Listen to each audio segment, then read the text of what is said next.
patients with diabetes, how to control the dyslipidemia.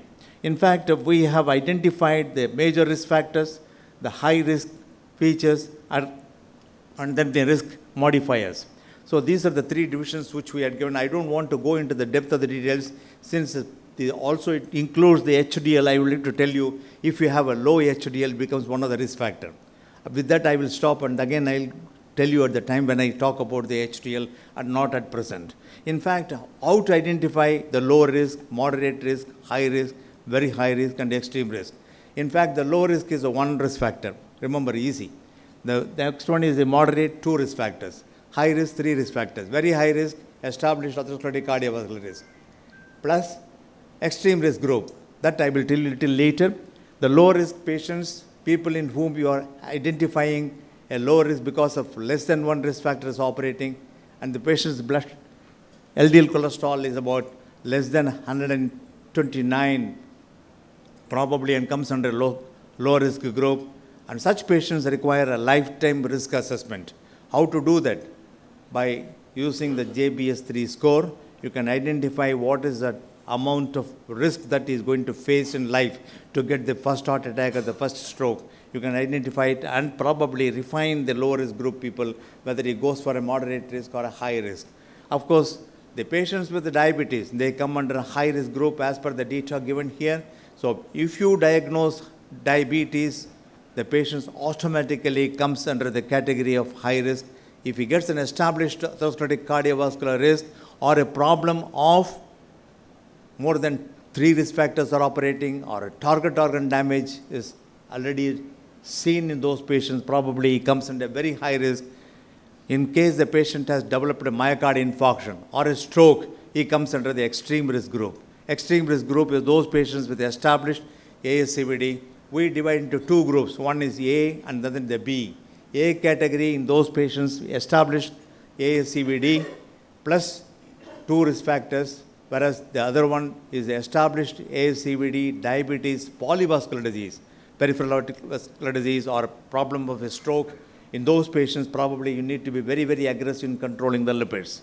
Having said this, I must tell you the recommendation by the RSSDA 2022 about the treatment of lipids in those patients with type 1 diabetes.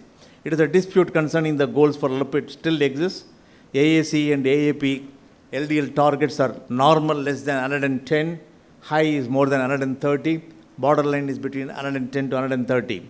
The International Society for Pediatric and Adolescent Diabetes has set up a goal for LDL cholesterol that is about less than 100 milligrams. So that is about the type 1 diabetes. So in fact, this has been modified repeatedly by the Lipid Association of India. I told you that the extreme risk group, which we included here, category A, you need to keep the levels less than 50. Very high risk, less than 50.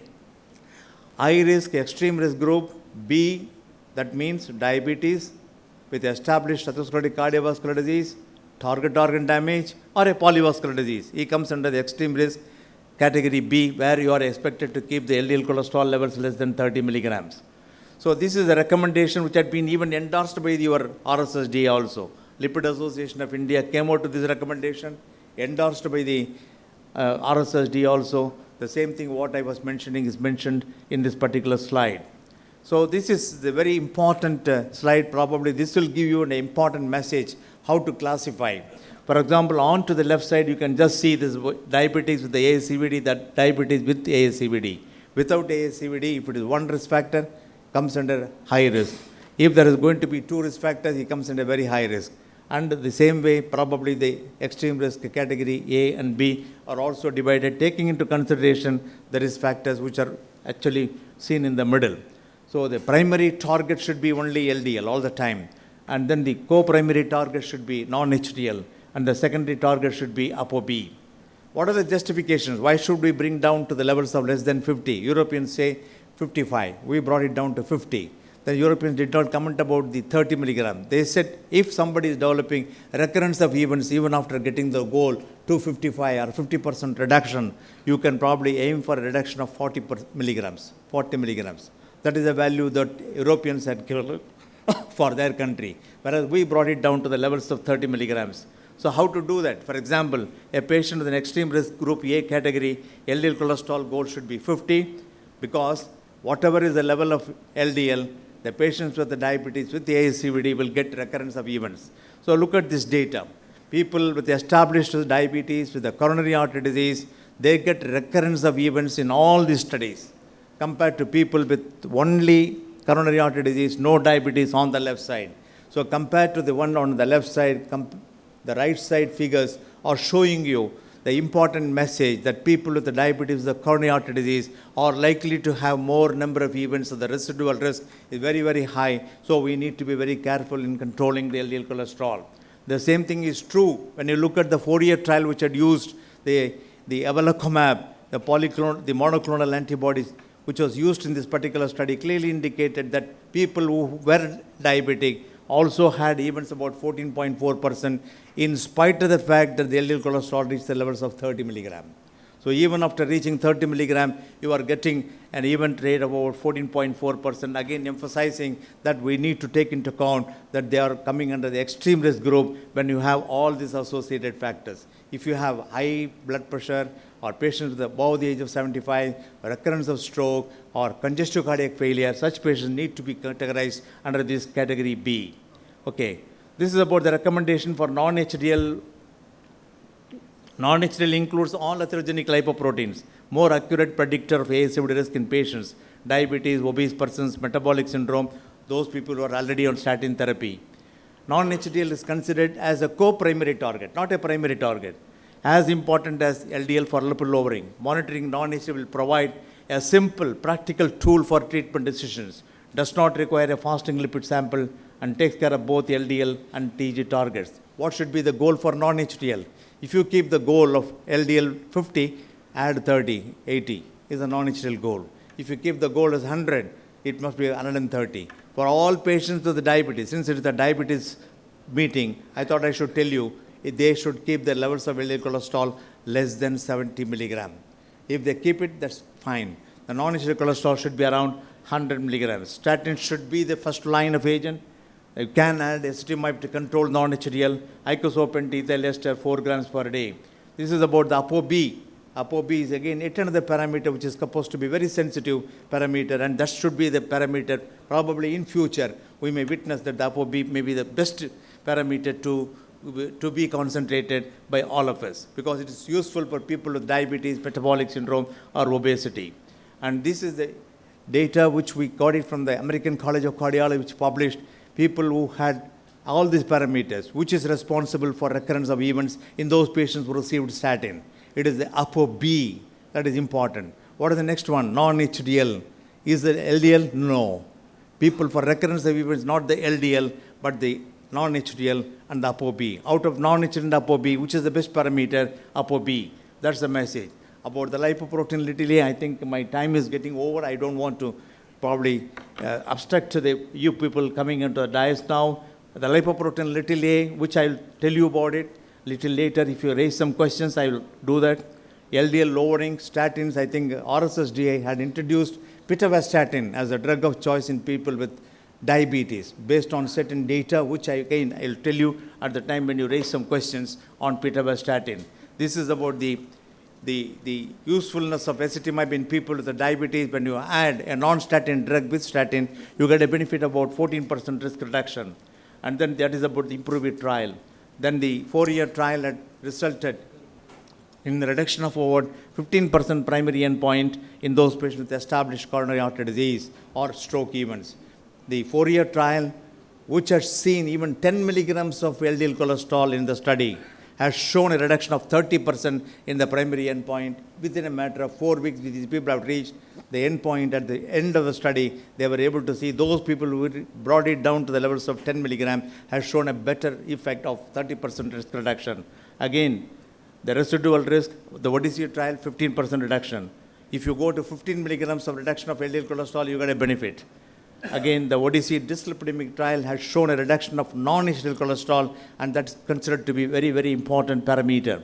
So if you use a monoclonal antibody like evolocumab or alirocumab, you do get benefit in all parameters of the lipids, which is beneficial for our patients who are having a high risk.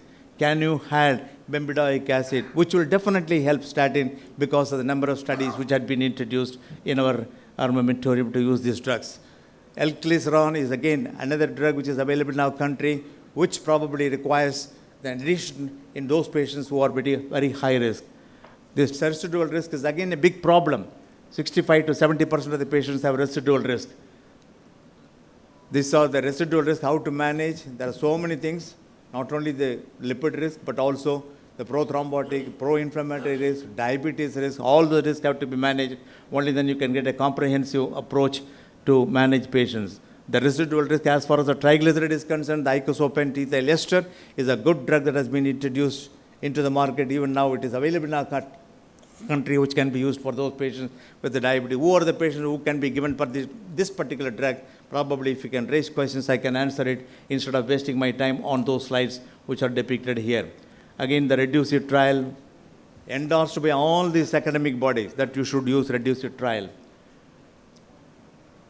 So, ladies and gentlemen, in 2024, you not only have statin, you have ezetimibe, you have PCSK9 inhibitor, you have icosapent ethyl ester, you have bempedoic acid, you have inclisiran. Never ever hesitate to use these drugs. Never depend only on statin for high-risk patients, very high-risk patients. Always try to use high lipid-lowering therapy instead of high statin therapy. That's the message, ladies and gentlemen, what I thought I should probably convey to you. Thank you very much, ladies and gentlemen, for patient listening. Thank you very much, sir, for a brilliant presentation. It's really covered entire CVD risk and lipid management. Because you have given me a lot of things, how to control LDL, how to control HDL, how to control non-HDL, what is the goal. Yes. I think you had given me a lot of information which you wanted from me, so I had to expand my, what I can say, the concentration on these aspects of lipids. And also included a non-fasting lipid profile. When to do, when the this triglycerides more than 400. And great presentations are really wonderful points, and we have learned a lot from you, starting with the statin to inclisiran. So you have covered entire gamuts of lipid management. Thank you very much, sir, for your nice presentation. Thank you, sir. Now I request Dr. P. Parandaman, sir, to present a memento to Dr. S.N. Narasingan, sir. Yes, sir.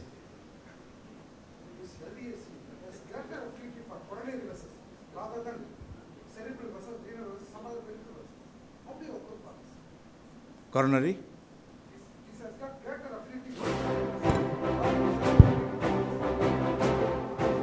No, it is to reduce the ASCVD risk. If there is atherosclerotic cardiovascular disease, it does not confine itself only to coronaries. It also includes cerebral blood vessels. It also includes the peripheral blood vessels. Even statins need to be given for peripheral arterial disease. Many of the diabetologists are not writing statins for peripheral arterial disease. I think it is mandatory. It is a must for every patient with peripheral arterial disease to receive a high-dose statin. We will have the discussion during the lunch hour. We will move on to the next topic. Before that, I request Dr. Parandaman to hand over the memento to our teacher. Yes,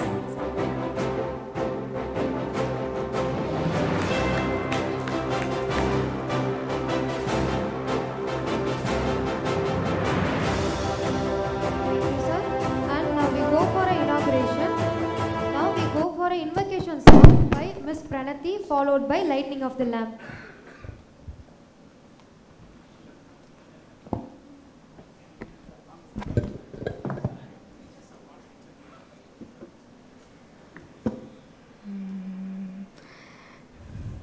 भज मानस विघ्नेश्वर मनीषं भज पूर्वार्पण सदन गणेशं भज मानस विघ्नेश्वर मनीषं गजवदनो दुरितौघविनाशो गजवदनो दुरितौघविनाशो गदशमनो सतसूर्यनिकर्षो भज मानस विघ्नेश्वर मनीषं भज पूर्वार्पण सदन गणेशं भज मानस विघ्नेश्वरमनीशं वरदो जनशरणो भयहरणो वरमुनिमानस पापनिहरणो वरदो जनशरणो भयहरणो वरमुनिमानस पापविहरणो वरपलरस नरतो भवतरणो वरपलरस नरतो भवतरणो वनतुलसीदलपूजितचरणो भजमानस विघ्नेश्वरमनीशं भजपूर्वार्पण सदनगणेशं भजमानस विघ्नेश्वरमनीशम्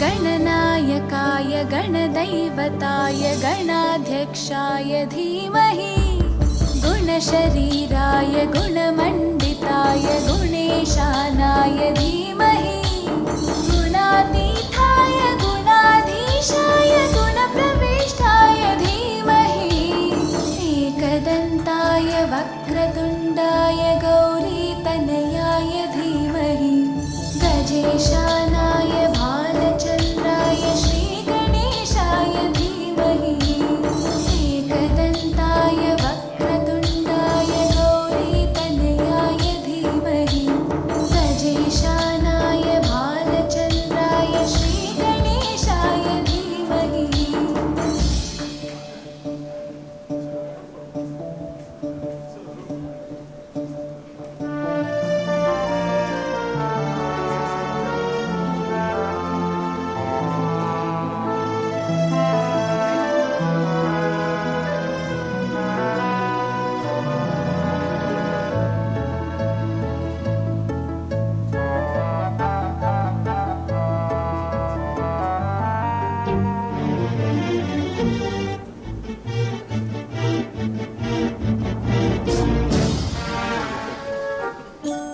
गानचतुराय गानप्राणाय गानान्तरात्मने Thank you, sir.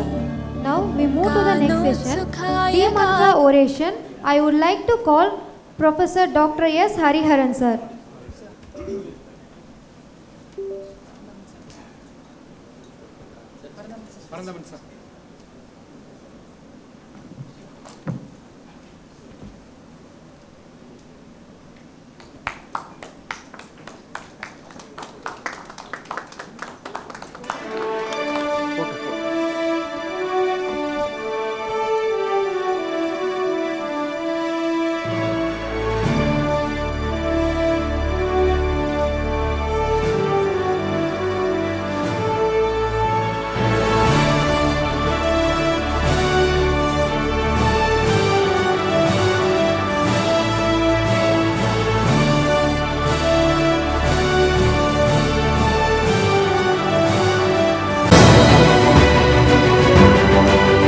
Good afternoon, everybody. I have great pleasure and honor in reading out the citation of D Mantra 2024. The D Club and the organizing committee of D Mantra 2024 has immense pleasure in honoring the eminent physician diabetologist Professor Dr. R.S. 3rd November 2024, Chennai. Professor R.S. Hariharan sir was graduated MBBS from JIPMER in the year 1970, MD Internal Medicine from Madras Medical College, Chennai, 1979. Served in Indian Army from 1971 to 76 and served in Tamil Nadu Medical Service in various capacities and retired as a retired professor and HOD of Department of Diabetology, the Premier Institute, the Madras Medical College, Chennai in the year 2005. Professor Horace Hariharan sir was the first one to start dialysis unit, stroke unit, diabetes foot care unit at Nanganallur 4 decades ago. And he was the first person to start cardiodiabetology as a specialty in Tamil Nadu in the year 2000. Started the pregnancy diabetic service, government Kasturi Gandhi Hospital for women in the year 1995. Only the second such unit in the entire country. Great applause. Great presentation, sir. Nice, sir. Sir is a recipient of PASHIAT 25th Independence Day Award from President of India for the service in Indian Army Forces in 1971 and 1972 respectively. Dr. C. Krishnaswamy Award at 3D Conference in 2003. RSJ Award, Nalgonda Award in the year 2011. The first Professor Sam G.P. Moses Sir Oration Award in the year 2015 by Institute of Diabetology at Madras Medical College at Institutional Day. The Lifetime Achievement Award on Teachers' Days and the 2021 from Academy of Indian Diabetes Forum. A Scroll of Honor by the Public Health Foundation of India in the year 2023. He was a principal investigator at the Madras Center on ICMR multicentric trial on traditional remedies in diabetes from 1494 to 31/3/25. And he has presented and published more than 100 papers in the regional, national, and international conferences and journals. Currently, Sir is a director, Hariharan's Institute of Diabetes and Hariharan's Diabetes Heart Care Hospital, Chennai. The organizing committee of D Mantra 2024 is pleased to present this most prestigious D Mantra Oration Award to the eminent Professor Dr. R.S. Hariharan sir in recognition of his meritorious services.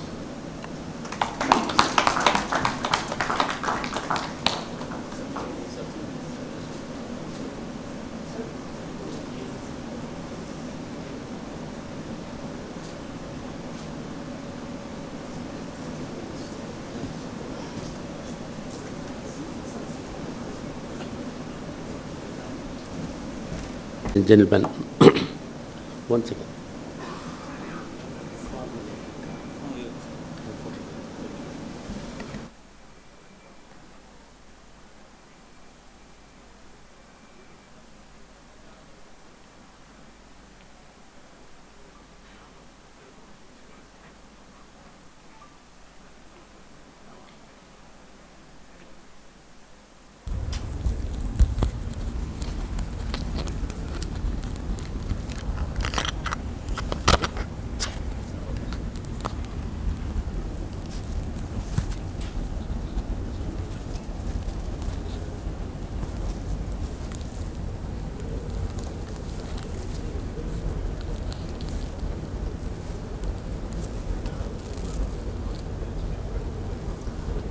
Good afternoon, ladies and gentlemen.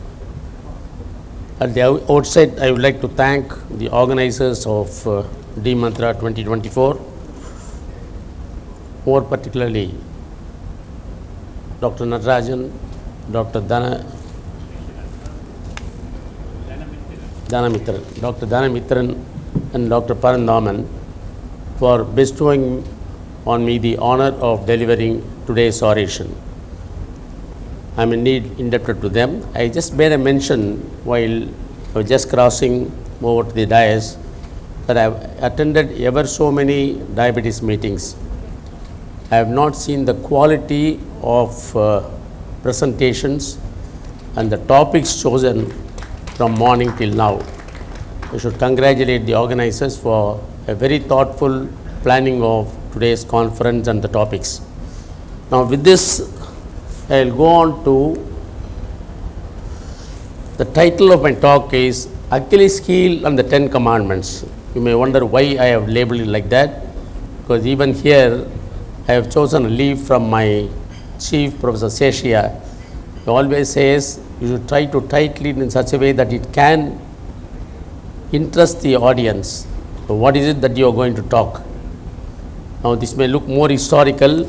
All that I am going to talk is only on diabetic foot syndrome, because you know the value of the foot in a diabetic, the problems a diabetic faces as far as the foot syndrome is concerned, and the importance that is given to it is not as much as it is given to the heart and the kidney, whereas the diabetic suffers more from a diabetic foot syndrome associated with the other microvascular and macrovascular complications.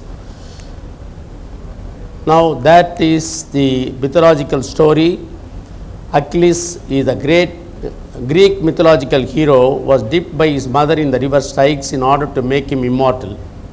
But he was left vulnerable to the part of the body by which he held, namely the heel.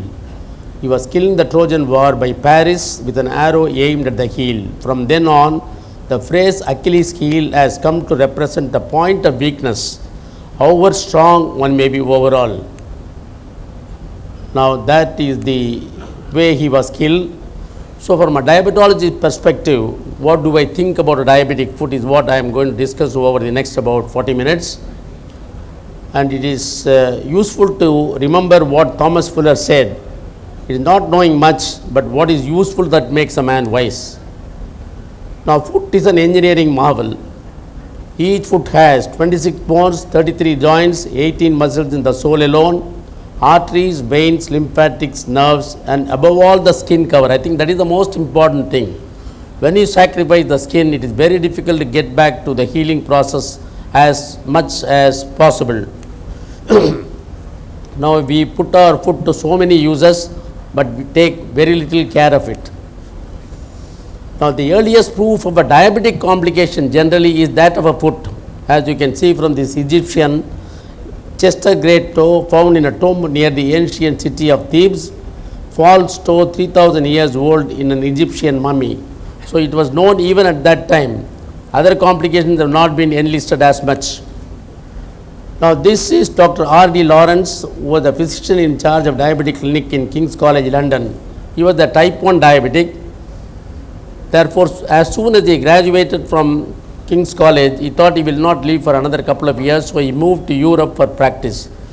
After having moved to Europe, he found that insulin has been introduced in the King's College at that time. That was the first time insulin had come into use. So he thought, at least to survive, I should get back to the King's College.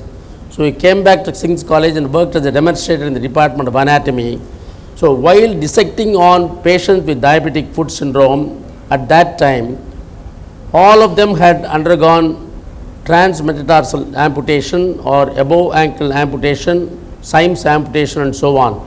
He found that the main problem in most of the diabetic foot syndrome, whenever it involves the great toe or nearby, is the transmetatarsal joint at that place, which can be managed with what is called the wedge resection or ray amputation. So the ray amputation was introduced by him at that time. Otherwise, all these patients would have lost their foot altogether. Now, along with his friend H.G. Wells, who is very well known as a poet from England, he started the first diabetic club, the so-called for the sake of the patients. He was the first one to start the diabetic club for the patients in the world. Now, let us know a few anatomy details as when it comes to diabetic foot syndrome. First is the compartments of foot.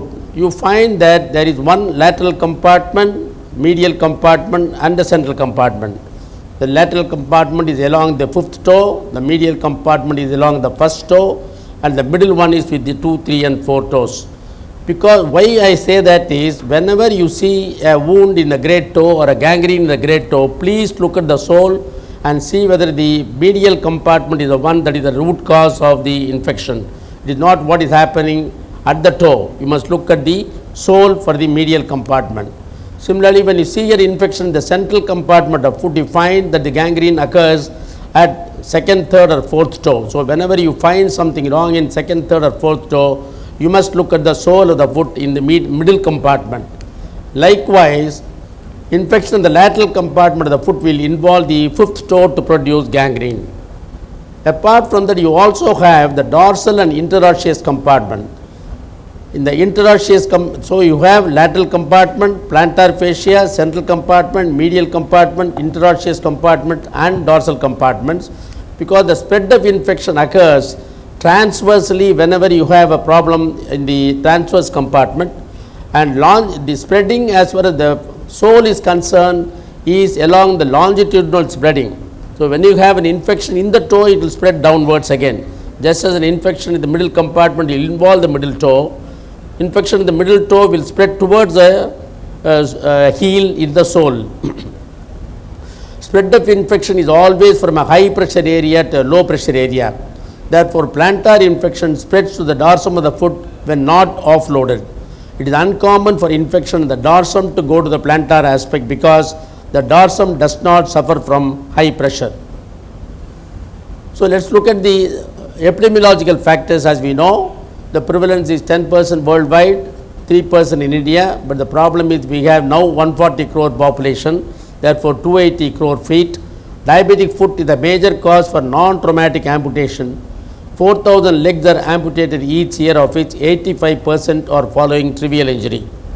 The mortality rate is 10% die in hospital, 50% die within 5 years after suffering from a diabetic foot. Number of days in hospital, off work, man days lost, etc. is tremendous.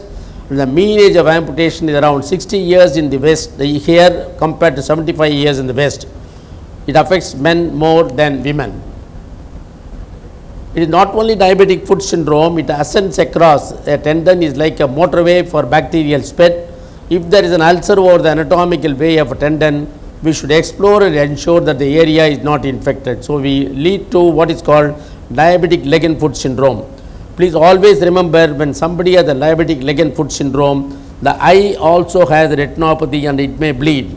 So an infection in the foot can at that time result in bleeding in the retina. So it is diabetic leg, foot and eye syndrome. What ails the diabetic to develop diabetic foot syndrome? In the word of Arnold Bloom, diabetic is divorced of his feet. Neuropathy prevents feeling them and retinopathy prevents seeing them.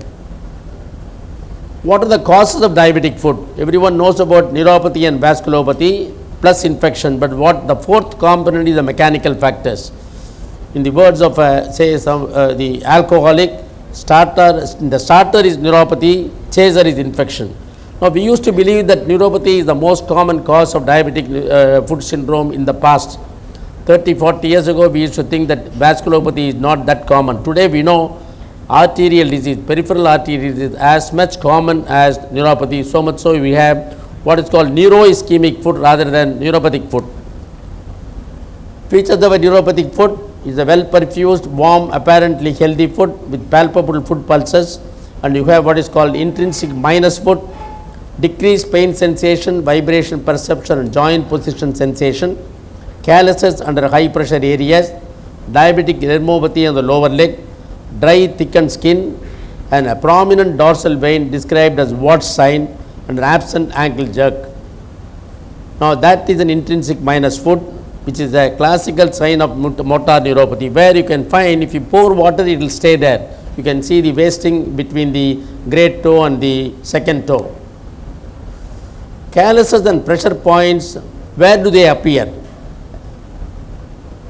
The main point is calluses are only tip of the iceberg.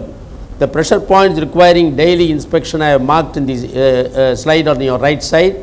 And when you compare calluses in a neuropathic foot versus an ischemic foot, what is important is calluses in neuropathic foot always occur in the sole of foot and they are exuberant, whereas calluses in ischemic foot occur on the margins of foot and they are very thin.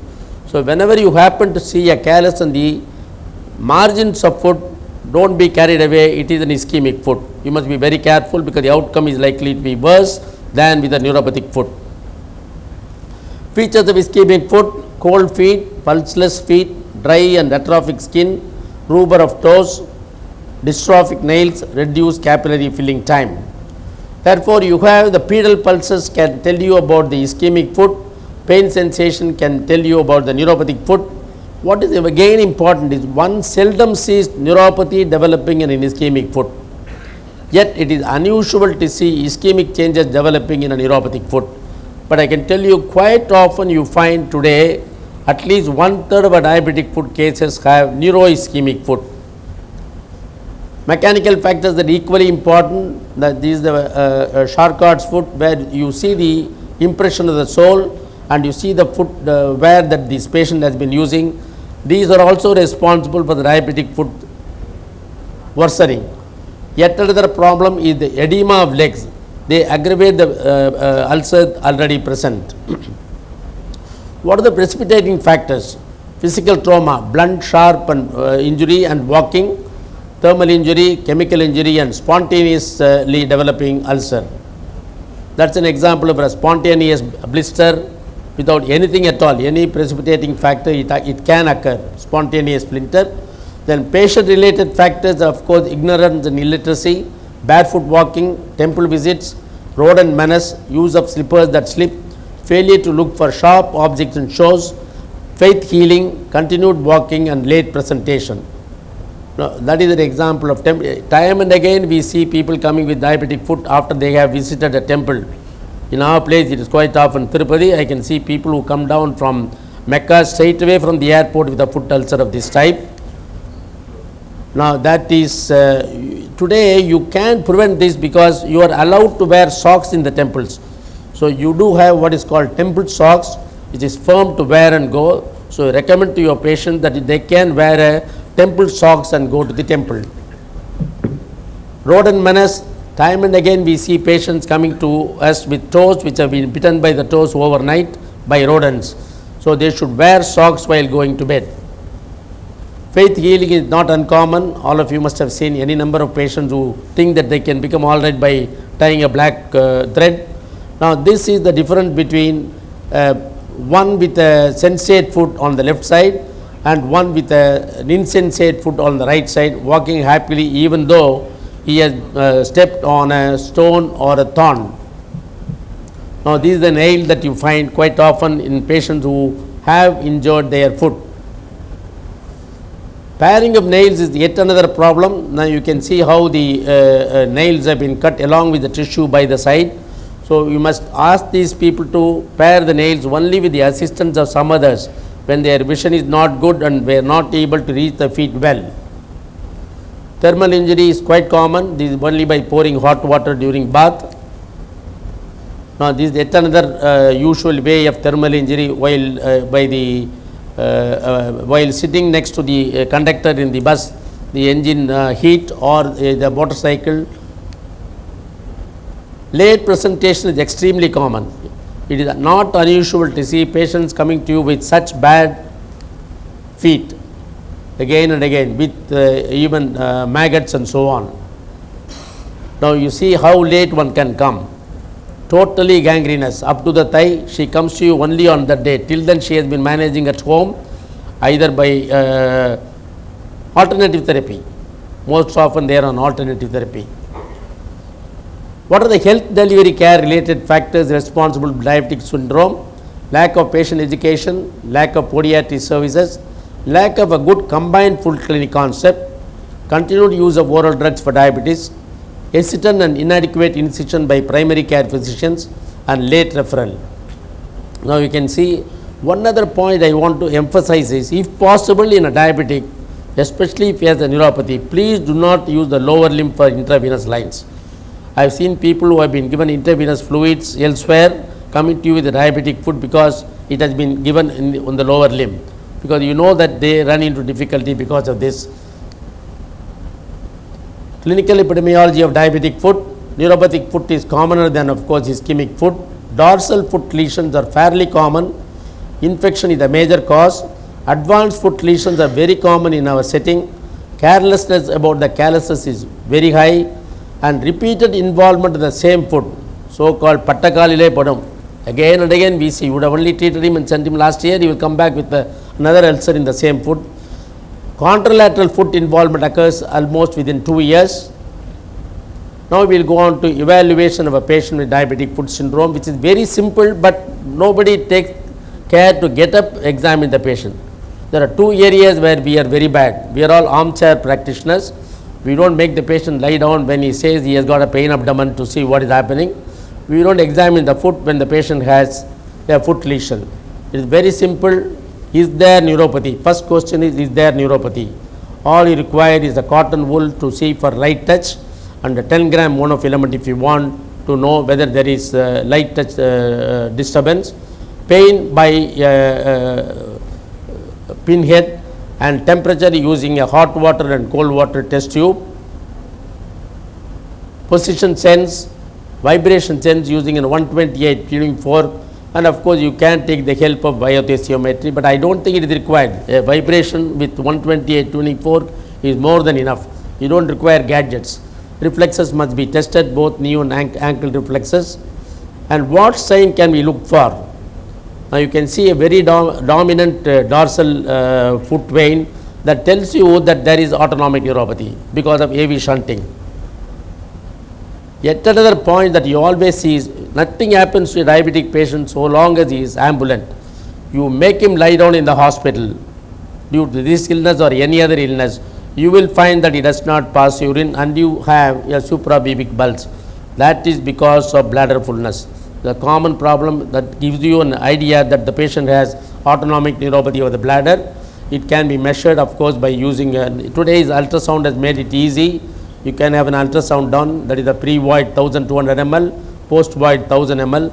Otherwise, you can measure the first voided urine in the morning. If it exceeds 750 ml, 1000 ml, it's called Brudzinski sign. It tells you that the patient has autonomic neuropathy of the bladder. Because these are all things which complicate the issues in a diabetic foot, because he gets recurrent urinary infection because of the retained urine. Next is to know whether there is vasculopathy or not. You have to feel the peripheral pulses, dorsalis pedis and posterior tibial.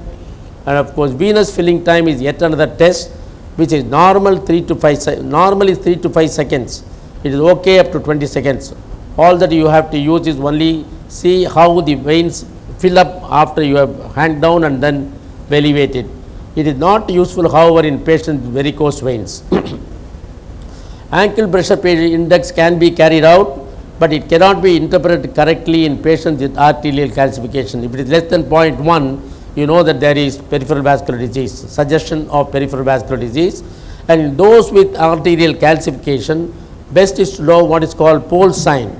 Now, if the X-ray shows a calcification in the vessels, as you can see in between the first and the second interspace, the calcification is called Monkey-Bug sclerosis. If that is present, you elevate the foot, and if when the systolic blood pressure is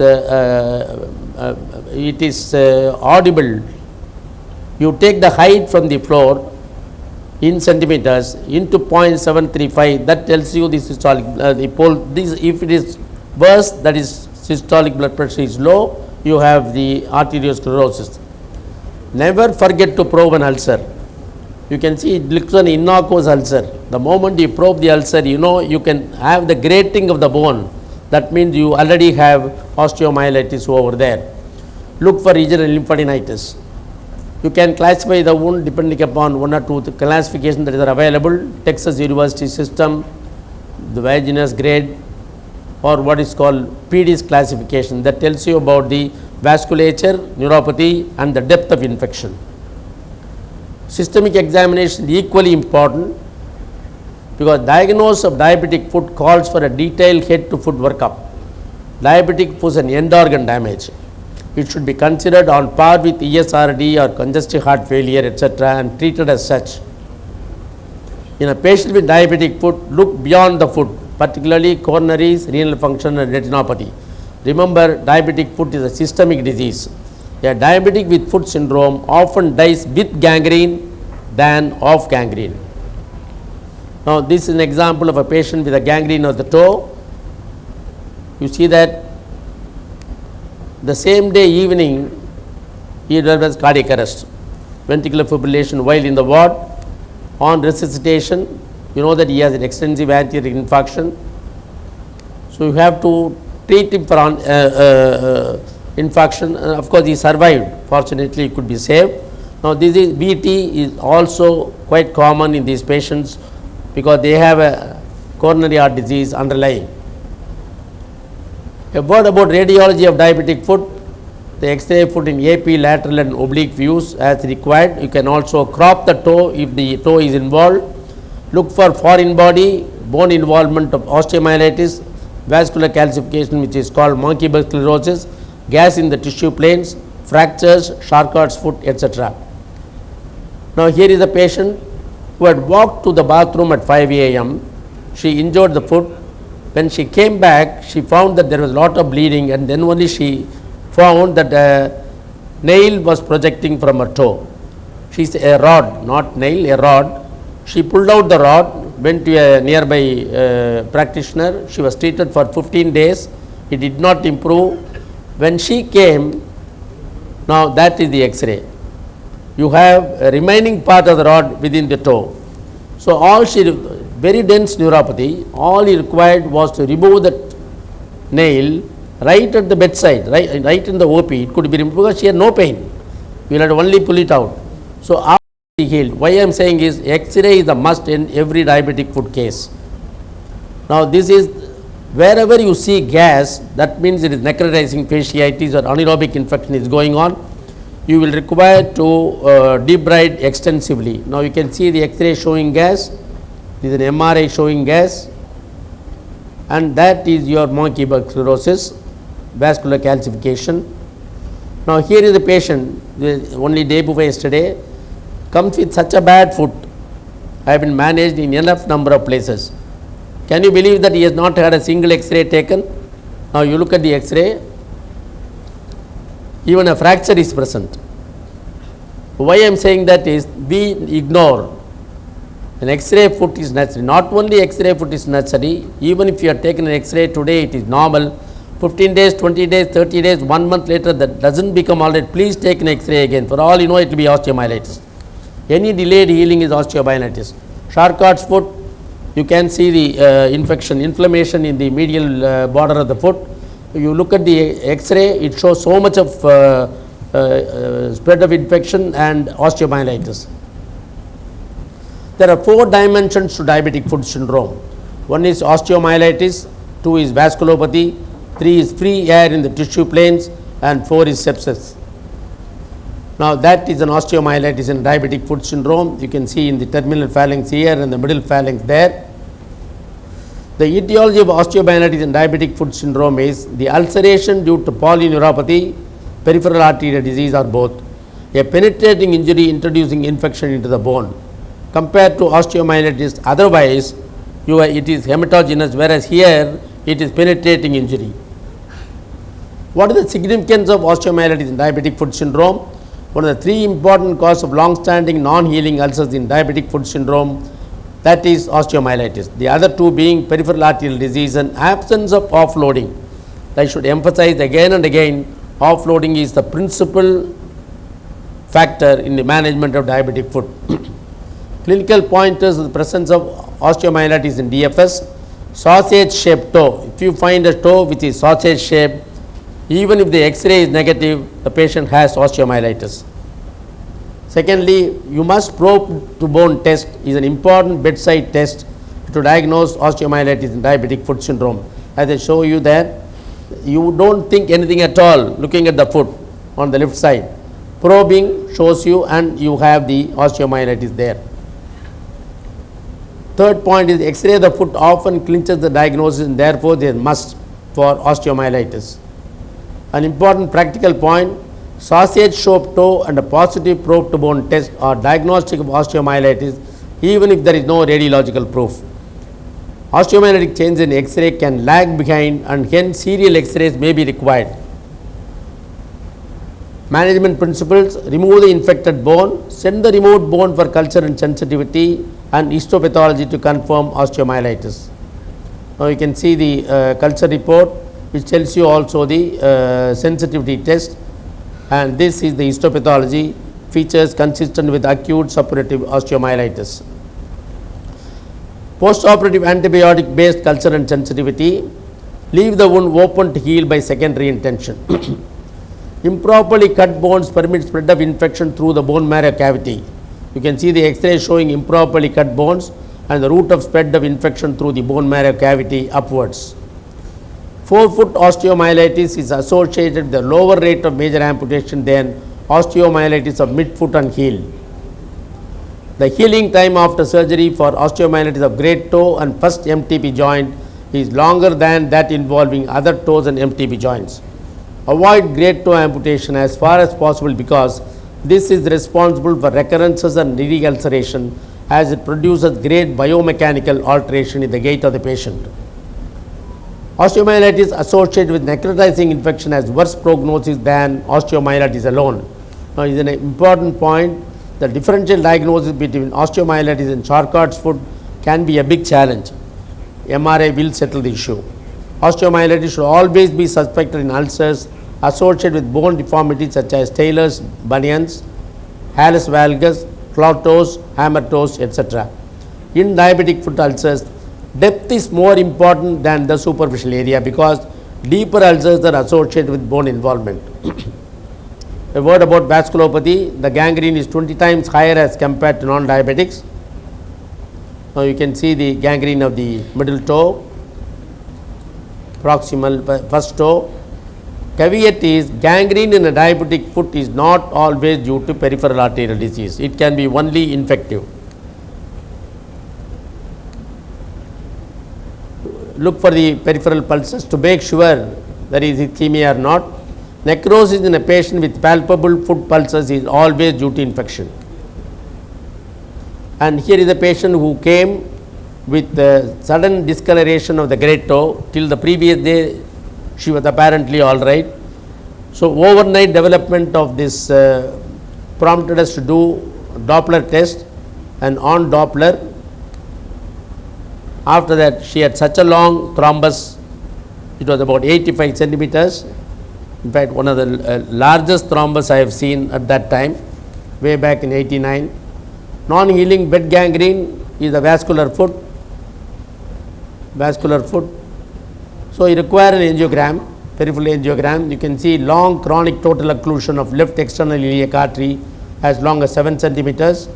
So all he required was an angioplasty. Once it was done, you could manage with a mere amputation of the great toe alone. You can see the amount of healing, 2 months follow-up. And this is another patient who had, you can see even after debridement, you find gangrenous changes in the edges of the wound.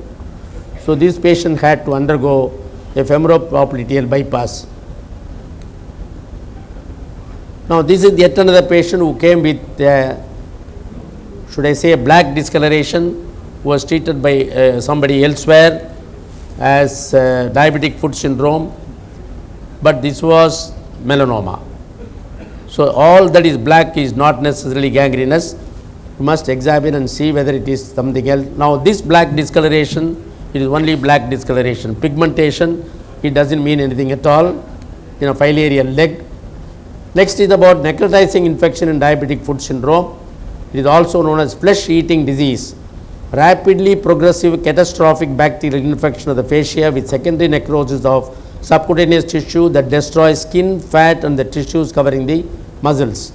So the causative organisms, polymicrobial, type 2 is Streptococcus, type 3 is Staph aureus. The common is type 2. Severe local pain and systemic toxicity. Surface may appear normal even when underlying tissue is widely necrotic. Rapidly advancing erythema, painless ulcers and black necrotic eschars can be seen, and crepitus in clostridial and other anaerobic infections, foul smell in anaerobic infections. Now you can see this, whenever you see a hemorrhagic bullae such as that, it means there is a necrotizing soft tissue infection. Why I say that is, even though it appears minimal, that of course is extensive, you will find that they will require a very wide debridement, because free gas in soft tissue is indicative of necrotizing soft tissue infections, but is absent of course does not rule out this severe problem. Whenever you see a gas, you have to go deep. The total length you have to excise. Debridement of all tissues in which gas is present must be done. Keep such wounds open to exterior because atmospheric air is the best anti-anaerobic agent. You can see the amount of healing that has taken place. Types of necrotizing infections. Necrotizing cellulitis involves the skin and subcutaneous tissue. Fasciitis involves the fascia. Tenosynovitis involves the tendons or their sheaths. Myonecrosis involves the muscles. So it depends on the depth of infection. Superficial necrotizing soft tissue infections can be treated with foot sparing surgery, but deep necrotizing soft tissue infection result in high rate of major amputations to save life. In necrotizing infections, antibiotics are only adjuvants to surgery. You have to debride them. High index of suspicion, not to mistake it for a low grade cellulitis. A small incision may differentiate necrotizing fasciitis from cellulitis on inspection of fascia and the muscles. The mortality rate is as high as 30% in a necrotizing sepsis. Now, sepsis and multi-organ dysfunction, not too uncommon in diabetic foot syndrome patients with necrotizing infections. As you can see, this particular patient who was admitted for cellulitis right leg, it decreased urinary output. Urea was 23 mg/%, creatinine was 0.8 mg/% on 7/11/2016. If you follow up the urea creatinine, you find how it is going up through the days. He had oliguria and he had to have dialysis at least 4 occasions, and after follow up we find the parameters improving, aka secondary to sepsis due to cellulitis of the leg. And this is another gentleman who had an infection in the foot. He developed breathing difficulty, and that is ARDS. So these are all not uncommon. I won't say common, they are not uncommon, but we should be aware that these things happen. So it requires a good support of a multidisciplinary intensive care unit whenever you have wide sepsis in these patients. Now, what ails the management of diabetic foot? Unfortunately, diabetic foot syndrome lies between specialties. It is not wanted by anybody. A multidisciplinary approach is required. You require a physician with a special interest in diabetic foot syndrome and a surgeon with a special interest in diabetic foot syndrome. Not all surgeons are interested in diabetic foot syndrome because it puts you across for a very long time and the outcome can very well be bad. Plus a specialized diabetes nurse, chiropodist, shoe fitter, podiatrist, patient educator. Remember, diabetic foot is not merely diabetes plus foot. There is much more to it than infection and diabetes. Principle in the management of diabetic foot syndrome, as Ali Foster, who is a nurse, said, no one person can prevent and treat all diabetic foot problems. It takes a team approach. Now I will move on to the 10 commandments which constitute the treatment of diabetic foot syndrome. First and foremost is offloading. How many of you know about Karika Lamaya? I do not know. When she went to Himalayas, I believe she didn't want her feet to touch the Himalayan Kailasa. So he walked only on the head. Likewise, a diabetic foot syndrome patient should not walk. He has to bear offloading the foot. Now, how do we do it? Simply elevate. Absolute rest in bed, elevation of foot. You can use, of course, the splint if you want. And offloading is, you can see the difference between before and after walking plaster cast has been given. You see the ulcer in the heel here, ulcer in the last one, right photograph. Offloading makes a lot of difference to foot healing, total contact casting. Sequel of failure to offload, this is what is happening, this is what is going to happen. Forefoot offloading, hind foot offloading, depending upon the place where the ulcer is there. Now this is what is forefoot. What is important is only roll as far as the inner edge when walking. Shift the weight onto the heel. You should never walk, that should not touch again. Our people always, even though you are given an offloading, they will try to walk like that. It should not, they should not touch at all. That is as far as the offloading is concerned. Now you must be bored of seeing very bad foot, so I thought I will give you a pleasing face. This is actress Mandakini of yesterday years. Even now she is good looking. Now why did I do? Now there is a particular offloading device which you can do, which goes after her name. I do not know why. Mandakini offloading device. Very simple. All you required to do is, you can see how it is rolled using a glove.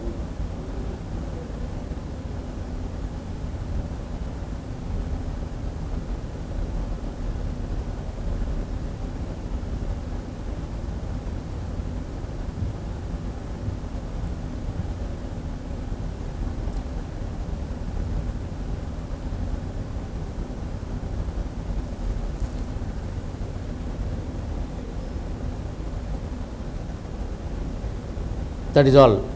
We'll just apply that and put a dressing. That place is offloaded. So good way of doing. You can see it is there in the Google. If you go see, you can get the whole thing. So that is a nice Mandagini offloading device. It can produce offloading to the place of the ulcer. So foot ulcer patient, never walk if you can ride, never stand if you can sit, walk with short steps, keep the foot elevated if possible, wear proper shoes.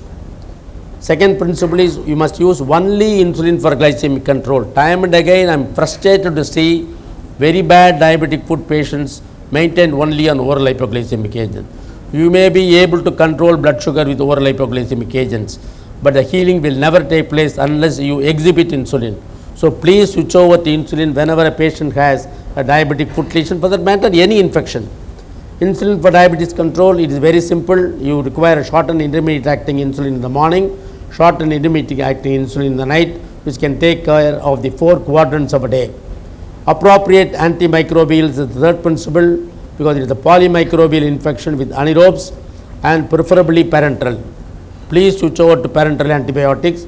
These are the common organisms, and these are the, you can keep a list of the antibiotics for use on your tabletop, there is no problem, but what I have found in my practice most useful is the combination of amoxiclav and clindamycin. You can see it takes care of both aerobes, anaerobes, gram positive, gram negative, everything. This combination works very well in the management of diabetic foot syndrome, though we will subsequently change it depending upon the culture test.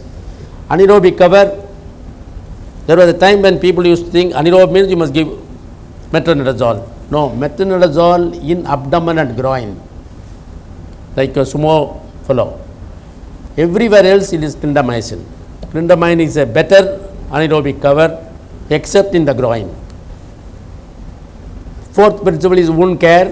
You must do daily dressing, and every day's dressing is virtually a surgery. Do not soak the foot, wound debridement as and when needed. One point about, if you look at the anatomy of the foot, which looks so complicated, now what happens is something like when you want to pack up your articles, when you go on, you want to go outstation, when travel, you pack nicely everything inside, but you see how it is when you want pack them back when you want to come back. You are not able to put them back. You sit on the suitcase and try to fit in. Now that is how the whole thing is. When you manage a patient with diabetic foot syndrome, once you have done debridement, it becomes so difficult. Next is what is called VAC dressing or vacuum assisted closure dressing or negative pressure wound therapy. This shortens the period of healing. It's a very good option to promote granulation tissue covering bone and deeper structures and reduce complications after surgery. So after debridement, you can always apply VAC dressing for some time. That shortens the period of healing. Fifth principle is supportive measures, tetanus prophylaxis, anti-gas gangrene prophylaxis, vitamin supplements, correction of anemia and blood transfusion, diuretics, analgesics, and management of coexisting systemic diseases. Next is Burgess exercise. It's very important, especially for patients with peripheral vascular disease. What is more important is you keep him engaged. The patient has to be engaged morning and evening. After all, he is lying in your ward. He thinks you do nothing except dressing and giving some injection. Make him do some job. It takes 30 minutes in the morning, 30 minutes in the evening. Keep the foot elevated for 2 minutes, then hang it down by 3 minutes, then flat for 5 minutes. Do 3 times a day like that in the morning and the evening. It will take 1 hour of his time. So that also promotes blood flow. Next is of course skin grafting, role of surgery. You can see the size of the wound. You see the size of the wound after skin grafting. One other point is many people used to say earlier that skin grafting is not useful in the sole. No, even in the sole it is useful. You can do myocutaneous flap or anything else. It is quite useful. Skin grafting is very useful. Now you see how, unless you see carefully, you wouldn't even know one toe is missing. So a good surgery, this is neuropathic foot. A nice neuropathic foot, once even after surgery, there are one toe is missing. But difficult to see because people keep on asking, no, you won't find anything at all if it heals very well, if you manage to heal it. Role of surgery again, peripheral vascular assessment and management. One is angioplasty, 2 is bypass procedures, about which I had already made a mention, and amputation, of course. It is hardly a triumph to keep a patient in hospital for half his remaining lifespan to save his foot. So if you think amputation has to be done, do it. Don't keep on delaying, because you are risking his life. Out of sepsis or any other, you may develop a coronary heart disease and die, you may develop a renal failure and die, you may have a cardiac failure and die. So you see the other second patient, he had a amputation done on the right foot, left foot last time, now again right foot. Right now he is no more. He died about 5 years ago. But why I am saying that is, don't delay amputation if it is absolutely indicated. Eighth principle is education on diet and care of the foot for prevention of recurrence. Prevention of diabetic foot problems, do's and don'ts should be handed over. Do's and don'ts. Now even after educating, you see what's happening. It was a husband who had diabetic foot and even had an amputation done. But wife comes to you next year with a foot lesion.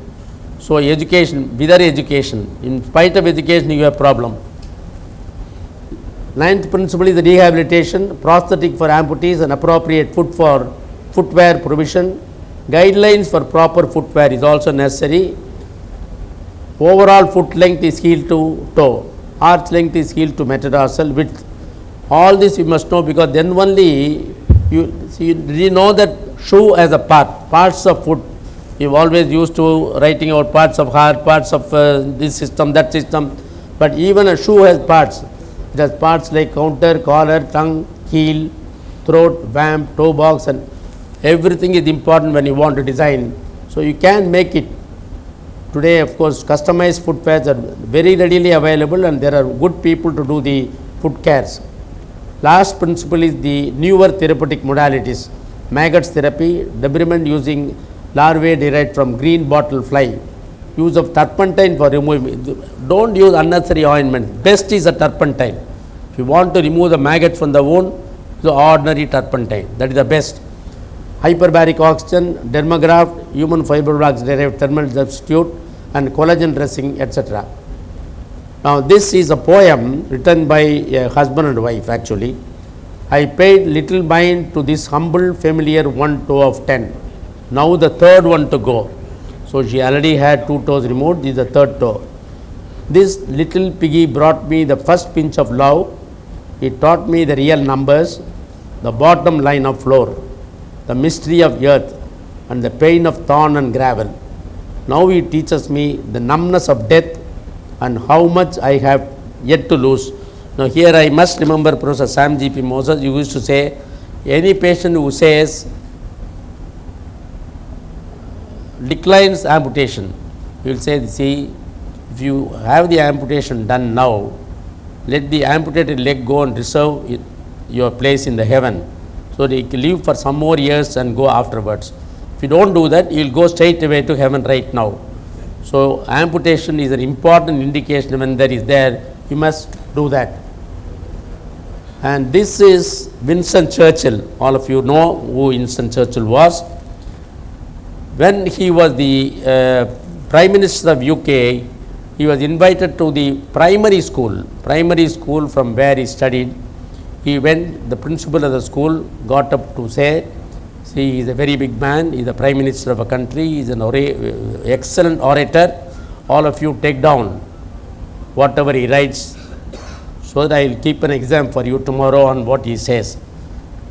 Churchill got up and said only a few words. Never, never, never, never give up. And that's what he was. That's why he lost the election. That is different. He said, never give up. Now, I think I can say at this time, never, never, never underestimate a foot lesion and diabetic. I am sure you must have all had sufficient experience of bad luck while managing a diabetic foot syndrome. Even after saying all this, don't think I have not had bad experience. You learn. Every day you learn. Every failure teaches you another lesson. Now, that is what exactly I thought you should say, because one must take care of your feet as well as your face. So I thought I will give you one more beautiful photograph, not only Mandagini, one more beautiful look. And I thank the other members of my team who have been instrumental in supporting me for well over 40 years in the management. I think I must have managed well over 10,000 feet with all sorts of complications that you can think of in diabetic foot syndrome. Thank you very much for a patient hearing. Thank you for the wonderful session, sir. Now we go for the lunch at Varahari Hall, and I request everyone to gather here after the lunch at 2:30.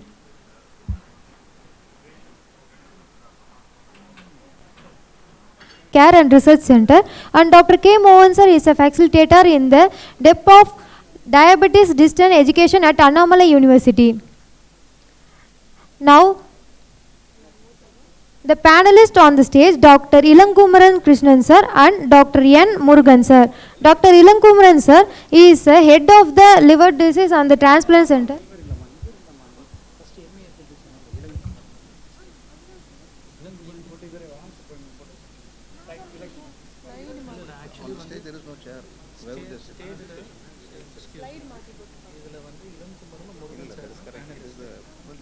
Of the panelists on the stage, Dr. Ilankumaran Krishnan sir is a senior consultant liver transplant and HPB surgeon, Apollo Hospital, and Dr. N. Murugan sir is a senior consultant and liver transplant physician.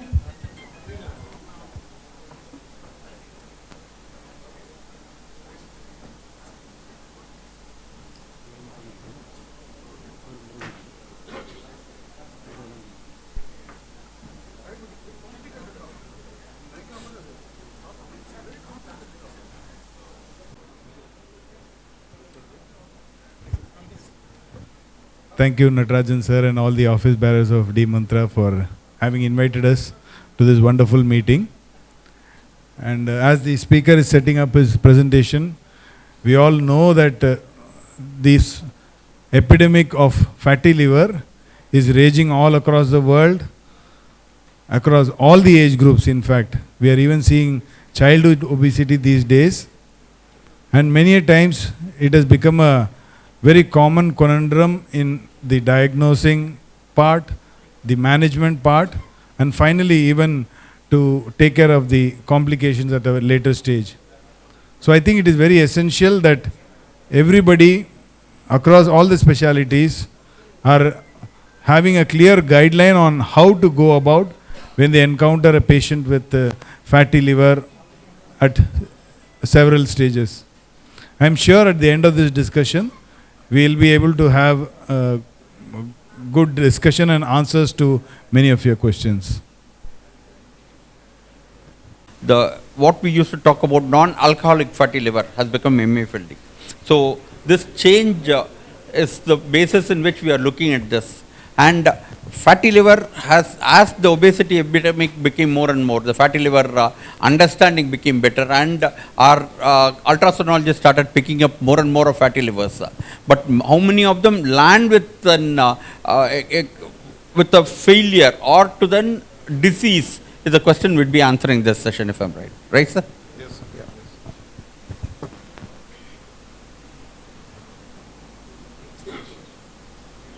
Just a few, off-the-cuff doubts.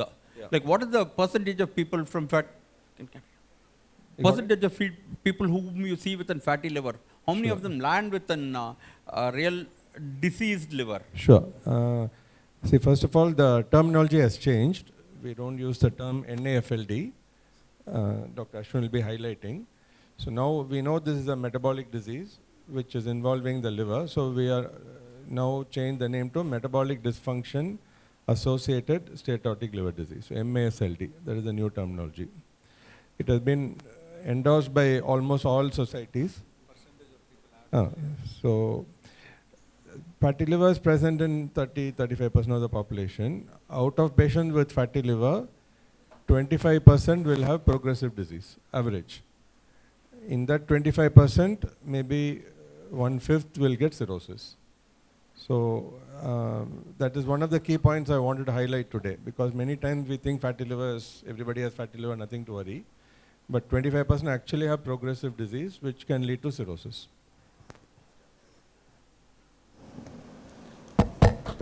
Good afternoon. Today the topic is MASLD A to Z, what physicians needs to know. So I am Dr. Ashwin, hepatologist, and welcome moderator and panelist.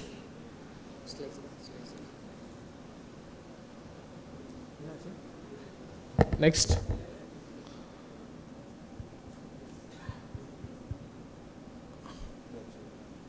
There is again glitch.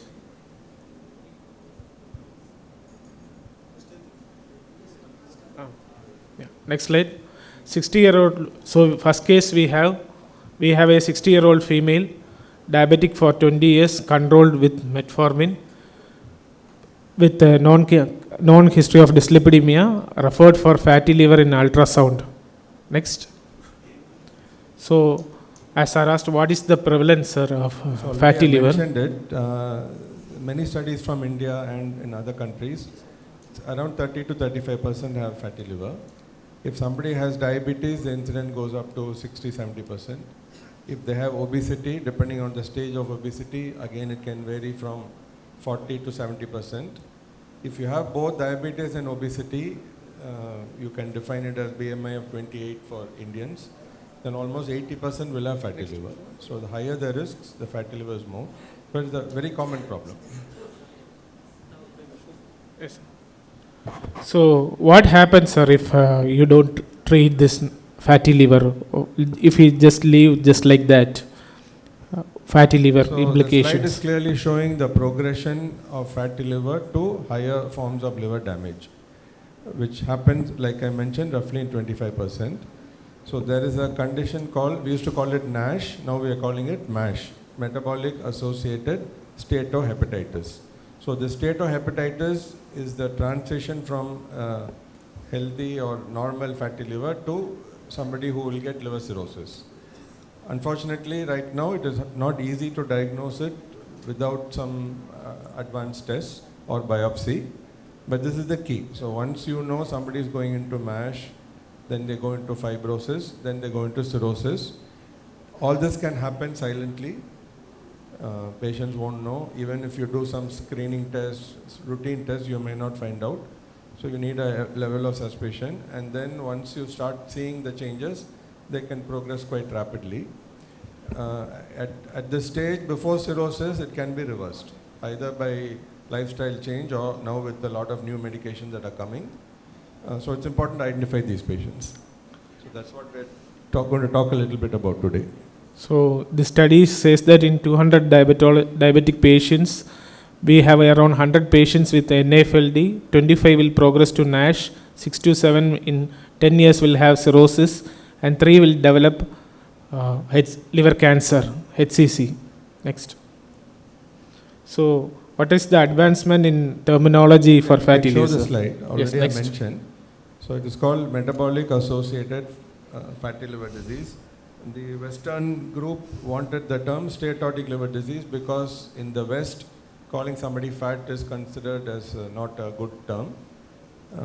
In India, sometimes the opposite works. Only if you scare them saying you're fat, they take it seriously.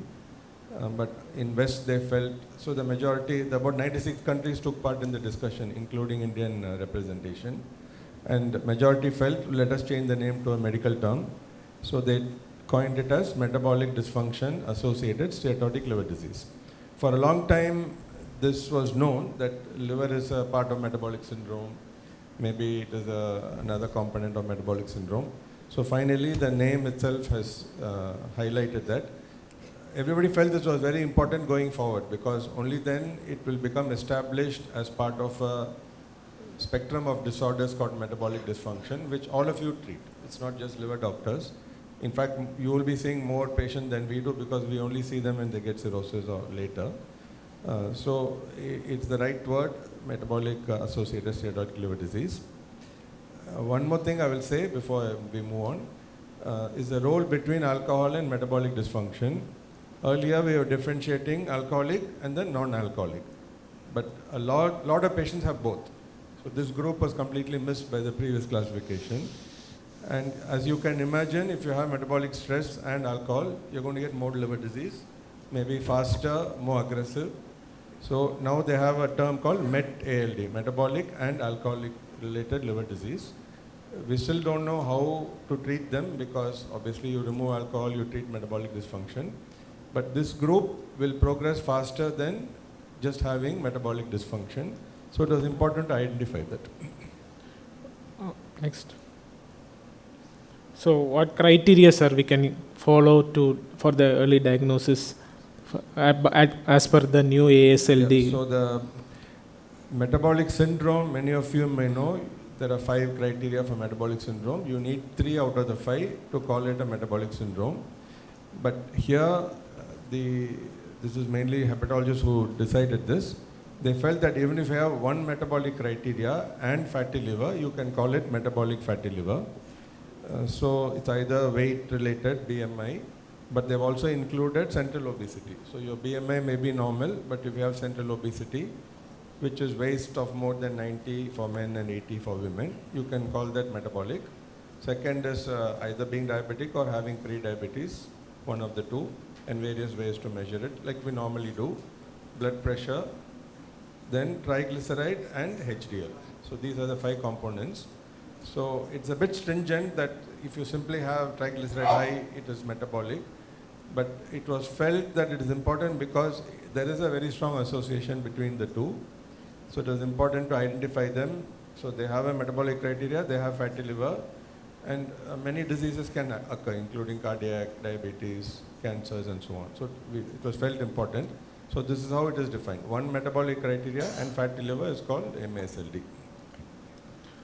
So usually what symptoms they present to our clinic for early diagnosis? So what is the presentation, sir? Almost all the time they are asymptomatic, as most of you will know. When they have a lot of hepatomegaly, sometimes due to stretching of liver capsule, they can feel a discomfort, but it's a very soft sign. Typically, once patient realize they have fatty liver, they have a lot of symptoms. They say it's paining here, it's paining there.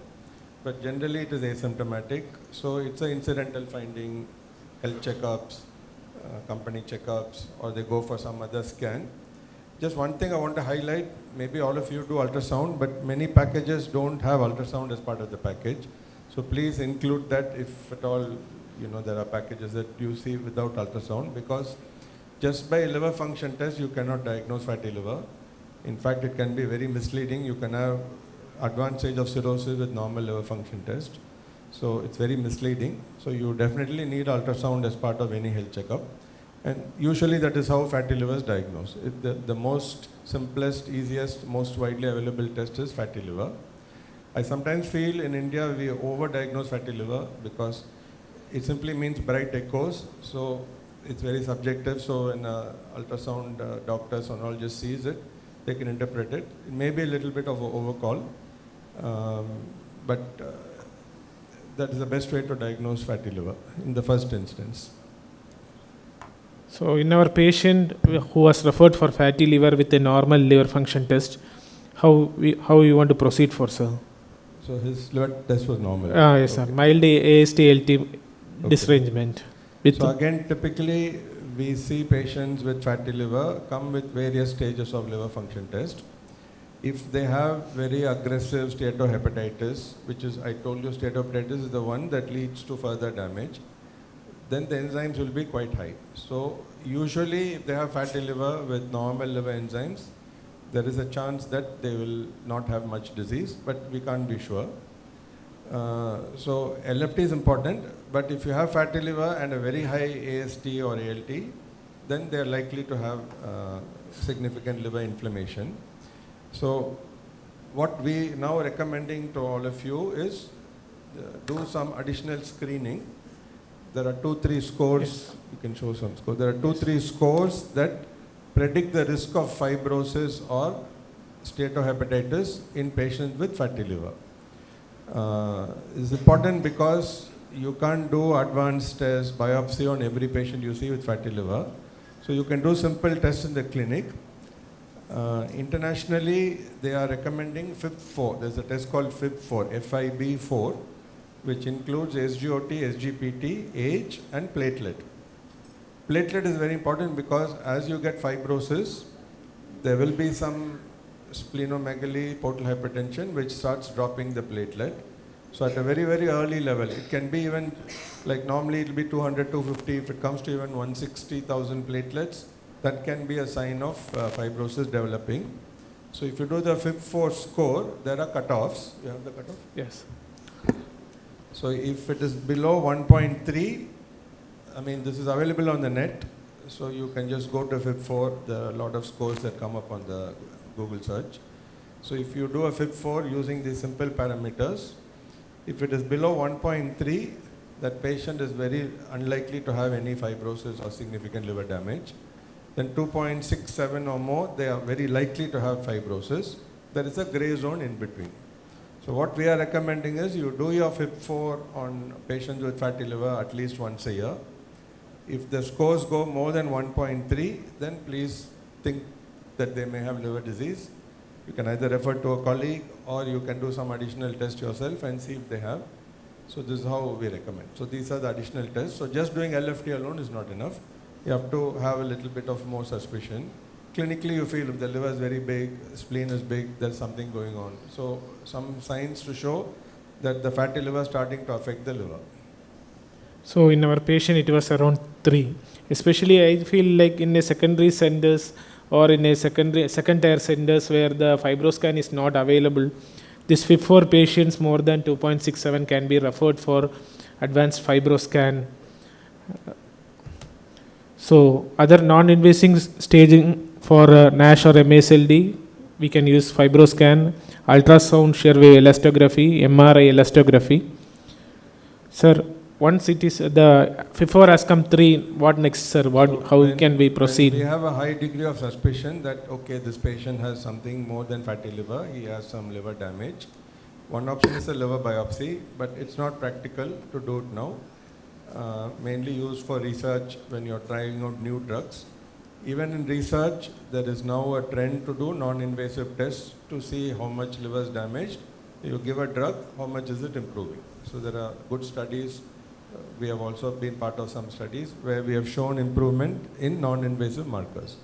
So we have a group of tests called non-invasive tests which try to assess the liver damage in a more detailed fashion. Probably the most useful test is this scan called FibroScan. Many of you may have heard about it. There are different versions of this FibroScan, but obviously the original scan is still the most reliable. There are a lot of copied scans which may not be as good. Ultrasound is also trying to measure fibrosis, but we find this FibroScan to be most useful. So the FibroScan measures the elasticity of the liver. It is called elastography. So the elasticity is the thickness of the liver. So liver is a soft organ. So when the liver is normal, the elasticity will be low, so the score will be low. There is a score called stiffness score. As the liver starts getting fibrosis, it will start getting thicker. And the elasticity comes down. And then the stiffness of the liver starts to increase. And we have a graded score. Higher the stiffness, more the fibrosis. So below 8 we consider as not significant, FibroScan value. If it is between 8 to 12, they have some amount of fibrosis, may not be cirrhosis. And above 12, we consider it as cirrhosis. And then if it is 20 or more, they are likely to have portal hypertension and varices. If they are 25, they are likely to have clinically significant portal hypertension. If they have more than 35, there is a high risk for cancer. So FibroScan gives you a continuous assessment of the patient's liver status without having to do other tests, invasive tests like biopsy and so on. So we in fact do this on a yearly basis to see whether the patient is improving, not improving, can we add drugs, can we do something more. So all this happens very early without any symptom. Ultrasound may not show, even sometimes CT may not show. So these are very specifically targeted tests to pick up these liver patients at the early stage and see if we can reverse everything before they get cirrhosis. So one more finding in the FibroScan is this CAP value, sir. What is this significance or what? You have any picture for that? No. Okay. So in FibroScan, like I mentioned, we measure the liver stiffness. There's another thing we mentioned called CAP, control attenuation parameter. This measures the amount of fat. Normally in ultrasound, you would have heard of grading, grade 1, grade 2, grade 3. It is a loose assessment of the quantity of fat. This is a little more advanced, meaning it gives you a percentage. So if the cap value have different values, it gives a percentage of 33%, 33 to 65, above 65%. So the amount of fat is also important as to who gets fibrosis.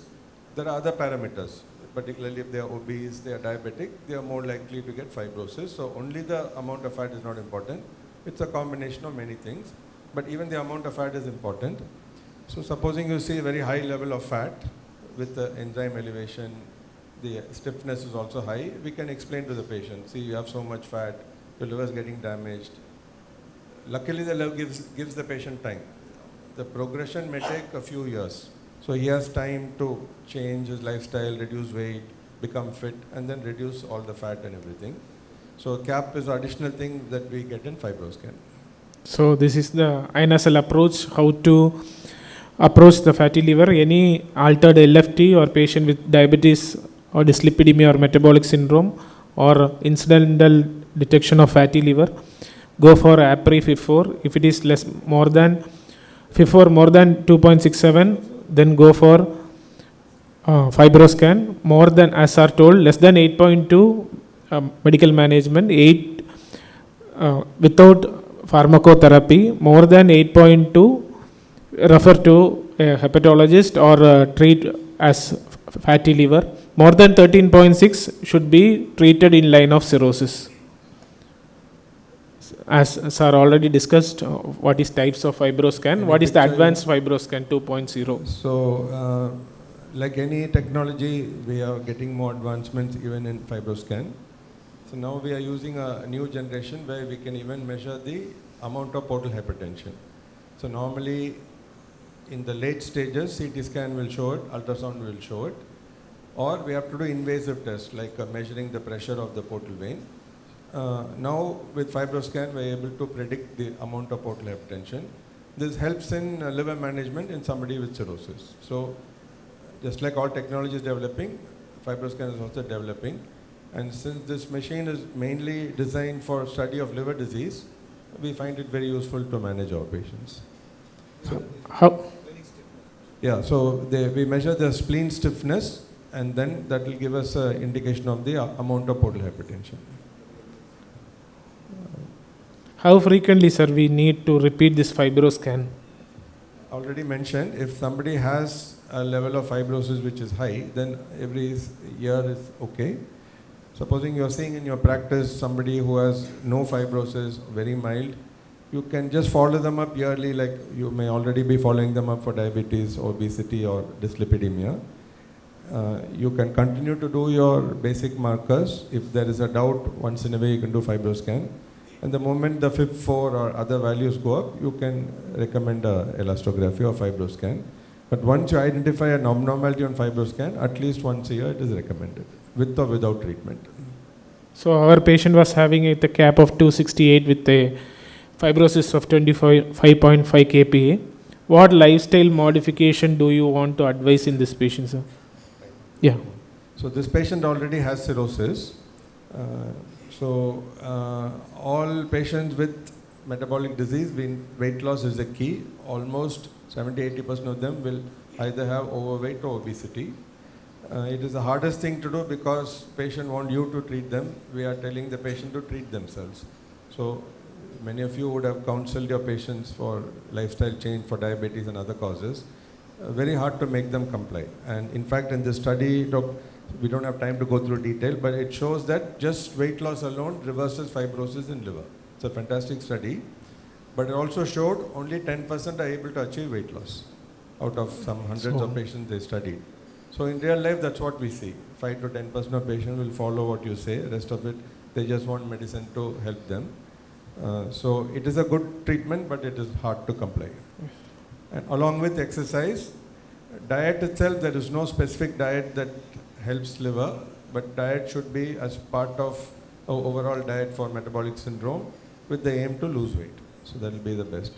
And the Western literature recommends Mediterranean diet, basically low fat, low carb, and moderate to high protein. So this is what they recommend. Whatever way we can do it to our patient, that's fine. I don't think it's any issue. If our patient had a KP of 11 to 12, what will be the medical management, sir? We'll move on. What is the drug therapy you will initiate in this patient? I will cut short all the treatments in one Yeah. slide. So now next question is, okay, apart from lifestyle, diabetic management, controlling lipids, controlling all the BP and comorbidities, thyroid, etc., are there drugs that help? That is the next key question for everyone. There are medication. Evidence-based will be vitamin E, which was studied 12 years back. It is an antioxidant and it reduces oxidative stress inside the liver. So the excess fat in the body causes cytokine release, it causes an inflammatory state. All this undergoes a variety of changes inside the liver which causes inflammation and fibrosis. So we are now targeting inside the liver to see whether these steps of inflammation can be reversed by blocking certain chemicals. So vitamin E has been shown to be useful, widely available in India. We can use it. There are some side effects, but by and large you can use it. Pioglitazone, all of you will be familiar with that, has antifibrotic properties inside the liver, so that's a good drug. And now we were always thinking GLP receptor agonists, SGLT2 inhibitors like DAPA and semaglutide, liraglutide are useful for liver. Now, just last week there was a phase 3 study published in US, not yet got approval, where they have shown that semaglutide injection reverses fibrosis in 30 to 40% of patients and reduces the steatohepatitis almost 60% of patients. So it is now there is evidence to suggest that it can be used. Till now we are just using in diabetics who also have fatty liver as a hepatologist. But now we can use it as a drug for NASH. It is not fully yet approved. So that is another promising drug. There is another drug which is US FDA approved called resmetirom. It stimulates thyroid beta cell receptors, and that is supposed to reduce fat inside the liver, thereby reducing inflammation, fibrosis. It is the first drug approved in US where it reverses fibrosis. And we have one more drug in India which all of you use called saroglitazar, which is initially recommended for diabetic dyslipidemia. But because of the PPAR agonist action, it also improves NASH and fibrosis. It's also available. It works well. All of us have used it for several years. It works well at the level of inflammation and maybe even at the level of fibrosis. So there are drugs being developed. Probably another 6-7 drugs will come in the next 2 years. So side by side, along with lifestyle, we can use drugs. So the next key is to identify patients who need these drugs before they get cirrhosis. So that is the area we are targeting that need fibrosis assessment. So that is probably one message. If I want to tell you today, that will be the message. So for other investigations, what do you want, sir? Cirrhosis.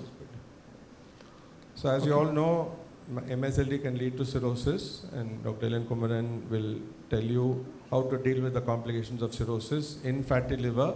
Is it different to other types of cirrhosis and so on? So this patient, since the fibrosis value was more than 13.6, it is the time, any value more than 13.6, it is the cutoff to screen for HCC. In this patient, we did a alpha fetoprotein which was normal. We did a PIVCA also, that is our protocol. PIVCA was around 210. Again, ultrasound was normal, only fatty liver. Then we did the CT and found out a 2 centimeter lesion. Sir, how in the NASH patient, how you want to go ahead in this patient, sir? How you want to treat this lesion? Yeah, so this is a superficial small lesion. We have to assess this holistically. We need to do a screening workup first. Even in small lesions, there can be extrahepatic nodal metastasis or distant metastasis. So if distant metastases have been ruled out, then in this patient, I think a loco-regional treatment with follow-up would be the treatment of choice, because she has no decompensation and the lesion is very small and very amenable to loco-regional treatment. Yes. In this patient, we did a RFA, radiofrequency ablation, and patient is with us 2 years of follow-up without any other complications. is still compensated. So the take-home message is any patient with more than 13.6, we should screen for HCC and detect HCC so that further progression can be avoided. If you have left 1 year later, if you have missed this patient would have come with a vascular invasion. So quickly going to the second case.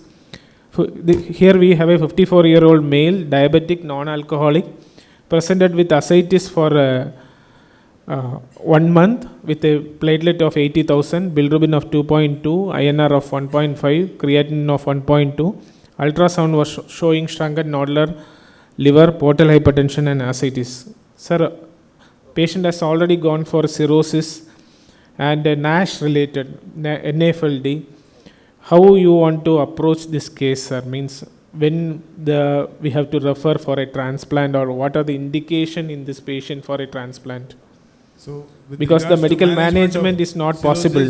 Management of cirrhosis at the stage of decompensation, I don't think there is any difference in the etiology involved.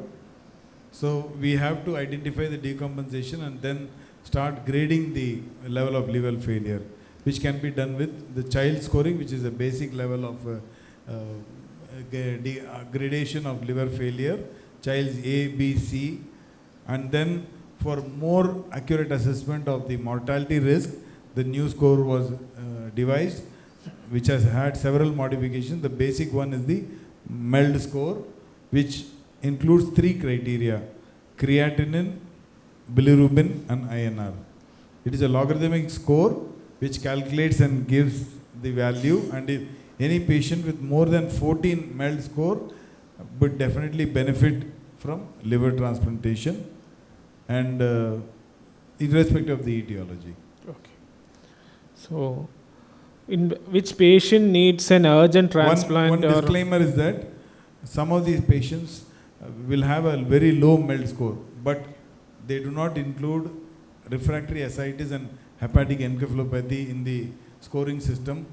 So many liver failure patients are being managed with only repeated tapping or repeated encephalopathy with a very low MELD score. So even in such patients with very low MELD score, it may be a good indication to refer them for early transplant. So which patient need an early transplant or emergency transplant, or which patient can little wait and go for a transplant, sir? So the MELD score gives a fair assessment because that was primarily devised to assess the mortality risk in CLD patients. So anybody with a very high MELD score of more than 20 or 25, they definitely would need to undergo liver transplantation within 2 to 4 weeks. Anybody less than that may probably can wait safely with medical management. So in the first case, we have seen a patient going from a normal liver to cirrhosis. Here we see a patient from a cirrhosis to the liver failure. Once decompensated cirrhosis patient with ascites, 1 episode of encephalopathy or any bleed, patient survival is around 2 years. So when it goes for a refractory ascites, when patient needs tapping, when patient develop renal failure or infection, SBP, then the survival is less than 6 months. Average is 3 to 6 months. So an emergency transplant may be needed. So, sir, what are the types of transplant we can offer on this patient, sir? So we have basically the deceased donor transplant or the living donor transplant. To give a fair idea to the delegates about how deceased donor transplant in our country is, in our state, we can be proud that we have the maximum donation in the entire country, but then still roughly the waiting time in any hospital for a DDLT would be around 3 to 6 months. So if you are fairly confident that the patient is stable enough to wait for that long, you may advise them to wait with a deceased donor option. Otherwise, the living donor option is the best. Okay. So, if patient, our last slide, how if this patient comes with a donor, how long the donor has to stay, what are the risks? So in the process of transplant counseling for the patient, we tell them in detail about the evaluation, post-operative stay and the necessary follow-up. With regards to evaluation, it takes not more than 3 to 4 days for the medical evaluation of both the patient and the donor. there are some legal formalities that has to be done. The approval has to be obtained, which can be done less than a week. And after surgery, the recipient stays for 2 weeks, maximum of 2 weeks in the hospital. Donor stays for 1 week in the hospital. The donor can resume all his normal activities exactly 1 month after the surgery. And for the recipient, even though they go on to have a normal diet, home cooked food and not much restrictions, because of high immunosuppression, for the first 2 months, they are advised to stay indoors, take only home cooked food, and pretty much after 2 months, their steroids are completely stopped and they can go on to lead a normal life. Just for the fear of time, I'll go on answering the questions. The donor risk is theoretically 0.03%, 99.97% across. This was a result from the study across the world, the LDLT ALL study. And like I said, the recipient stays for maximum maybe 2 weeks in an uncomplicated surgery. And the cost at present in several centers varies from 22 to 28 lakhs. But then now we do see a lot of insurance coverage based on the policy that the patients have taken. And definitely for the patients below the poverty line, there is the option of going for the comprehensive CM health insurance scheme, where the surgery is completely done free of cost. 2 years follow-up with medications and investigation is also provided free of cost. So, ending up, what happened to this patient was, patient on our evaluation found out had renal failure. Unfortunately, patient was not having the donor. So, we listed, and since we list in Apollo, we list in 8 hospital, the patient got organ in 2 months. And he was lucky and he survived.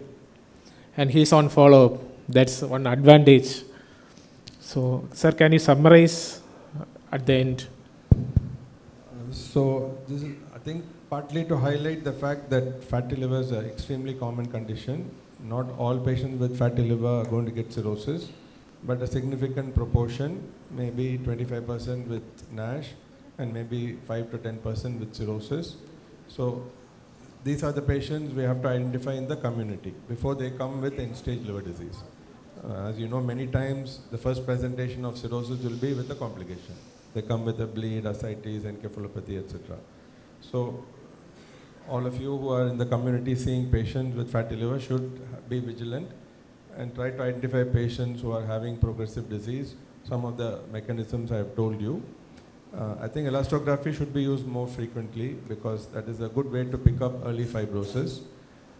Apart from lifestyle changes, which are extremely good, there are good drugs coming through for steatohepatitis, fibrosis, and in the next few years we are going to see a lot of medication. So these patients can be reversed, preventing cirrhosis and further complications. And in patients with advanced cirrhosis, sometimes it can be very subtle. So again, you need to have a lot of awareness, and please refer and take help from a specialist. Sometimes without full-blown cirrhosis, people are now getting HCC. Again, screening test is ultrasound and alpha-fetoprotein, but you need a high degree of suspicion. So any doubt, anything, any nodule seen on ultrasound, you need a higher imaging and further referrals. So this is the message from us to all of you. Thank you. So initial stage, I think so weight loss will be the important factor. Of course, yes. Like I mentioned, weight loss itself reverses fibrosis in at least half the patients. The challenge is to make them do it only. Yes. Yes, sir. So, as you can realize, liver is the second largest organ in the body, and the amount of cells that are required to actually replace function of the liver is huge. So till now, there are studies where bioartificial liver machines have been tried with cell lines from hepatoma and other things. They are being studied, but no alternative for liver transplant. Sir, in terms of progression, it's the number of years they stay in the thing, they progress more and more, no, sir? So, like, Yes. you know, the 2%, like 20 years of fatty liver, they have a more progression towards cirrhosis and this thing. So suggest stem cell therapy, I think maybe the GMCSF briefly it was used. Like Dr. Ilan said, very limited, very brief improvement, if at all you get improvement. So it is kind of not given up. We don't use it at all. It's not even an option. And also, we have a transplant becoming more and more available. Almost many centers in India, even in smaller cities, are doing. The results are good, so you might as well not wasting time and money, just go for transplant. It's not going to make much difference. Thank you, sir. I think it was a wonderful session. We'll move on to the next. Thank you so much. Thank you, sir. Now I request Dr. P. Selvapandiyan, sir, to present the memento. One question.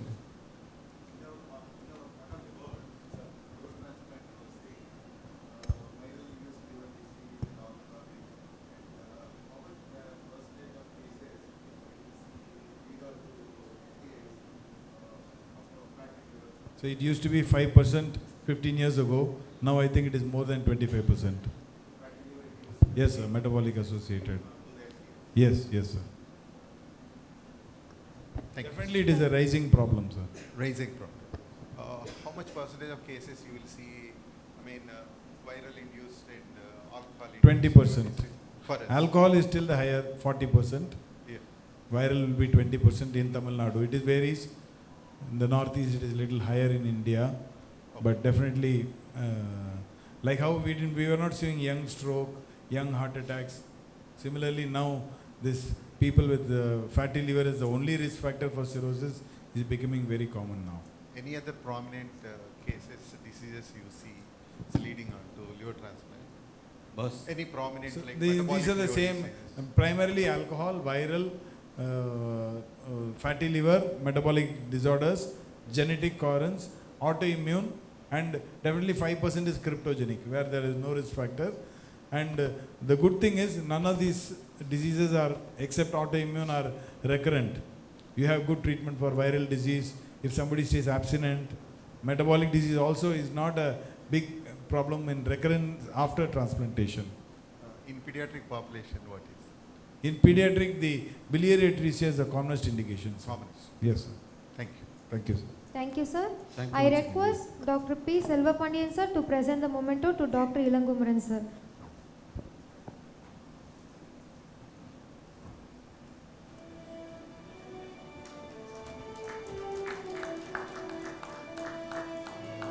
Now I request Dr. Mohan, sir, to present the memento to Dr. N. Murugan, sir.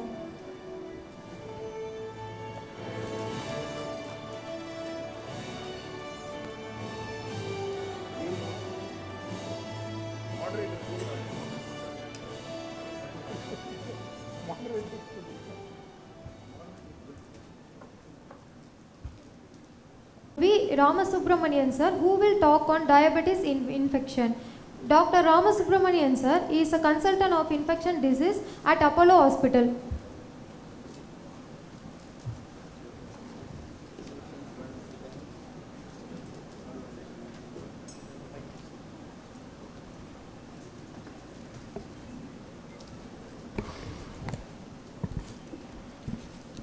Good afternoon, everybody.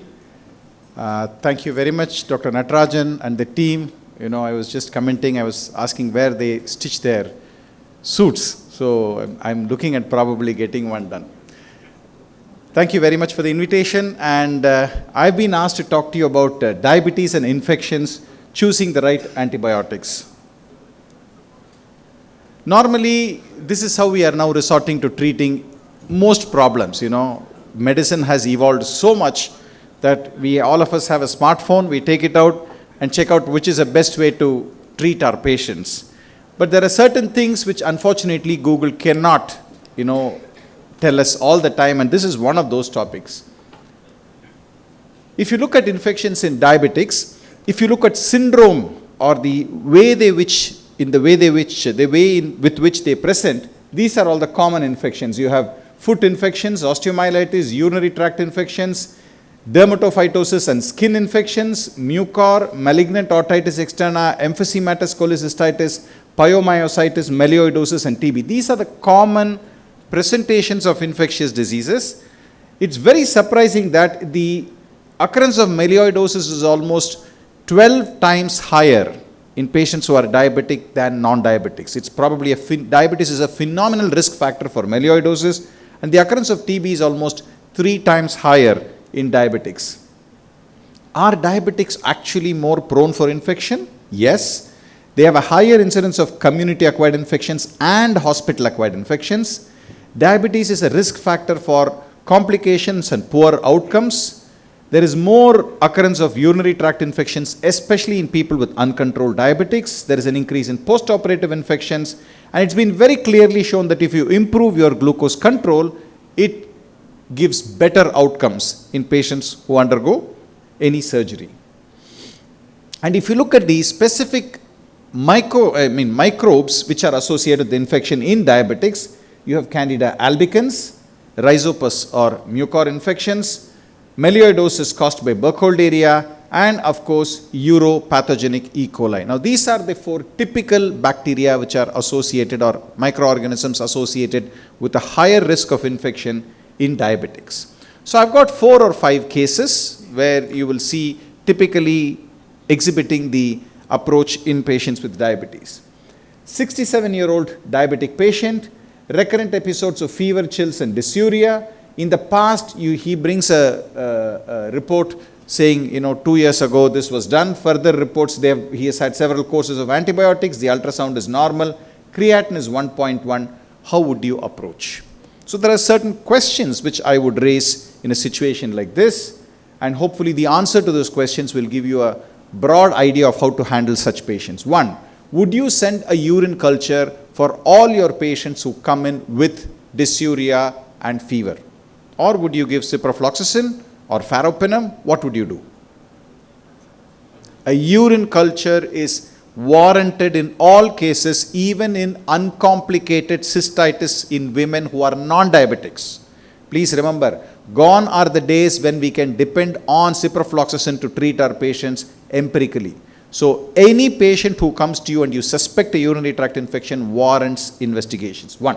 2, never send a urine culture without sending a urine routine. A urine culture should never be sent alone. A urine routine. I see so many cases where the urine routine is normal, urine culture shows significant bacteriuria, probably as a result of contamination. When you take the urine sample and leave it on the shelf, and if that goes to the lab 4 hours or 6 hours later, which quite often it does, it will show growth. So do not send a culture without a routine. Next, if you are having a bacteriuria, look at the colony count. A colony count of more than 10 to the power of 5 or 1 lakh is almost always warranted. There are very rare exceptions when they have typical symptoms. The colony count is only 10,000, you assume it as significant, but otherwise 10 to the power of 5. What empiric antibiotics would you start? Most urinary tract infections, if it is an uncomplicated cystitis, it is easy, which means that they don't have fever. They have dysuria, frequency, hematuria. Nitrofurantoin is one of the best antibiotics right now for empiric therapy. But if they have fever, like this gentleman has, nitrofurantoin is no use. Nitrofurantoin and fosfomycin go here, go straight through the kidney and come out into the urine. They do not treat pyelonephritis, which is what causes fever. So do not use nitrofurantoin. In this situation, if the patient is unwell, you have to resort to injectable agents. Amikacin, aminoglycosides, or beta-lactamase inhibitors like cefoperazone, sulbactam, or even carbapenems if the patient is unwell needs to get admitted. But if the patient is stable, the options will include cotrimoxazole. Ciprofloxacin works only 20% of the times or even less. So I would not use ciprofloxacin empirically. Your choices are, you can still give aminoglycosides once a day, or you can give cotrimoxazole, which is a good option which will help pyelonephritis. How long would you treat? Uncomplicated cystitis, 3 to 5 days. Pyelonephritis like this, fever, chills, dysuria will require at least 10 days. If it is a quinolone which is sensitive, 7 days is enough. Non-quinolone pyelonephritis, 10 to 14 days of treatment is necessary. Would you repeat a culture after treatment? No. I like that. Do not repeat a culture after treatment to see whether it is cleared. You will quite often grow a bacteria which is of significant colony count, but it is not, if the patient is clinically improved, you don't need to repeat it. Because asymptomatic bacteriuria, which means that this patient has recovered, is fine now, but still has bacteria, warrants treatment only if the person is pregnant or if you're going to do a urethral manipulation. How would you manage recurrent infections? That's what we are facing. So confirm the diagnosis. Make sure it is a urinary tract infection which is recurring. 2, image. Start with ultrasound. Do a post-void residue to see if there is a significant post-void residue.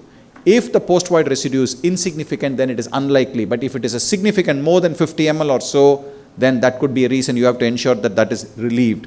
In men, it is usually prostatic hypertrophy or sometimes urethral stricture. In women, it could be a prolapse or sometimes an atonic or a bladder motility disorder. Do a urodynamic testing to see if there is flow is normal. Determine the site of infection. A lot of times in men, it is a prostate which has the focus of infection. This means he will require a prolonged duration of therapy. So if there is prostatitis, anywhere from 4 to 12 weeks of treatment may be required. So that is a reason you need to identify the site of infection. Give the appropriate treatment. As I said, pharopenem, please do not use pharopenem. The only role for pharopenem is probably a community-acquired chest infection. Pharopenem should not be used as a step-down treatment of meropenem or imipenem or ertapenem. Treat structural abnormalities. If there is a urethral stricture, that needs to be sorted out. And if it is a truly, you have ruled out everything, but he still has recurrent infection, then consider prophylaxis with nitrofurantoin 50 milligrams every night for 3 months or sometimes 6 months. Otherwise, no routine antimicrobial prophylaxis. This patient turned out to have a bulky kidney, turned out to a pyelonephritis. Quite often, patients with diabetes following pyelonephritis have a papillary necrosis, which comes and blocks the ureter, which is not seen clearly, but sometimes they have a mild hydronephrosis, sometimes they may not have because it's only a partial obstruction. So they will need DJ stenting to clear that, and a stent in place which can be removed after 4 weeks and a proper treatment to prevent recurrence. Please keep that in mind. 27-year-old student, an aspiring actor, recurrent abscesses. We see this in diabetics. They come with, I got a boil here, it got better, I got a boil in the back, and IND was done, and again now I've got a boil on my thigh. Recurrent episodes of abscesses. Pus culture, staphylococcus probably is not enough. You need to know what staphylococcus. Is it a coagulase negative staphylococcus or is it staphylococcus aureus? If it is aureus, is it MSSA or MRSA? Do not, any report which says plus is not reliable. You need to have the diameter, the disc diffusion inhibition diameter is needed, and the lab has to say whether it is sensitive or resistance. There is no moderately sensitive, highly sensitive, all that is not reliable. It's only sensitive or resistant based. If the sensitivity diameter is 20 millimeters, if it is less than 20 millimeters, it is resistant. If it is more than 20, it is sensitive. So this moderate sensitive, highly sensitive, please change the lab if they are giving you reports like that. You need to know whether it is an MRSA or an MSSA is because you need to treat it appropriately. If it is MRSA, you may need to use antibiotics like clindamycin, Bactrim, linezolid. If it is MSSA, good old cephalexin would suffice. I will not go through this, but ceftazidime, cefixime and ciprofloxacin are not good agents for staphylococcus. That's all. For managing patients with recurrent abscess, you need to ensure that sugar control is adequate. More importantly, decolonize them. What do you mean by decolonization? People with recurrent abscesses, typically caused by staphylococcus, have colonization of staphylococcus inside their nose. So this keeps causing problems again and again. So you need to use chlorhexidine, 4% chlorhexidine body wash. Ask them to have twice a day of the body wash for at least 7 to 10 days and use intranasal mupirocin, which is an anti-staphylococcal topical antibiotic. So you ask them to use intranasal mupirocin twice a day, have a bath using chlorhexidine body wash twice a day for at least 7 to 10 days in such cases. Sometimes, in spite of doing that, they will come back to you. And that is because probably they are, decolonized, but if they have a wife or a child who's colonized and who may not have symptoms, they will get it back from their close family members. So sometimes I decolonize the wife and the children also, if there are young children, to make sure that they don't come back and they do well. I've had several actors and actresses who are present to me like this. You know, the women are very, very worried. I'm starting a movie, I get a boil here, then a boil here. It's very, very difficult. They do very well after decolonization. 60-year-old male diabetic on chemotherapy for acute myeloid leukemia presents with a cough of 10 days duration. There is a low white cell count, the chest X-ray is normal, they do a respiratory viral panel which is negative. This is actually a sick patient who was in our hospital, blood culture sterile, not responding to antibiotics. Okay? So we did a PET scan. Because this was a patient with chemotherapy, they went straight for a PET scan which showed enlarged mediastinal lymph nodes and consolidation in the right upper lobe. What do you think it is? Tuberculosis. Yeah. So the first possibility was tuberculosis. But please remember, in the 21st century in India, there is no role for empiric ATT if you can get at a diagnosis. So what did we do?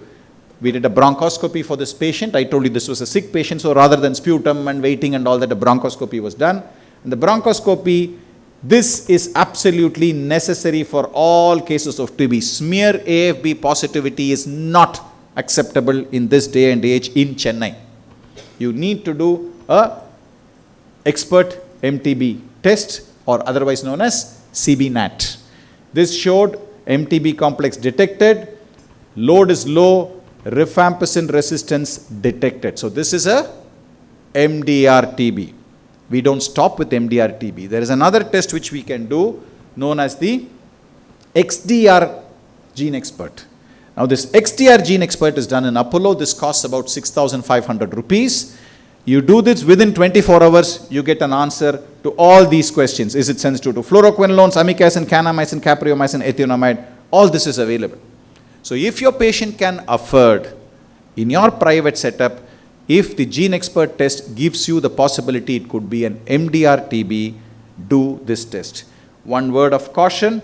Now, if the mycobacterial load is trace means just about detected, this may not be reliable. This will come as indeterminate. Most of that situation, it is actually a sensitive TB, but because the antigenicity is very low, the test may show that it is indeterminate to rifampicin resistant. You may worry that it is resistant, but generally a trace report of mycobacterial load, this is not a reliable report in such situations, but it is usually a sensitive TB. Okay? So this is a quick word about TB, because people with diabetes are at an increased risk of developing tuberculosis.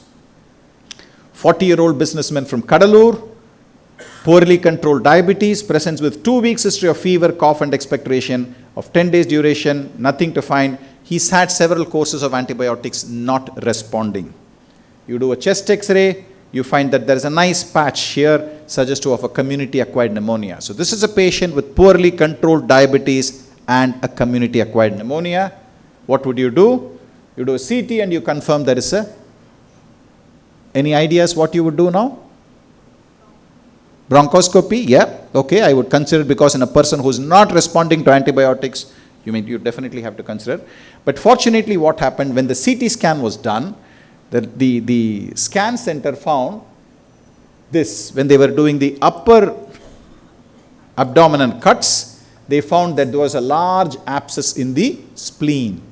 So an uncontrolled diabetic with a pneumonia and a splenic or a liver abscess, the diagnosis is melioidosis. Melioidosis is an infection caused by Burkholderia pseudomallei, and it definitely warrants a blood culture.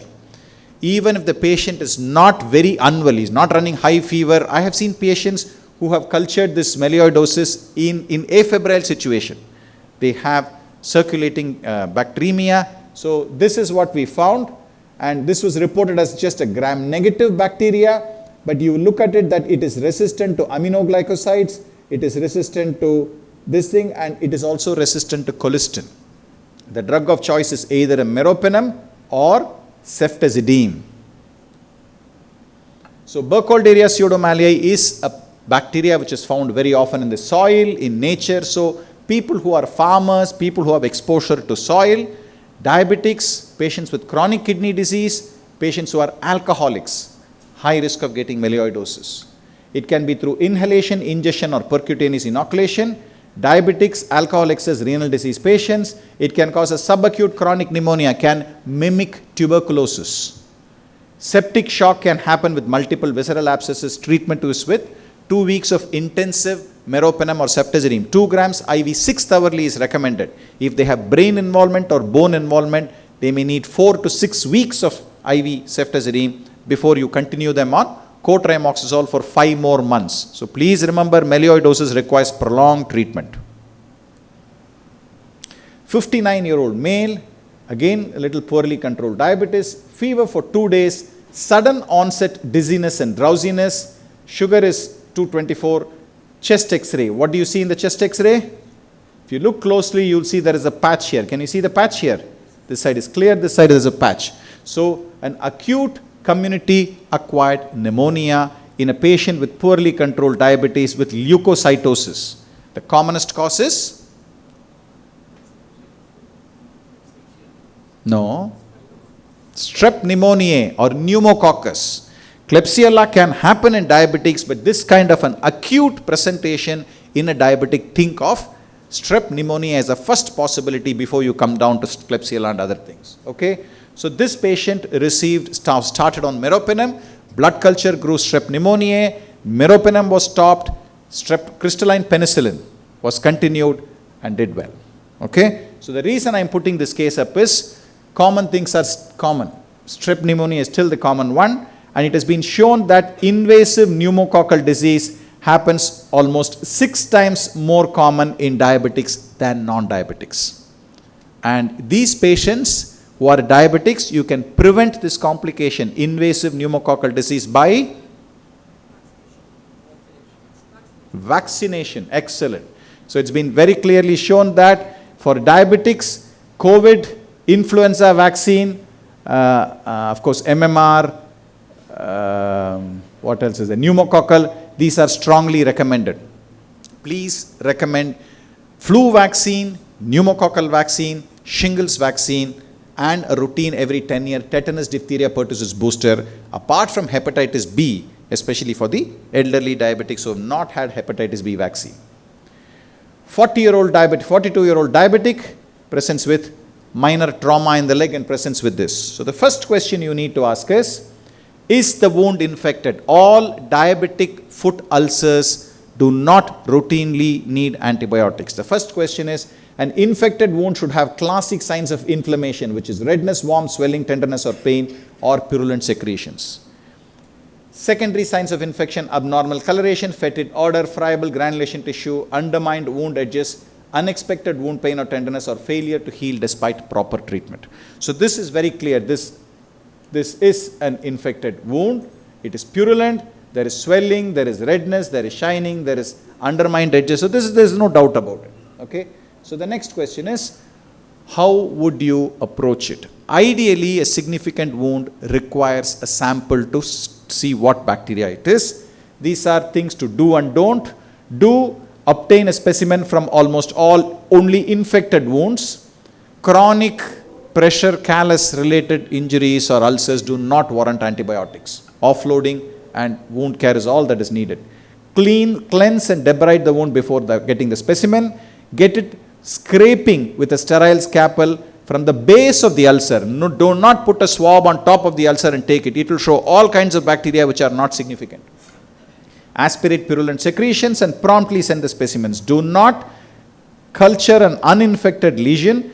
Do not obtain a specimen for culture without cleaning, and do not obtain a culture by swabbing the wound or the wound drainage. It will be very misleading. Please remember. There are a lot of organisms, but I won't go through this. If for most acute infections, when I say acute, 1 day, 2 days, 3 days, 4 days, it is usually gram positive. So an agent like co-amoxiclav is very good for an acute wound. If it is a wet wound, that is, they are barefoot walkers with a wet wound, if they have already had antibiotics, if the ulcer has been present for more than a few days, more than a week or 10 days, it is usually polymicrobial. You need to cover for gram-negative organisms, and lot of gram-negative organisms produce extended spectrum beta-lactamase enzyme, ESBL enzyme, which means or common cefotaxime, cefuroxime, ceftazidime won't work. You need to give beta-lactam, beta-lactamase inhibitor agents. So MRSA has to be considered if there is a past history of infection. If they have received antibiotics, you need to cover ESBL producing gram-negatives. Pseudomonas, typically warm climate, exposure to food to water, fetid food, consider empiric anti-Pseudomonas treatment. The duration of treatment a lot of times is pretty prolonged. Osteomyelitis 6 weeks, osteomyelitis following debridement 3-4 weeks is enough. Soft tissue without antibiotics, without osteomyelitis 2 to 3 weeks. Soft tissue once you have amputated, a short course is good enough. So you need to give the proper, apart from your usual offloading, wound dressing, all those things. Last case, 35-year-old diabetic, poorly controlled, presents to you with facial swelling and pain in the cheek. Please remember, if a diabetic patient, especially with uncontrolled sugars, comes to you with a facial pain, you may not be able to see much on examination. You press here, what do? You look inside the oral cavity. This is a very, very extreme case where you see a nice perforations in the soft palate. But always look, if you find that there is inflammation inside, that is a very strong indicator of mucormycosis, which is a life-threatening emergency. Patient needs to be admitted and aggressively managed. How will you manage him? Eliminate the predisposing factor. The predisposing factor is uncontrolled sugar. So you have to be aggressive and try to bring the sugar down to 100. Strictly maintain it between 100 and 150. The number 2 issue is surgery. You need to debulk all that. If you don't do, it doesn't work.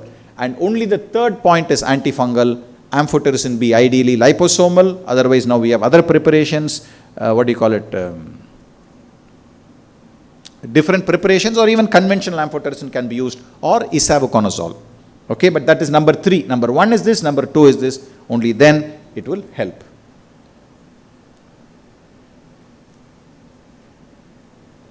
Yeah, this is just an algorithm. I think it's a little complicated. So if you're looking at preventing infections in diabetics, sugar control, lifestyle modification to ensure their metabolic parameters are taken care of, vaccination, typically I repeat, flu every year, pneumococcal, conjugate 13-valent vaccine followed 1 year later by a polysaccharide 23-valent vaccine, hepatitis B vaccine, tetanus diphtheria booster, and if they are over 50, shingles vaccine. Periodic follow-up. Diabetes, give it an inch and it will take a foot. Lastly, evidence does not make decisions, people do. This is one of my most favorite quotes, because we always quote evidence-based, but at the end of the day, you are the one who's making a decision. So you need to put the evidence together, look at the patient in front of you and make a very sensible decision so that it is relevant to him, not somebody who's given the guideline in the US. This is what matters. So customize it, and as a clinician, it is you who can make the best decision. Thank you. Thank you, sir. Now I request Dr. Mohan, sir, to present the memento to Dr. N. Ramasubramaniam, sir. Yes, Dr. Mohan. Sputum AFB, I would say, when WHO came up with this gene expert about 10 years ago, after that, sputum AFB is no longer reliable. So please do not send sputum AFBs. You don't know whether it is TB or NTM. Your sensitivity and the pickup rate varies. 3 days of AFB is what I was taught in college, no longer. Send a specimen for gene expert. The pickup is much, much better, and you will know whether it is rifampicin resistant or not. So this is, if there is one point you are taking home after this, forget the antibiotics. If you suspect TB, ask for a CB-NAT or a gene expert.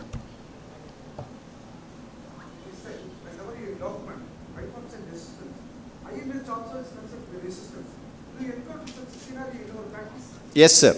In the sense that if you are not sending the specimen for culture, you are going only by the gene expert, you assume that there is a possibility of INH resistance also. That is why you give 4 drugs for 2 months and 3 drugs for the next 4 months. So rifampicin, INH, pyrazinamide, ethambutol for 2 months, and follow it up with rifampicin, isoniazid and ethambutol, because isoniazid monoresistance, even in the gene expert is done, that picks up only for rifampicin. The isoniazid monoresistance can be as high as 20 to 25%. in certain parts. So give 3 drugs. Yes.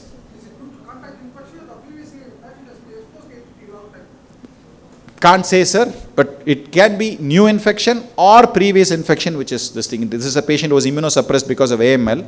Difficult to say, but if you don't have isoniazid susceptibility, give 3 drugs for the next 4 months. It's not working, ma.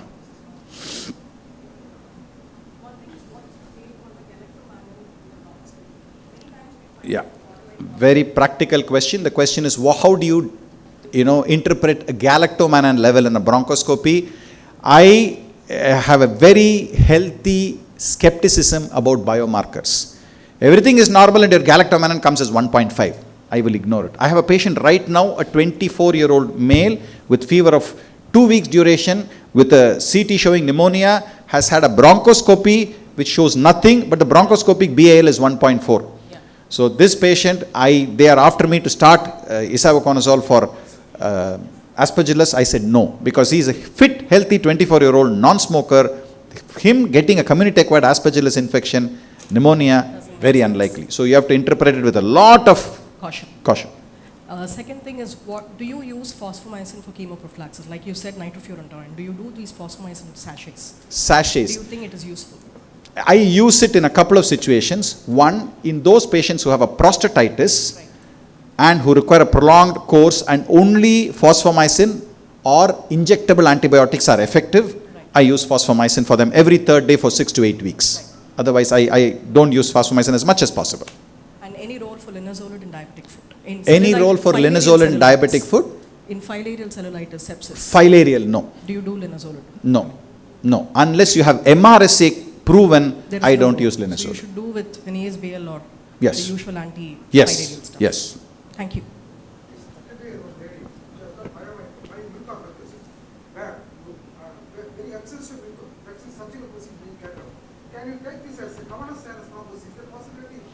If untreated, it can lead to cavernous sinus thrombosis. Yes, it's an angio-invasive fungus, so it goes right back to the cavernous sinus. Thank you, sir.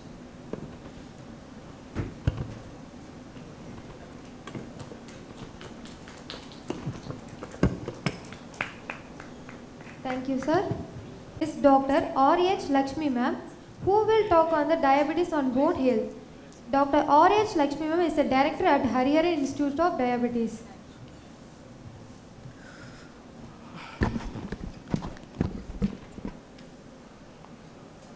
Slides.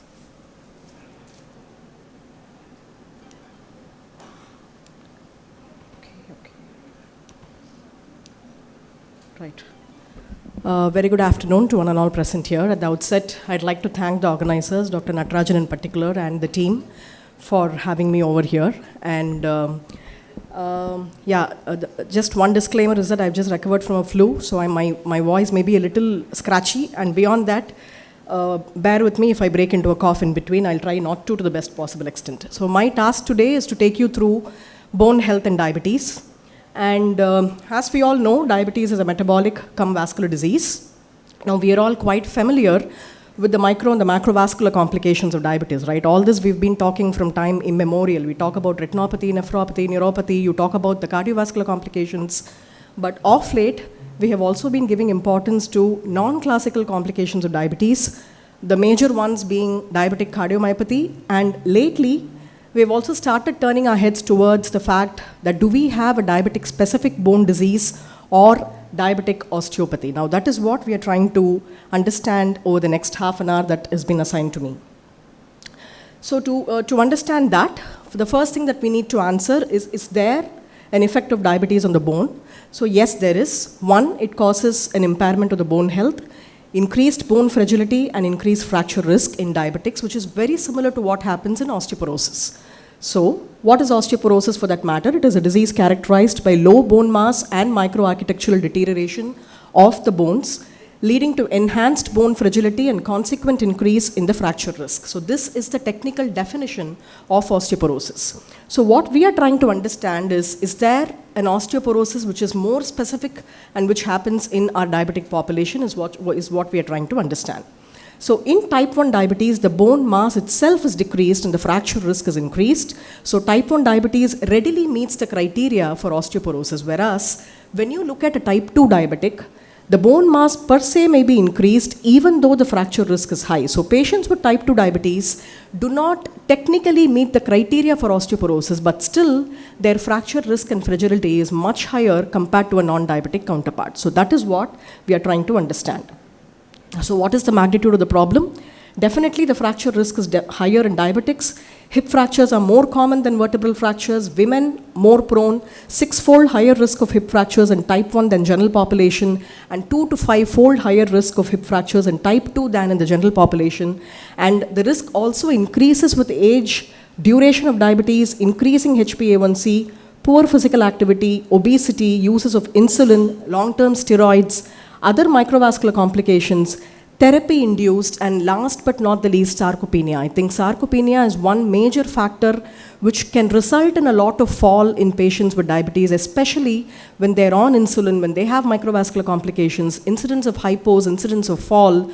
All this puts these people at higher risk of fractures than the non-diabetic people.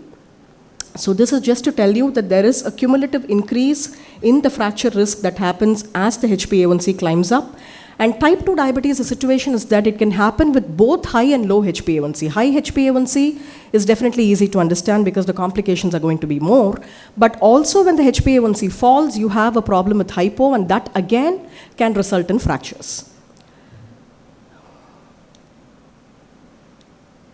Why is this not changing?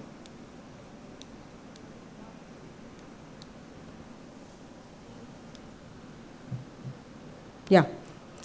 And in type 2 diabetes, there have also been reports where there is a difference in the way proximal fractures present and the way in which the distal fractures present. Proximal fractures in type 2 diabetes are more due to osteoporosis related fractures, whereas distal fractures are more because of the microvascular disease and insulin, or in other words, that is more due to diabetes related fractures. And when you look at the characteristics of bone in type 1 diabetes, there is a reduced bone mineral density, and the hip Z-scores are poor due to poor mineralization of the bone. And there is also microarchitectural deterioration where the bone volume is low, there is low trabecular thickness, there is high trabecular separation and decrease in the cortical thickness. So these bones in type 1 diabetic people will be thinner, smaller and more fragile, and they have poor bone strength and quality. So therefore, they definitely have a higher fracture risk at any site and predominantly at the femur neck. So this is just a cartoon to show you that when the maximum peak bone mass is attained around the teenage and the adulthood, and that is when a type 1 diabetic is naturally affected because they have the disease right from childhood. So there is a suppression of the osteoblastic activity due to lack of insulin and IGF-1 that happens in the formative years, resulting in inadequate accrual of peak bone mass. So this is the main reason why type 1 diabetics do not have a good quality of bone as they grow with the disease and as they already have complete insulin deficiency. Now, what happens in type 2 diabetes? Now, type 2 diabetes, the situation is slightly different because here is a condition where these people have probably even normal or slightly higher BMDs, but still are at higher risk of fractures. So that is why we are thinking of a slightly paradoxical situation here. But how do we explain the paradox is that the increased fracture rate is due to changes in the bone microarchitecture, improper redistribution of bone mass with increased trabecular bone density and increased porosity of the cortical bones. So in other words, the bone turnover rate is what is affected, and there is a compromised bending load on the bone.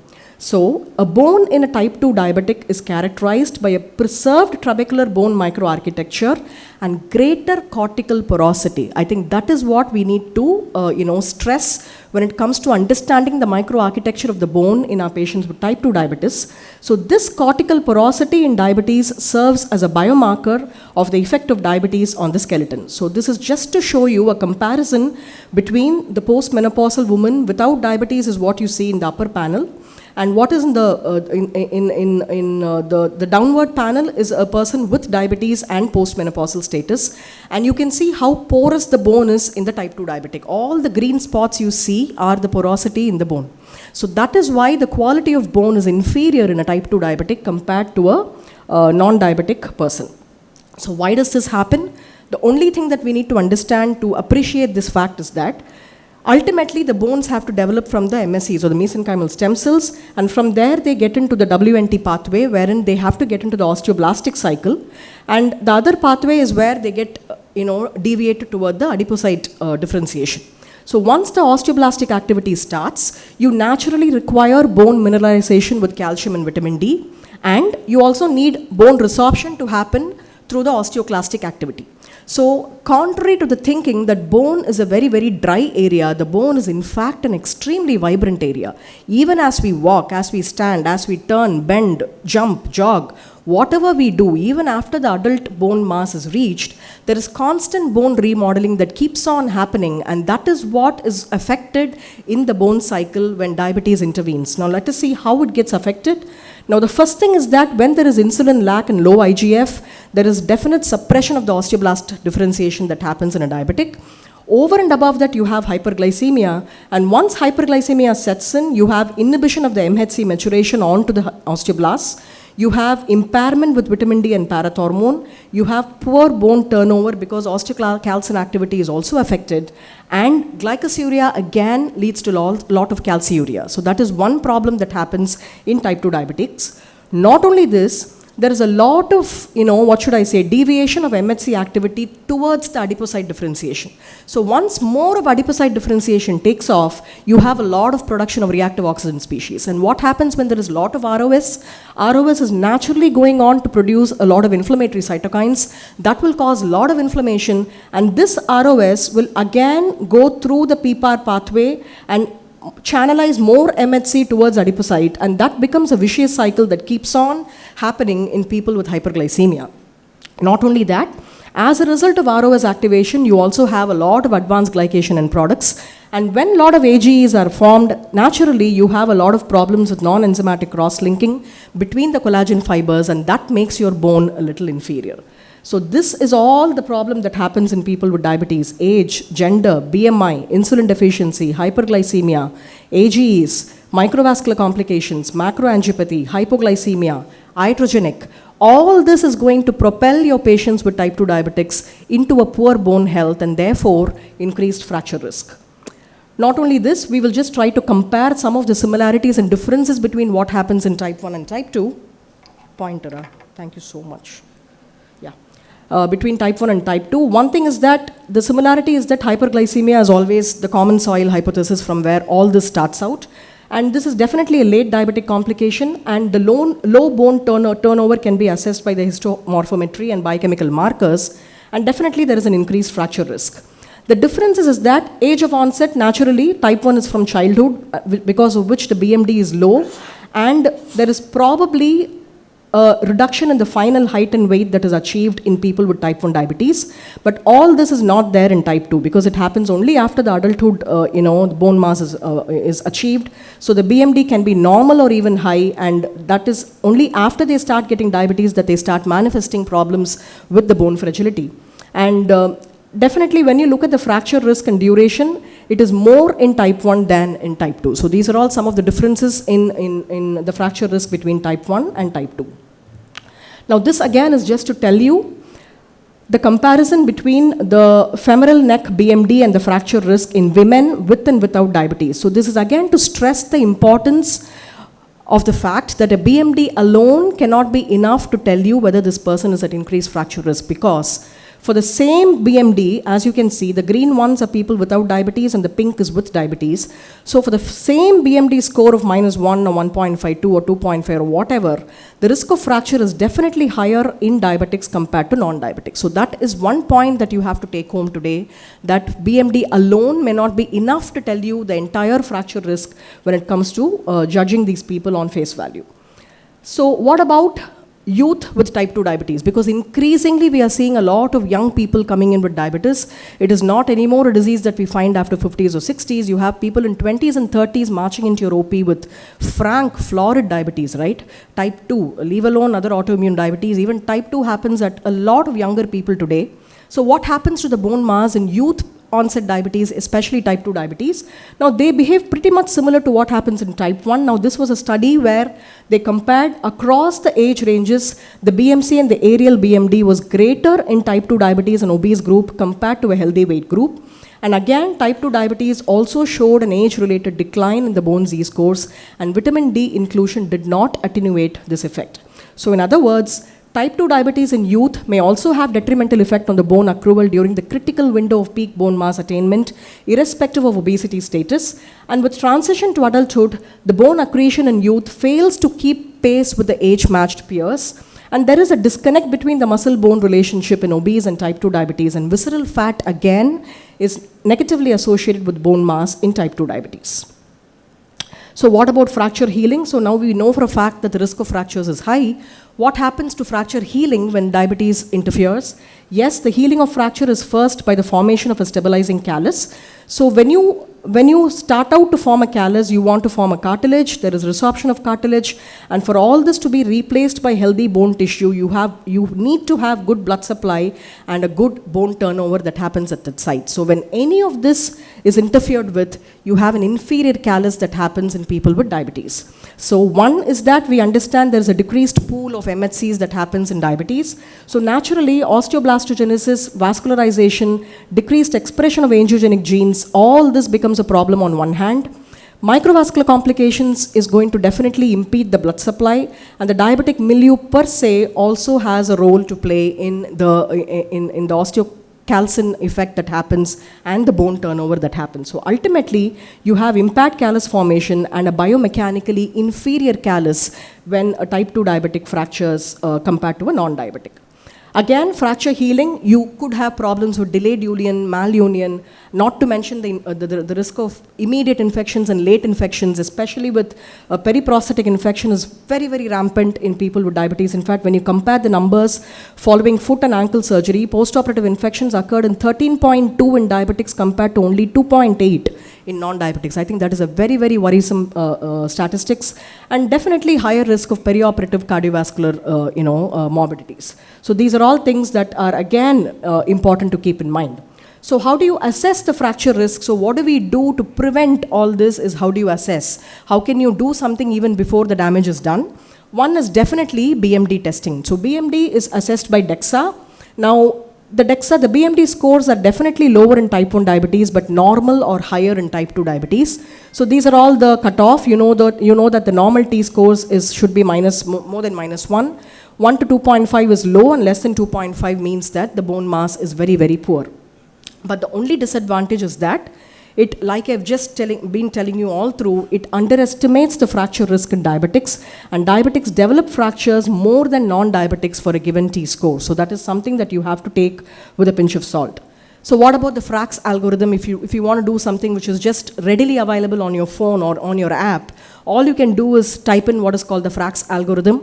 All it asks you is the ethnicity, the age, sex, weight, height, previous fracture, smoking status, whether the patient is on steroids, risk of RA, secondary osteoporosis, and with that it gives you the 10-year major osteoporotic fracture risk and the 10-year hip fracture risk. The only problem here is that diabetes is not factored in, and rheumatoid arthritis is taken as a proxy for diabetes. Right, so that is one thing. If you key in rheumatoid arthritis as present in any of your patients with diabetes, you take it as you have keyed in for diabetes. That is how it works. But the latest inclusion with the FRAX Plus version that has been released in April this year is set to include diabetes also as one of the risk factors. So this is something that you can readily do at the bedside.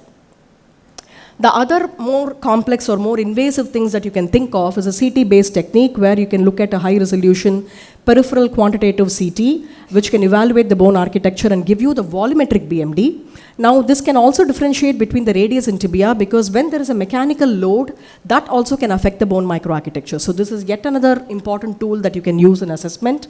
And ultimately, a bone biopsy is what is going to give you what the gospel is.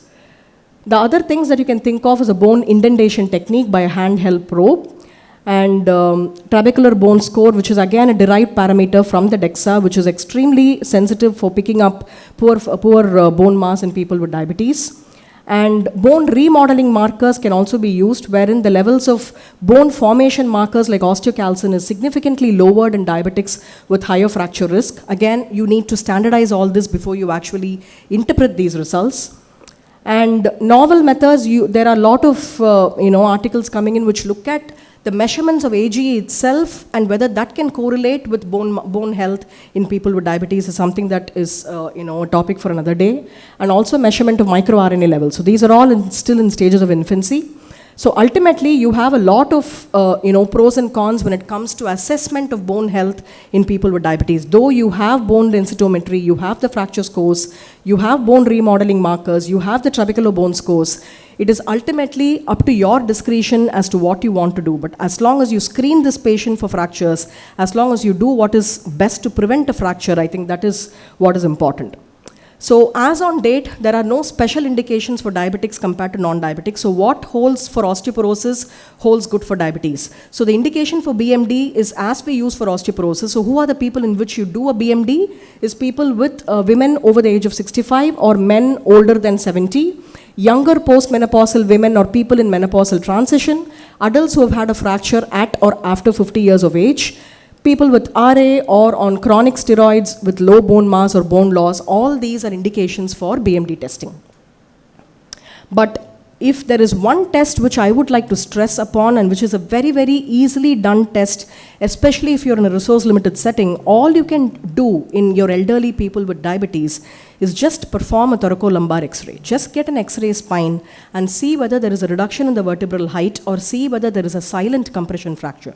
Because that can be very, very rewarding. That can really tell you a lot about the bone health than going for any of the other fancy and more expensive tests.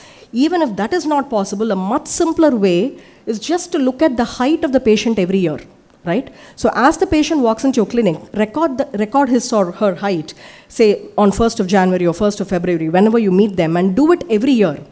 What the literature says is when there is a prospective height loss of 2 centimeters or more, which is meaning year on year there is a difference of height of 2 centimeters or a historical height loss of more than 4 centimeters compared to what they were at young adulthood, say 20-25 years, their height was like 160 centimeters, and today at 65-70 they are only 150, then you're really looking at a major problem here. So just by measuring the height or getting a thoracolumbar X-ray, you get a lot of information about the bone health in these people.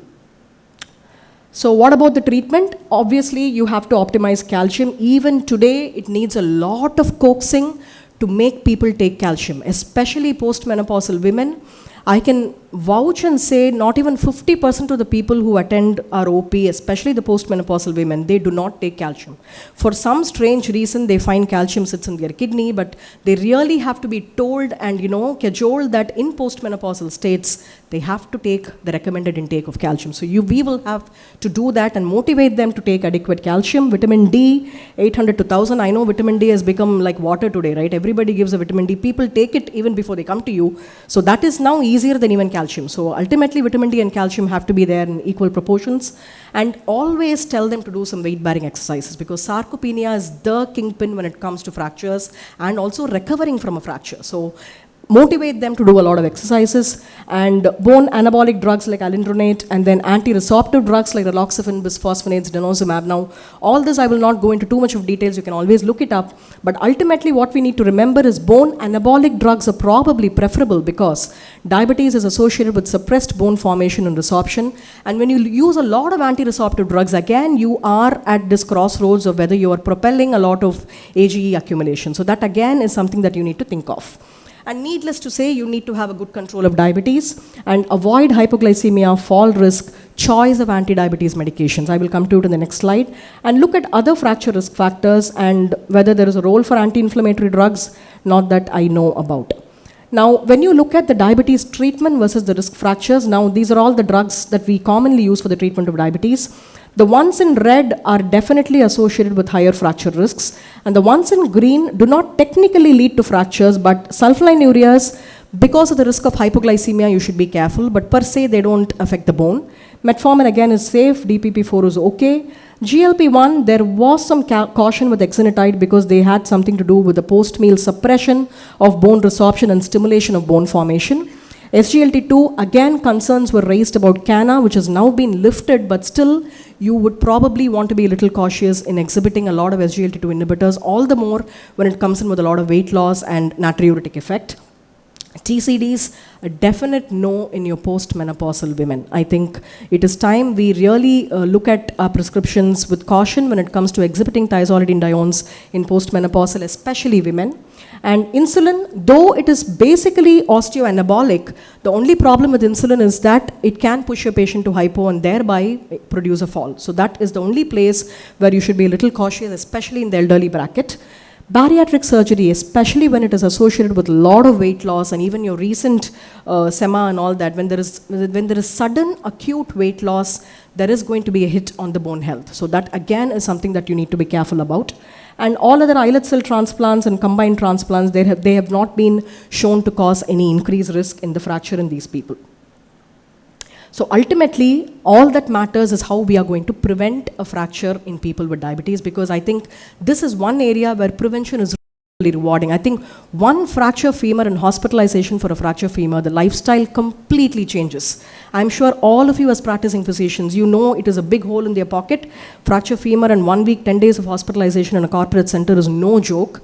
And coming back from that in retired life, getting back on their feet and being independent for activities of daily living is a major task in most of these people. So I think we really need to dwell a lot about prevention. So the first thing is to prevent, completely stop smoking, and of course gait training program, physical activity, and then take care of the drugs that they're doing, take care of polypharmacy, and small advice, just keep the light on in the night, or take some help when you visit the restroom. Most of these people are these elderly people who visit the toilet and they fall in the early morning hours. So small things like this that you can always pay attention to and tell them so that they know to be cognizant of what they have to do from their end.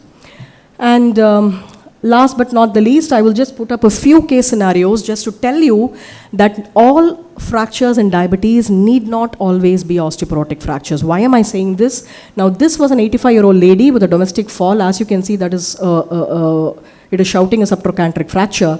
But intraoperatively, when we did the surgery, the bone health was so poor that we also did a biopsy. And the biopsy was suggestive of metastatic carcinomatous deposit. Now, this lady was completely asymptomatic. All she had was a fall and a fracture. And the immunohistochemistry came out as the primary from a hepatoid immunoprofile. And then we went back, did the PET scan. She had stage 4, CA liver, which was completely asymptomatic. She was just sitting at home. The only presentation was that of fracture. So why I'm saying that is always keep in mind that there could be some things which may appear to be very simple, but it may be much beyond that. Now this again is a 75-year-old male. He diabetic, hypertensive, smoker, alcoholic, and he had been coughing almost for a month, and he attributed a lot of back pain to the chronic cough that he'd been having. But ultimately he had a sputum positive TB. Not only that, this fracture was actually because of port spine. So this again is something that not all vertebral fractures in diabetes needs to be due to, osteoporotic or a degenerative fracture. You could also have certain things which can be lurking around like this. Now this was a postmenopausal woman who was evaluated for chronic back pain of around 3-4 months duration. So when we did the metabolic profile, her calcium was elevated at 11.6, albumin was normal, and the PTH was 579 international units. So she was worked up for hyperpara, and the Sesame B scan showed a well-defined soft tissue nodular lesion in the left inferior parathyroid region. Now this is the scan. So this is the parathyroid adenoma, as you can see on the left. And in fact, she underwent surgery for the adenoma with us, and she's doing extremely well.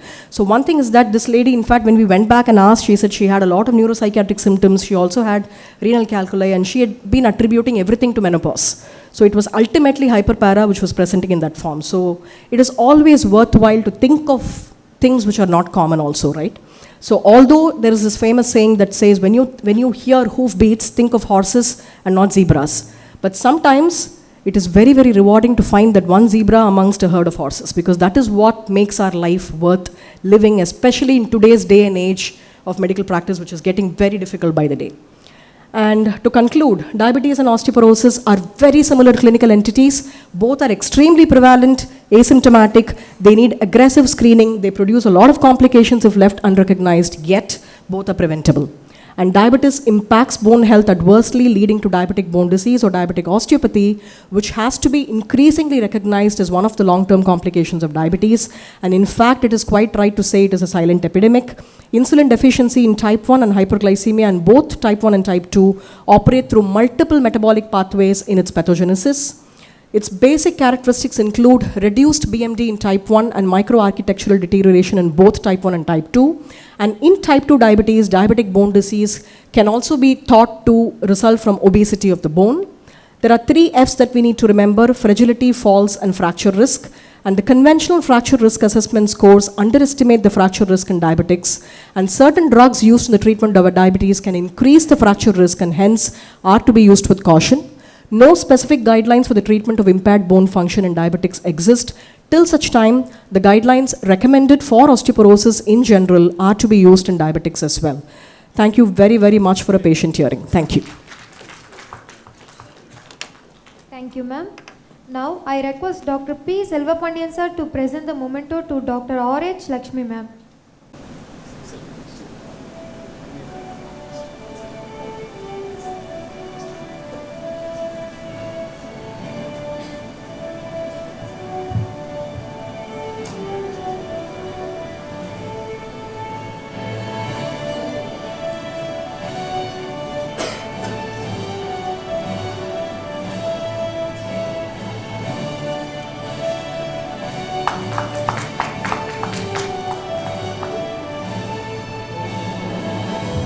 Thank you, ma'am. Now, I request Dr. A. Natarajan sir to present the memento to Dr. P. Selvapandiyan sir and Dr. K. Mohan sir.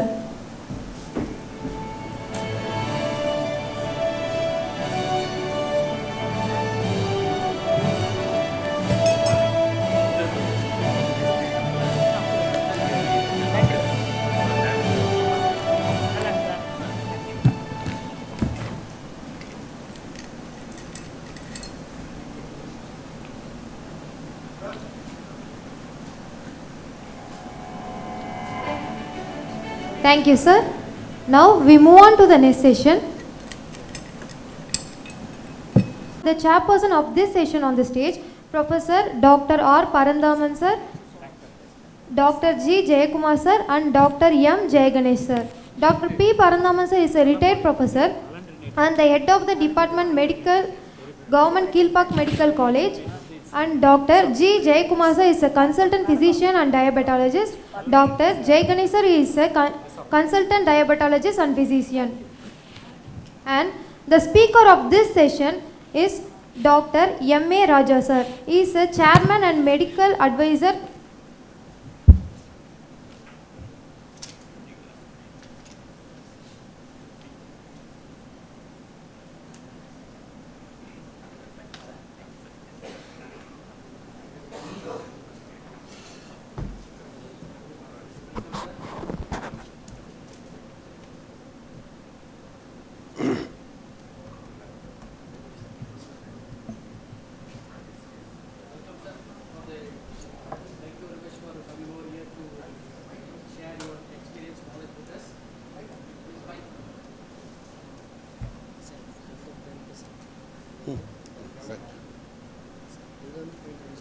Already jump ஆயிடுச்சு.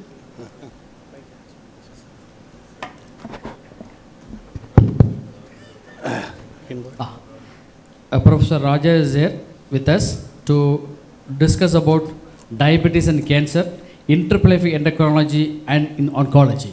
So it's a real tough task to complete in 20 minutes. We expect your expertise, sir. Stage is yours. Well, first of all, thank you for inviting me for this forum, and I really feel privileged and honored to be called here. But I hope you are not disappointed with what I'm going to talk about, because I was in this very same forum not so long ago when the topic I spoke about was diabetes and cancer. So I somehow did not want to repeat the same talk on the assumption that most, if not all, the audience would be the same. So I actually chose a little bit broader topic of endocrinology interaction with cancer, which of course includes diabetes, but actually I will not be focusing on diabetes because I covered the whole of it in one entire talk about half an hour last time. So if all of you are pure diabetologists, please bear with me. it is still of interest to know what's happening in your colleagues' world elsewhere. Like I go and attend sometimes cardiology and pulmonology lectures, even though I know it has no direct relevance to my clinical practice.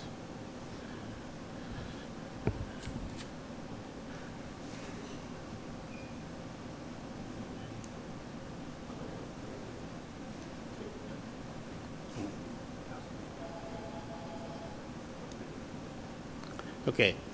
See, the relationship between endocrinology and oncology is much more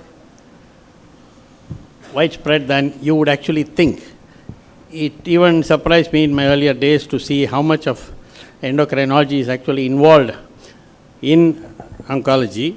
The most obvious is, of course, tumors which affect the endocrine organs, which I think all of you in this audience are aware. And when it involves endocrine organs, it could be benign tumor, it could be malignant tumor, and it could be functional or non-functional tumor. So when there are functional tumors, we usually seek the help of our endocrinology colleagues in either suppressing or stimulating whatever is required. I've given you some of the examples of endocrine organs which are affected and how, like I said, they can be secretory or non-secretory. Then there is also the issue of metastases. Sometimes the primary may not be in the endocrine organ as such, but like every other place in the body, metastasis can occur to endocrine organs as well. And in that situation, most of the time, it's actually suppression of activity of the endocrine organ. It's not so much stimulatory because the endocrine organ is not directly involved as a primary source of cancer. And interestingly, the other way around also applies, how endocrinology affects cancers. The most common and well-known example is the effect of circulating hormones on certain hormone-dependent cancers, particularly breast cancer in women, which is the number one cancer in India and in fact worldwide. I think all of you are aware about hormone-sensitive cancers. It is actually estimated that up to 70% of breast cancers can be influenced by estrogen. So it plays a very important role in terms of prognosis, because estrogen receptor positive tumors are generally biologically less aggressive, and equally it's even more important therapeutically, because all endocrine or the estrogen receptor positive tumors, automatically there's one way of treating them, and this is probably the first targeted therapy. Though we don't talk of it in terms like that, it's usually clubbed as hormone therapy, but really speaking it's a form of targeted therapy, because it is targeting only those tumors which are estrogen receptor positive, and the deprivation of estrogen or blocking the action of estrogen on the tumors will lead to clinical regression and control of disease. And it's a therapy which has been well known for at least 50 years. In fact, tamoxifen, which is the earliest anti-estrogen drug, has been around for at least 50 years, and that's really a remarkable thing if you think about it. Most drugs get replaced by so-called better and improved versions over the years, and the older versions get obsolete. But even today, tamoxifen is the drug of choice in premenopausal women who are estrogen receptor positive. So it's amazing that this drug, which was discovered more than 50-60 years ago, cannot be surpassed by any other drug which has come since.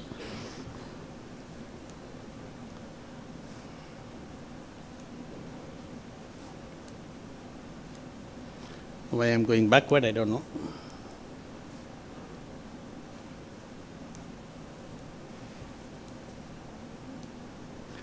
Can you move this?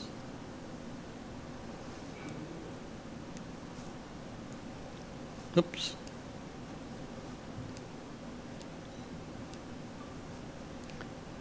Sorry about that.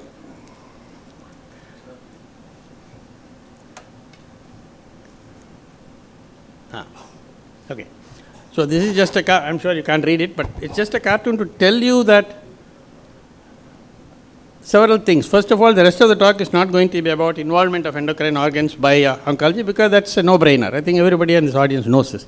But what some of you may not know is the effects of our treatment on endocrine function, and that's what I'd like to share with you. Even here, the effects of chemotherapy and radiation therapy on endocrine organs is well known, and I'm sure many of you are familiar with it, and many of you have been, at least those of you who practice endocrinology, may be called upon to help in correcting any endocrine deficiencies. This is just to tell you that virtually any endocrine organ can be affected by our chemotherapy or radiation therapy, depending on where it is applied. and most of the time it will lead to deficiency of function of the endocrine organ, which will then need replacement. So I just want to go into some of the less well-known things, but before that, as an introduction, let me tell you, you will be amazed to know that more than 50% of cancer survivors will have endocrine issues. That's actually a very significant figure. See, in the past, when I started oncology practice, we didn't have to worry about long-term survival because it didn't happen. Because the kind of treatments we had those days, unfortunately, was not very effective. And we lost the majority of patients, who also in those days, the majority of patients presented with advanced disease due to a number of factors. So that time we did not have to worry. But now, in the last 20 years particularly, we have very commonly cancer survivors who are there around 10 years post-treatment and so on, who are functioning perfectly well in society. So now we are looking at long-term issues. So one of the most common but yet very little publicized and very little known is endocrine. See, people talk about fertility, people talk about second cancers and other things like that in long-term survivors. But endocrine effects, like I said, is more than 50% of long-term survivors will have endocrine issues. But we need to be aware of it because a lot of times it could be subclinical. It may not be affecting the functioning of the patient. And this is also something which is not very predictable. Not every patient who gets treatment with, let's say, drug X or for that matter radiation, but radiation is probably more predictable with the dose. But the chemotherapy effects, they are not predictable in terms of endocrine effects. There are people who can take the full dose and not have any problems. There are other people who will have problems. And the severity of the endocrine organ or function being affected is also very variable. It could be, like I said, mild and subclinical. It can be serious enough to have significant clinical implications, affect their health and so on. So the main thing, like everything else in medicine, is you cannot diagnose something unless you think about it. So if you are aware that endocrine dysfunction can occur and you can specifically relate it to specific organs which have been involved in the treatment directly or as a collateral damage, then you start looking for things and you start looking for tests. Just one word about diabetes, because it's a diabetic clinic. We love steroids. Unlike the diabetologists, we love steroids. And I've just given you the spectrum of usage of steroids. Every single person who is getting an antiemetic will get steroid, because we actually believe that steroid is a very good antiemetic for acute emesis which can happen within the first 24 hours. The mechanism of action is not clearly elucidated despite a lot of study, but clinically you will see in and outside of trials and in daily clinical practice of virtually every oncologist, any drug which is known to cause significant emesis, part of the antiemetic usage will involve steroids. So that's the most widespread use. But we also use in a lot of other things. There are certain drugs which are known to cause allergies. For example, the taxane kind of drugs, it is a recommendation by the pharmaceutical company that we have to give steroid as a pre-medication. And then of course we have a lot of monoclonal antibodies these days, many of which are chimeric antibodies. So because of the chimeric nature, they also can cause hypersensitivity. All of them routinely get steroids. So it's the second commonest use is anti-allergic. Then of course I think all of you are aware, if somebody is getting radiation to the brain, we use it as an anti-edema measure. Sometimes there are non-specific uses. It sort of increases the well-being of the patient, decreases tiredness, maybe increases appetite. So in supportive care also it plays an important role. And then there are cancers where steroid is part of the mainstay of treatment. In fact, it's the single most effective drug for a lymphoma. Unfortunately, by itself, the good effects will not last long, which is why we need to use other more effective and long-lasting drugs. But otherwise, if you give steroid to a lymphoma, you will be amazed at the way the tumor melts. You could have a 10 centimeter mass sitting on the neck today, you give them steroid, tomorrow the mass can disappear. To that extent, steroids can influence lymphoma. In fact, it is one of the major potential complications of lymphoma treatment, that if the tumor lyses very rapidly, they can have a kidney shutdown and end in dialysis. It's called a tumor lysis syndrome, with a lot of variation in electrolytes and so on. So one has to be very careful about how fast you want to do that. And sometimes what happens, somebody is diagnosed lymphoma outside, and between the time that is diagnosed and they come to us, somebody has prescribed steroid for something else. And that sort of completely screws up the whole picture, because when the patient comes to us, the lymphoma is gone. And then we have to tell a patient, we have to wait for your cancer to come back for us to stage you and treat you. And this happens, believe me, not uncommon.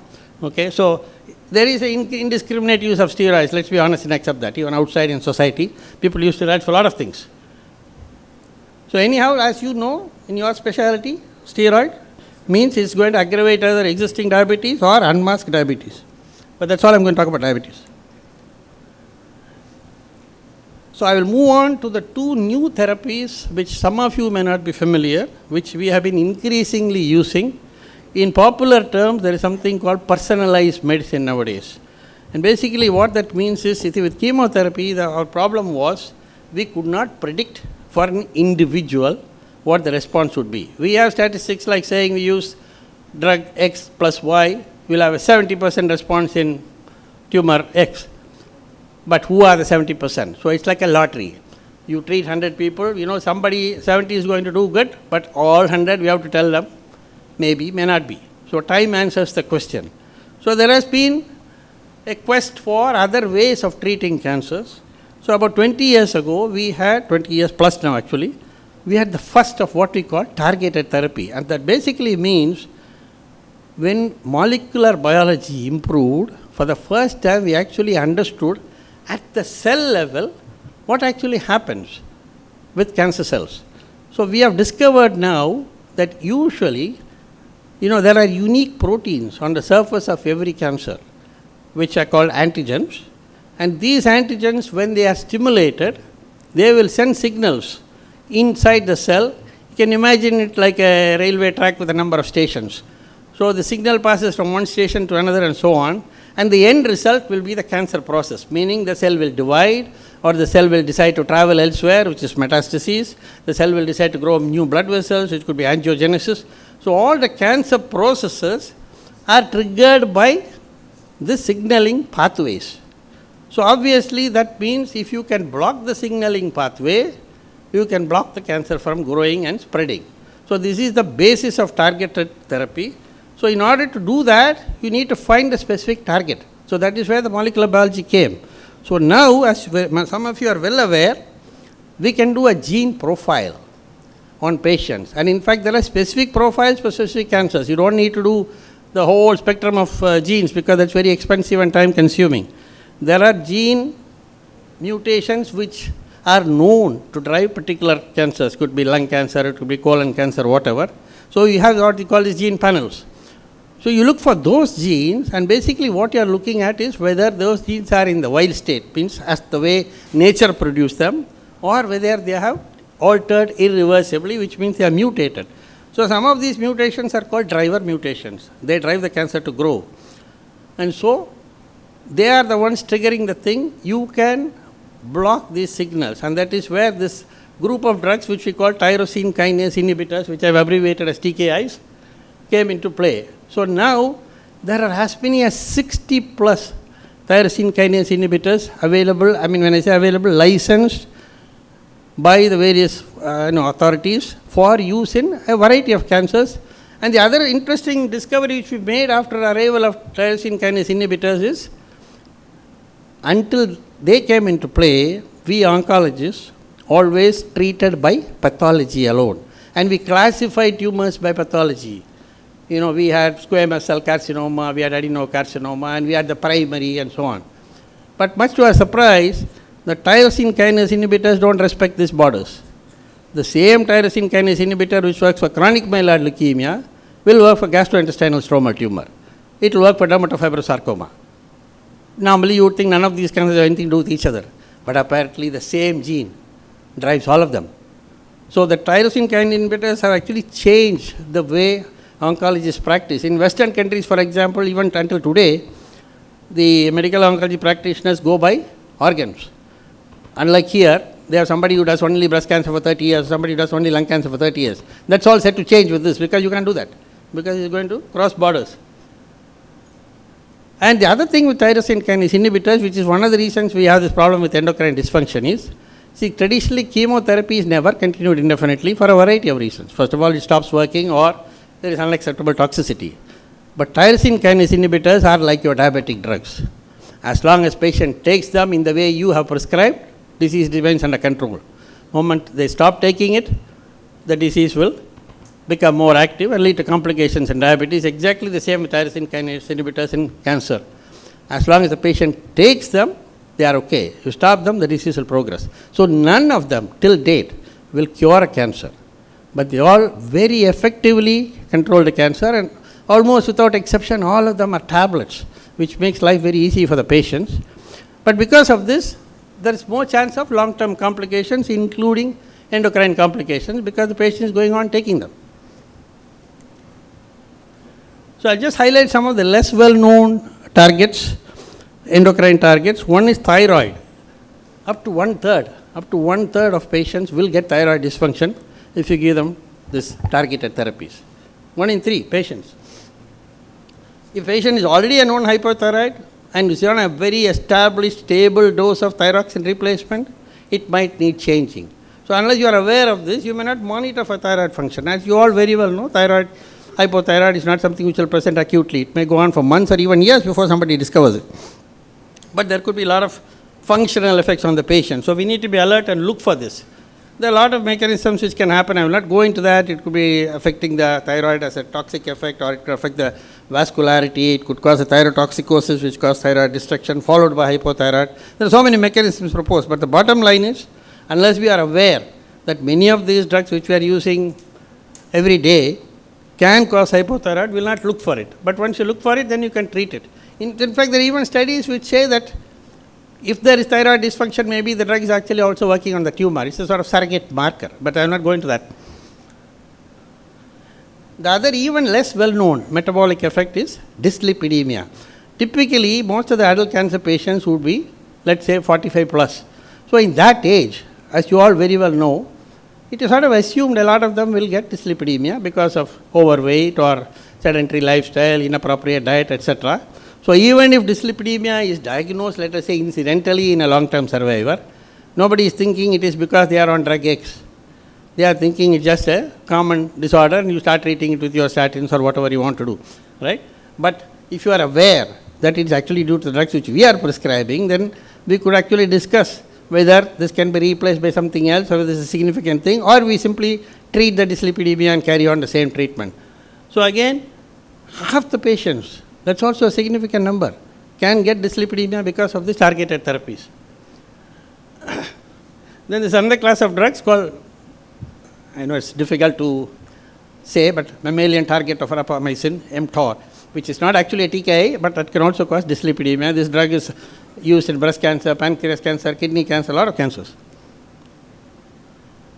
Then there are more subtle changes, electrolyte changes. You know, many of the elderly, especially 60 plus, get low sodium. Many of your relatives, close relatives, your parents, for example, could have had low sodium, and they get admitted to hospital and so on. One of the very common reasons for low sodium is inappropriate ADH syndrome caused by our drugs. So this also needs awareness. Otherwise, you simply correct the low sodium every time with fluid restriction, whatever you want to do, but again it will recur and so on, unless you look for an underlying cause. Even other electrolytes can be disturbed, and there's no point in simply replacing them thinking it is dietary or thinking it's because of somebody had loose motion or something. Actually, it could be related to the targeted therapies that we are using. Then there is osteoporosis. I think one of the previous lecturers elucidated very well about osteoporosis. One of the culprits is also the targeted therapies. But there are a lot of unresolved issues about this. For example, in every endocrine effect, we are not clear what is the pathogenesis. The clinical observation is there, it is well documented, published and so on. But what is the actual mechanism every time we do not know. And we do not know whether it is simply the drug or there is some individual susceptibility because yet another unknown gene. And I say this because, like I said earlier, not every patient is going to get this. So clearly there is some other factor which plays a role. It could be multifactorial, it could be their lifestyles. There are so many things which are still not very well elucidated, but the current toxicity criteria grading, WHO in fact doesn't even help us sometimes in grading these toxicities. So I'll move on to another class of treatment which I thought you should all be aware, and that is what is popularly known as immunotherapy. I think that term many of you may be familiar. In the last 10 years, immunotherapy has gained greater credibility and greater usage, including in practice in Chennai by all oncologists. In layman's terms, what immunotherapy does is improve the cancer immunity of the patient to fight the disease. It has no direct anti-disease effect. In scientific terms, our immune system is made up of molecules which will stimulate the immune system, and there are molecules which will inhibit the immune system. So you have inhibitory molecules, you have stimulatory molecules, and there is a checks and balances. Because if it gets stimulated too much, for example, autoimmune diseases can be triggered, so many hyperimmune responses can happen. If it is not active at all, then your immune system, you become immune deficient, and like I say, the T cell deficiency lead to cancers, other immune aspects would lead to infections and so on. So in nature, there's a system of checks and balances.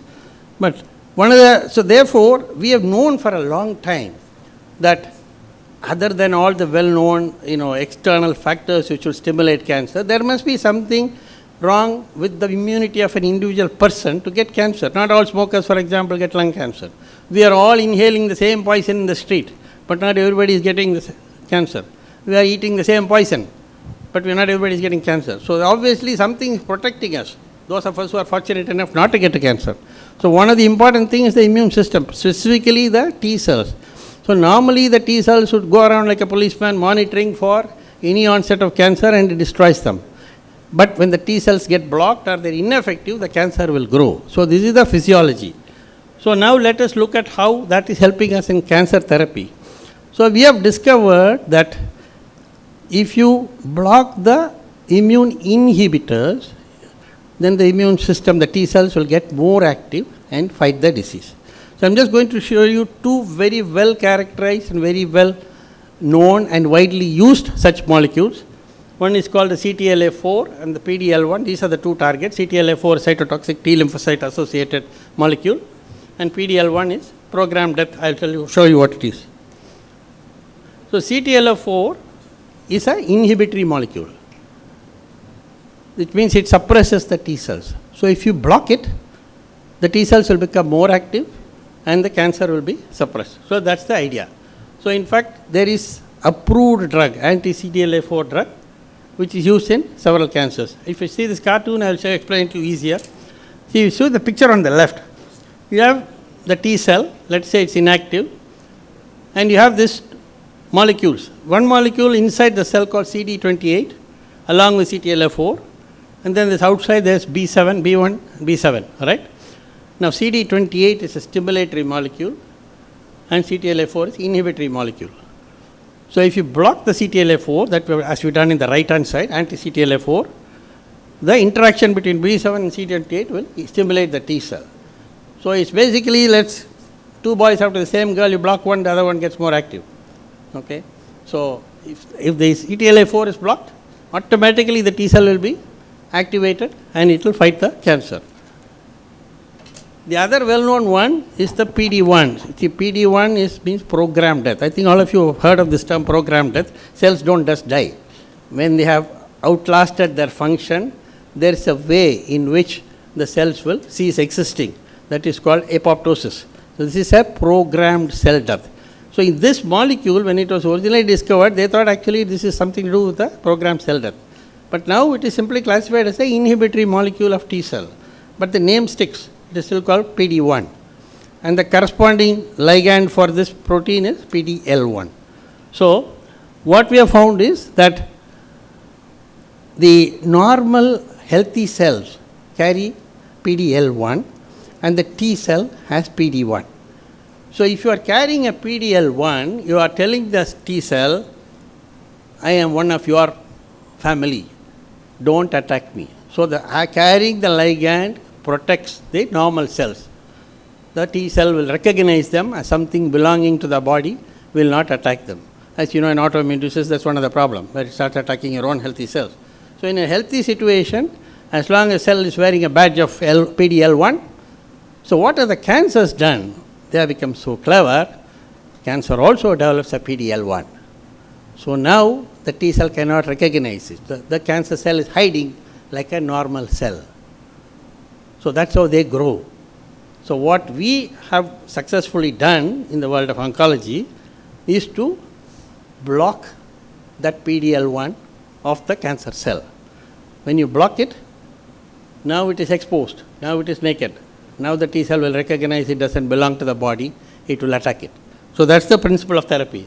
So you see it in this cartoon. See, on the left-hand side is normally what is supposed to happen. You have killer T cells and you have your cancer. Like I said earlier, T cell will go around like a policeman, sees a cancer cell, it will destroy it. So in the middle one, the cancer cell is also carrying a PD-L1. Therefore, the T cell is not recognizing it as something which has to be destroyed. It thinks it belongs to the body. So the cancer will grow. On the right hand side is what you have achieved. You block the PD-L1 of the cancer. Therefore, now the T cell will recognize the cancer and attack it. So this is all good. But like I said, same thing. When you give anti-PD-L1 agents, many patients survive much longer than before. In fact, we have stage 4 patients who are miraculously improved, where patients who are bedridden have started walking and so on. But the offshoot is they have enough time to get longer term complications, one of which is endocrine. And like I said, when you stop the inhibition of a T cell and make it more active, you have an autoimmune-like situation. Now the T cells are more active, they can stimulate normal healthy tissue. So you can get literally inflammation of any organ. You can get inflammation of your pituitary, you can get hypophysitis, you can get inflammation of the colon, colonitis, lung, pneumonitis. So patient is going to have symptoms corresponding to that. And you might be confused because in a cancer patient, let's say if you take the example of pneumonitis, infections are common, maybe progression of the disease, there are so many other factors. But one of the important factors is it is simply induced by the treatment that you are giving. So if we are aware of this, again go back to our favorite drug, steroid. That is anti-inflammatory. It will suppress the hyperaction of the T cell. So you can solve the problem. It's a solvable problem because generally we promote the immune therapy as a side effect free therapy. But this can rarely happen, that it can hyperstimulate normal organs and therefore you can get activity of many endocrine organs. You can get adrenal inflammation, therefore that becomes more active, you can have thyroid inflammation and so on. So we need to be aware of this, especially the diabetes which is induced by immune therapy and primary adrenal deficiency can be very serious conditions if not recognized in time. So in fact, I would actually stretch my neck out and say there is actually a role for an endocrine oncologist because there is so much of activity going on, there is enough to justify a specialist called endocrine oncologist.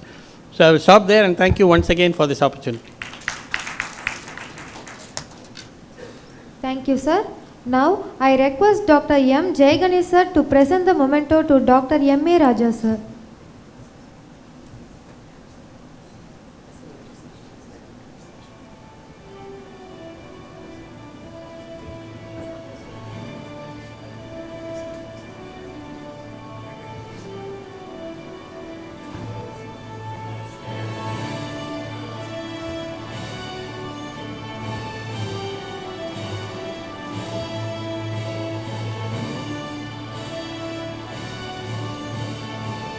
Thank you, sir. Now we move on to the next session. The speaker of this session, Professor Dr. A. Shanmugam sir. Professor Dr. A. Shanmugam sir is a professor and head at Dr. Ambedkar Institute of Diabetology, Government.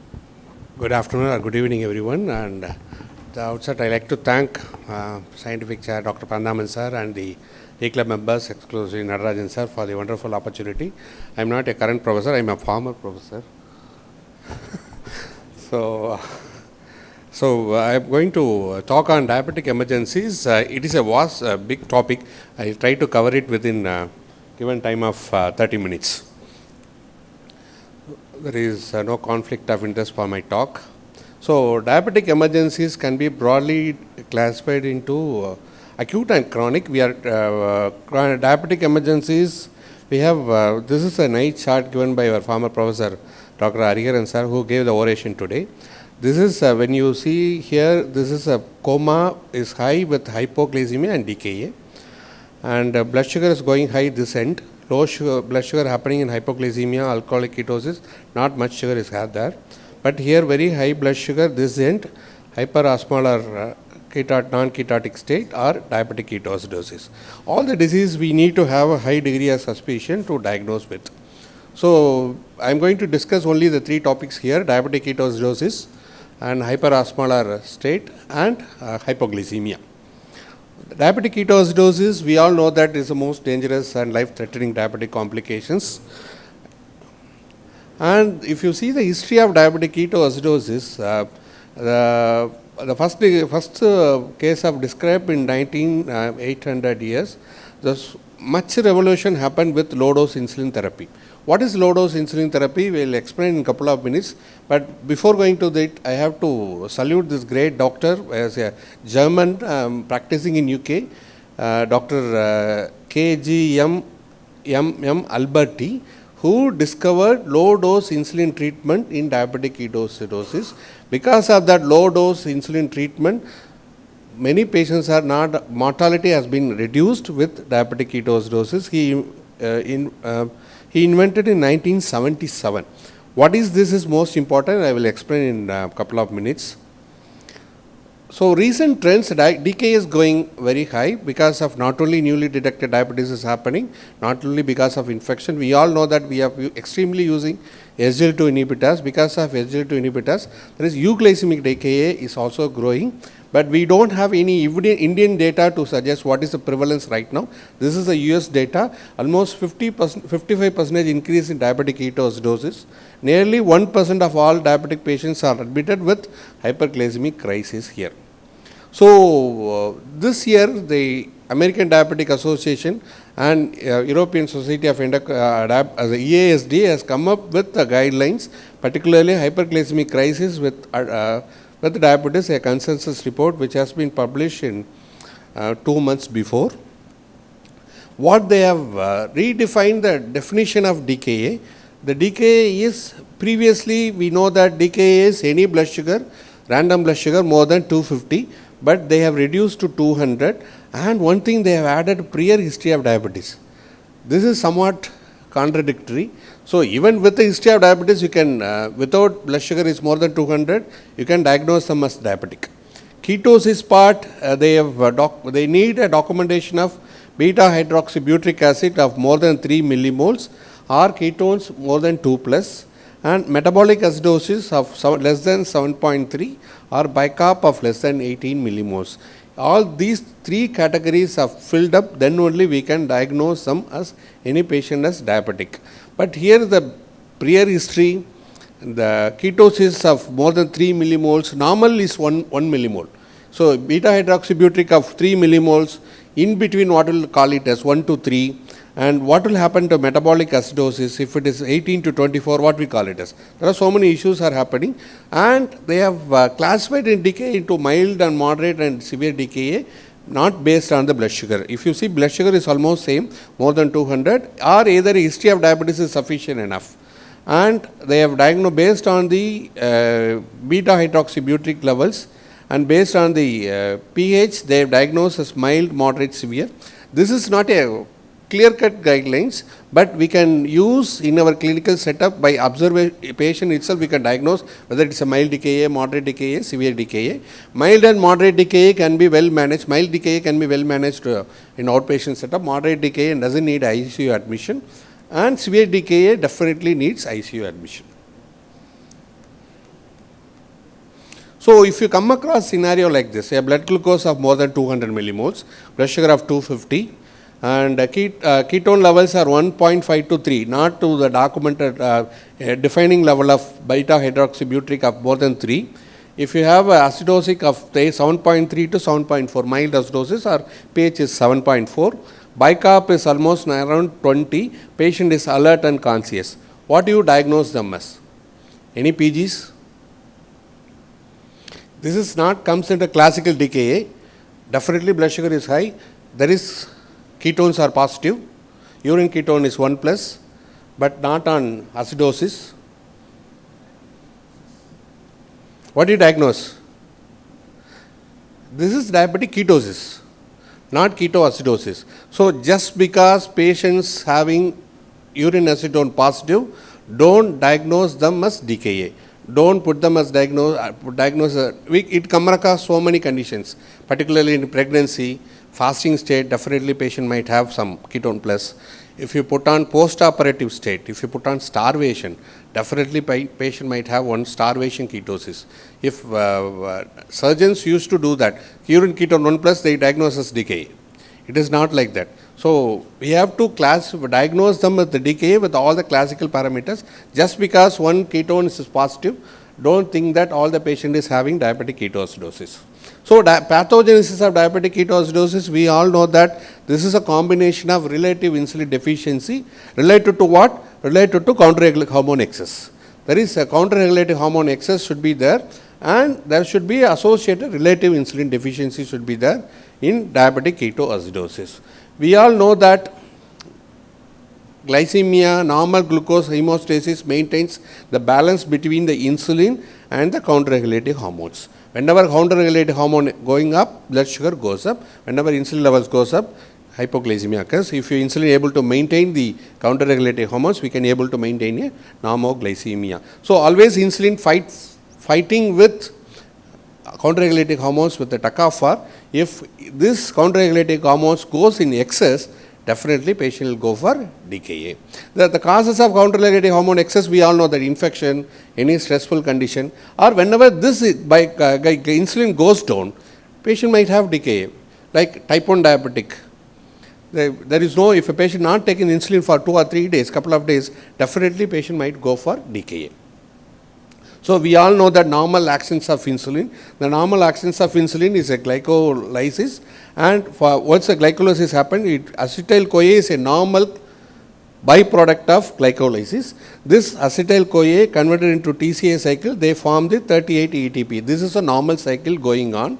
But what will happen in DKA? What will happen in DKA? Because of insulin lack, there is TCA cycle is not happening. There is a counter-regulating hormone excess where fatty acids are degraded into acetyl-CoA for the purpose of gluconeogenesis. More acetyl-CoA is available. This acetyl-CoA, 2-acetyl-CoA forms the ketone bodies. Here this is HMG-CoA enzyme is involved. This is not the statin HMG-CoAs. Statin HMG-CoA is involved in the cytosolic acid. This is a mitochondrial HMG-CoA. So if you overall pathogenesis, there should be a lack of insulin, counter-regulating hormone excess, and this counter-regulating hormone excess will cause gluconeogenesis. With the gluconeogenesis, patient producing more acetyl-CoA. This acetyl-CoA forming not utilized well because of lack of insulin, because of not used well, they form the ketogenesis. And lack of insulin also, usually insulin inhibits lipolysis. If there is a lack of insulin, the lipolysis is uninhibited, the patient might have more ketones formation will be there in diabetic ketoacidosis. This is about a normal plasma, this is a concentration of hormones in the DKA. If you see here, this is a normal fasting insulin levels. 12 microunits per ml will be normal levels. Why we are not going for ketosis in the early morning, even though we are fasting overnight? Because this amount of insulin is sufficient enough to inhibit lipolysis. This amount of insulin is sufficient enough to inhibit ketone formation. In DKA, the amount of insulin will be low. At the same time, counter-regulating hormones are going to excess. That is why patient might have a diabetic ketoacidosis. The same chart here, the amount of insulin required for all the insulin actions. You see that we know that insulin inhibit gluconeogenesis, insulin inhibit glycogenolysis, insulin inhibit lipolysis, insulin induces glucose uptake by the peripheral tissues, insulin induces potassium transport. The amount of insulin required will be low amount is just 10 international microunits is sufficient to inhibit gluconeogenesis, glycogenolysis and lipolysis. If you inhibit the glucose uptake and potassium transport, we need more amount of insulin into the serum. So then only we can increase glucose uptake into the peripheral tissues, it can induce potassium transport into the cell. This chart is most important for diabetic management, DKA management. So insulin levels in DKA is quite low. All the actions are uninhibited, so patient might have ketosis formation. What will happen in HHS? Insulin levels are sufficient enough to inhibit lipolysis. Insulin levels are sufficient enough to inhibit gluconeogenesis. HHS happen in mostly in type 2 diabetic mellitus. Type 2 diabetes mellitus patient might have some amount of insulin, but counter-regulating hormone excess will be there and associated with CKD or mild renal impairment will be there. So this amount of insulin is sufficient enough to inhibit lipolysis. That is why HHS ketosis is not well documented, not associated with. So if you go with the treatment with low dose insulin, the purpose of low dose insulin, we want to inhibit lipolysis, we want to inhibit gluconeogenesis. That is the purpose of the insulin treatment in diabetic ketoacidosis. We don't want to glucose uptake. Otherwise, if you push more glucose, the patient might have hypoglycemia. And we don't want to push potassium into the cell. If you push more potassium, definitely patient might go for hypokalemia. Already all DKA patient, unless otherwise proved, they are hypokalemic. If you push potassium into the cells, they will develop hypokalemia and hypoglycemia, which is more life-threatening conditions. So previously we have used this high-dose insulin regimen. Because of high-dose insulin regimen, more patients develop hypokalemia, hypoglycemia, the mortality is quite high. Nowadays we are using with low-dose insulin regimen as per the Albertis regimen. Because of that, many patients are saved. Even this regimen has been invented in 1977 by Alberti. So we are using this regimen for all DKA patients. That is why there is no bolus dose has not been recommended for DKA. Even though book says that, but current recommendation doesn't say that. Bolus, there is no bolus insulin dose is recommended for DKA management. Only low dose 0.1 unit per kg body weight is sufficient enough. And precipitating factors, we all know that infection is the most precipitating factor, and second is the omission of insulin, particularly in type 1 diabetic. So one dose of insulin omission is sufficient enough. Infection, even dental caries is sufficient enough to precipitate DKA. So even small infection can precipitate DKA, and omission of insulin. Other than that, social determinants, mostly type 1 newly detected type 1 diabetic patients, they go for so many natural therapies. And one thing, if a patient have recurrent DKA, think of associated psychiatric condition, particularly depression, all these things. If you have recurrent DKA, definitely depression will be associated. If a patient associated with pump in DKA, there is mostly not a device malfunction, it is mostly a precipitating factor like infection, still common cause, not like a malfunction of the pumps. So if you come across all over so many countries, new onset diabetes also one of the common precipitating factor, DKA, infection, insulin omission, and rest only these two. And these are the two primary areas where we have to focus. Whenever you go seeing a patient with DKA, just ask for whether they are taking regular insulin. If they are taking regular insulin, insulin omission has been ruled out, and check for the syringe vial. There are so many big things are there. So how many dose patient is taking, whether taking exact dose. If some patients are taking very lower dose, what they prescribe. They used 40 international unit syringe with 100 IU vial or 100 IU syringe with 40 IU syringe. That also precipitate DKA. And infection also quite common cause for DKA. And SGLT2 inhibitors, currently it can cause euglycemic DKA. So we should not, this is a pathogenesis of SGLT2 inhibitors induced DKA. SGLT2 inhibitors, we know that it induces glycosuria. And because of glycosuria, more osmotic diuresis has happened. Patient might have low sugar and dehydration. And this SGLT2 inhibitors inhibits insulin. And at the same time, this SGLT2 inhibitors will increase glucagon secretion. There is SGLT2 receptors are available in the alpha cells. So they same receptors will activate alpha cells also. They have a counter-regulating hormone excess. With the lipolysis, they develop ketosis. So whenever patient having dehydration, whenever patient is on stress, something like surgical condition or starvation, you have to stop the SGLT2 inhibitors. Patient on high dose of steroids. If patient on high dose of insulin, if you stop abruptly insulin, patient on insulinopenic or type 2 diabetic patients on long-term diabetic, they don't have any insulin reserve at all. That patients also, if you start SGLT2 inhibitors, at the same time if you stop insulin, they develop DKA.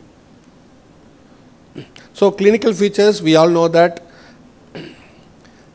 And DKA, HHS, basically it develops over hours to days. It overs weeks to days to week. Usually alert, it changes cognition system will be there in HSS. These people usually alert. They are very conscious unless they are going for stupor coma. And they have a polyuria, nausea, vomiting. Abdominal pain will sometimes is the commonest presenting symptom of DKA. Patient might go into the surgical ward rather than comes to the medical ward. So the investigation, these three things has to be done: glucose, urine ketone, if possible beta blood ketone is the most warranted thing. And we know that all the parameters has been altered in diabetic ketoacidosis. So treating DKA, ECG is indicated in all patients to check with electrolyte balance at the bedside. And isotonic saline is a preferred solution. Low dose insulin is a preferred therapy, and fixed dose. Always go with fixed dose. Don't adjust the dose. 500 milligram of sugar, go with 5 units. 400 milligram of sugar, go with 4 units. That is not at all recommended. It is a fixed dose insulin regimen is recommended. Once the blood sugar comes down less than 250, then you can change to dextrose insulin infusion. DKA patients are always deficient with total body potassium. So always check with, once you started with DKA management, within 2 hours we have to check for potassium. If potassium correction is needed, we have to do. Bicarbonate correction is always with the caution we have to do. Not all patients require bicarbonate.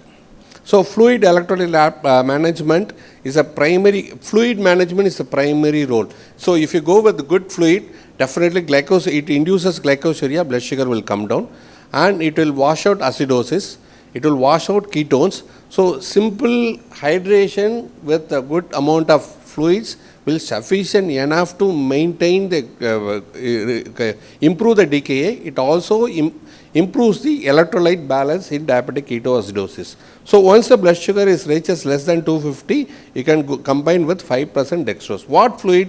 Usually the recommendation is normal saline is still the preferred therapy for DKA, but some papers are there suggesting that crystalloids are better than normal saline. Some, it is not this come to evidence, but one or two papers are there.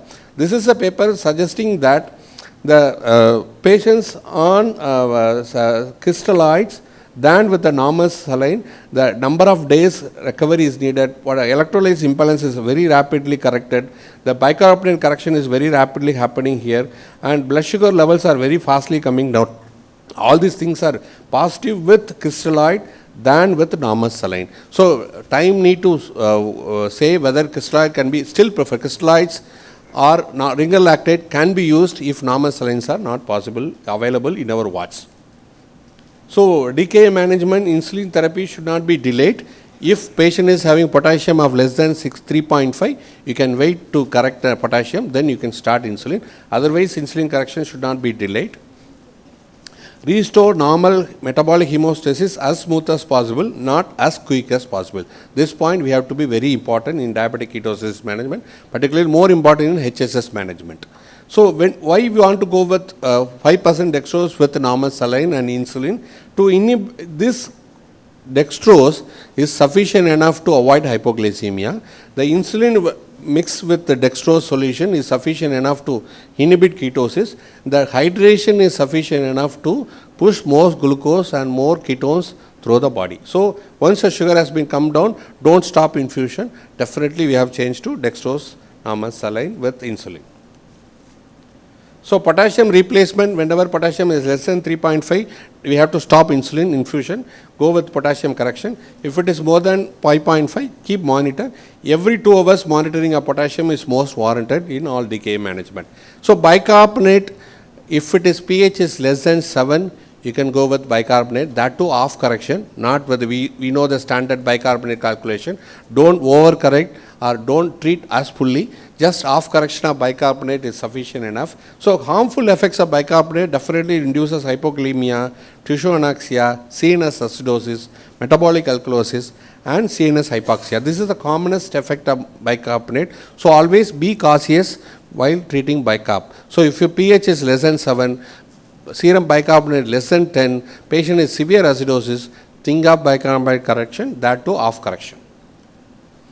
And infections, whenever leukocytosis, even without infection, patient might have leukocytosis. So doesn't mean that leukocytosis patient might have infection. Fever also, sometimes patient might have some fever, but whenever fever, then look for infections.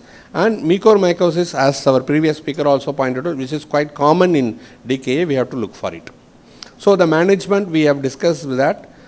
And key points, always start with IV normal saline. If not available, go with crystalloids or ringer lactate, then followed by insulin, low dose insulin therapy, 0.1 unit per kg body weight, and look for potassium, look for bicarbonate, and sometimes patient have severe muscle mass or weakness, correct with the magnesium. That is very rare, not always happen. Hyperosmolar ketotic state, it is a common in elderly population, almost mimics like DKA, but here there won't be any ketosis will be not be there. The same diagnostic criteria for hyperosmolar state will be hyperglycemia, blood sugar more than 600.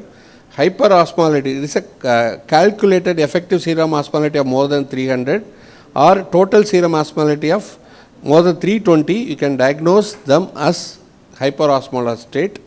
And there won't be much of ketosis, and there won't be much acidosis part also. There won't be no ketosis, no acidosis, sugar more than 600. Why it is happening? Because whenever there is, here also relative insulin deficiency, but the same insulin is sufficient enough to inhibit lipolysis, so ketones will not be that much high. At the same time, insufficient enough to promote glucose uptake by the peripheral tissues. So glucose is going up because of insulin resistance in type 2 diabetic, glucose is going up, and counter-regulating hormone excess will also induces hyperthermia.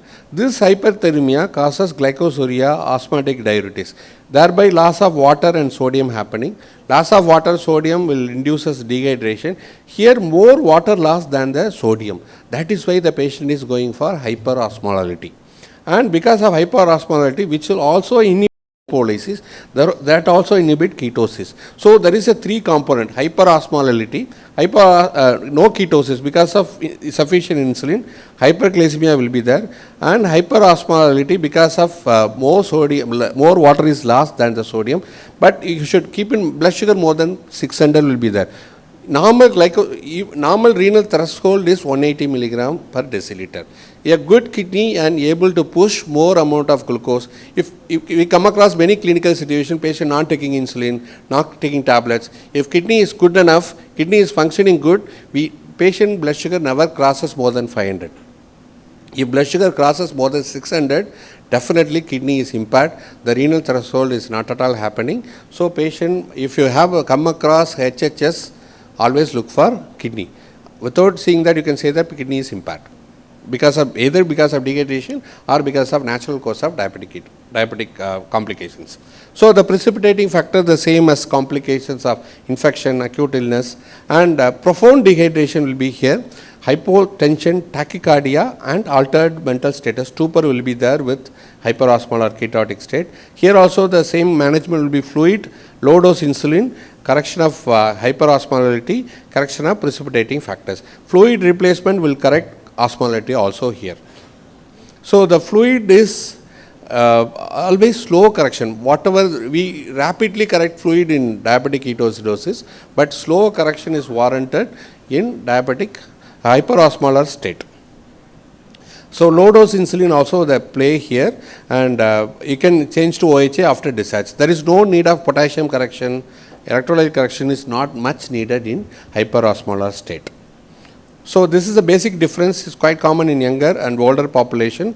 Dehydration is will be there in DKA, but very much severe in hyperosmolar state. Blood sugar more than 300 to 200 as per new recommendations. Here more than 600. Ketones will be absent here, and osmolality will be quite high in hyperosmolar state. So the complications, either they go for cerebral edema, DIC, infection will be quite common. So next condition will be lactic acidosis. Lactic acidosis, we know that human body has lactate and pyruvate level of 10:1. It is a normal pathway of normal glycolytic pathway where daily we produce 20 millimoles of lactate per kilogram of body weight, and the same amount is utilized. Since the ratio remains the same, there is no much of lactic forms in our body. Normal lactate level is 2 millimoles. If it is crosses more than 4 millimole, we say that patient is having lactic acidosis. But keep in mind that whenever you are diagnosing lactic acidosis, blood samples should not be drawn without tourniquet. So this is a normal pathway, like glucose is converted into two pyruvate. Whenever there is anaerobic metabolism happening, the pyruvate converted into lactate.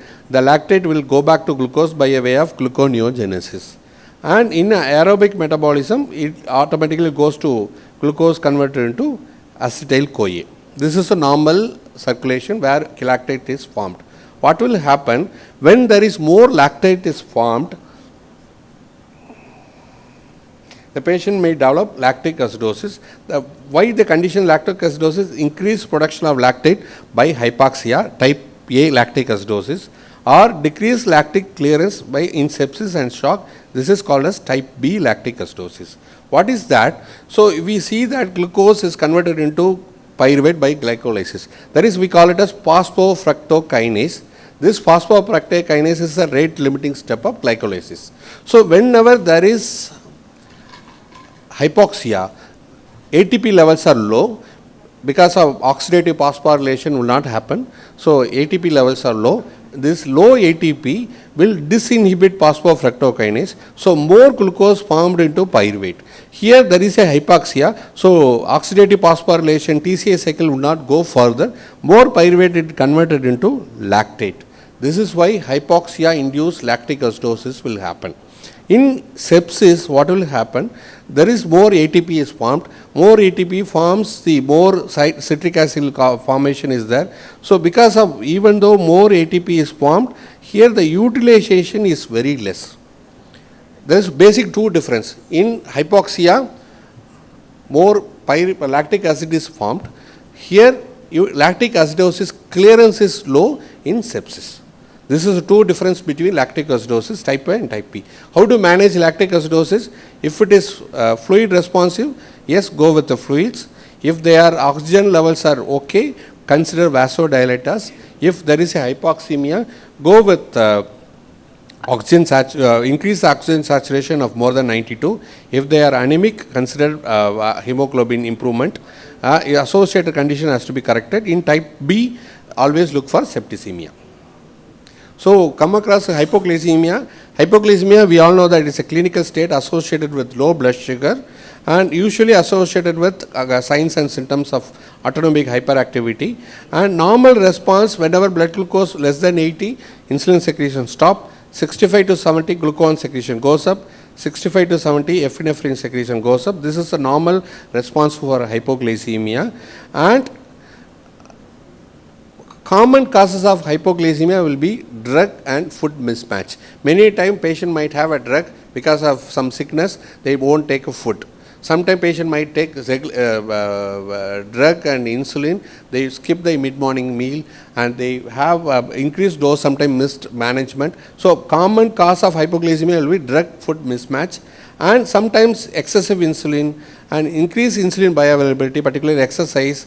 This is common in type 1 diabetic. Those patients having injection site, severe exercise, those patients do not do regular exercise. After taking some day they will go for regular severe exercise, they develop hypoglycemia even 6 hours after or 12 hours after they develop hypoglycemia. And because of increased insulin sensitivity. And alcohol also causes hypoglycemia. We can classify hypoglycemia into mild, moderate and severe. Simple, mild is able to treat self. Moderate still need assistant, still able to treat but with little difficulty. Severe definitely they need assistant. 2 minutes sir, I will finish up. So autonomic symptoms, we all know that sweating, palpitation, tremors. Neuroglycopenic symptoms will be there. This is autonomic symptoms will not be there in a patient with hypoglycemia due to insulinoma. If you see insulinoma patients, they do have only more of neuroglycopenic symptoms. That too early morning, they have a confusion, drowsiness. Many times insulinoma patients go to a psychiatrist rather than a diabetologist because they are non-diabetic.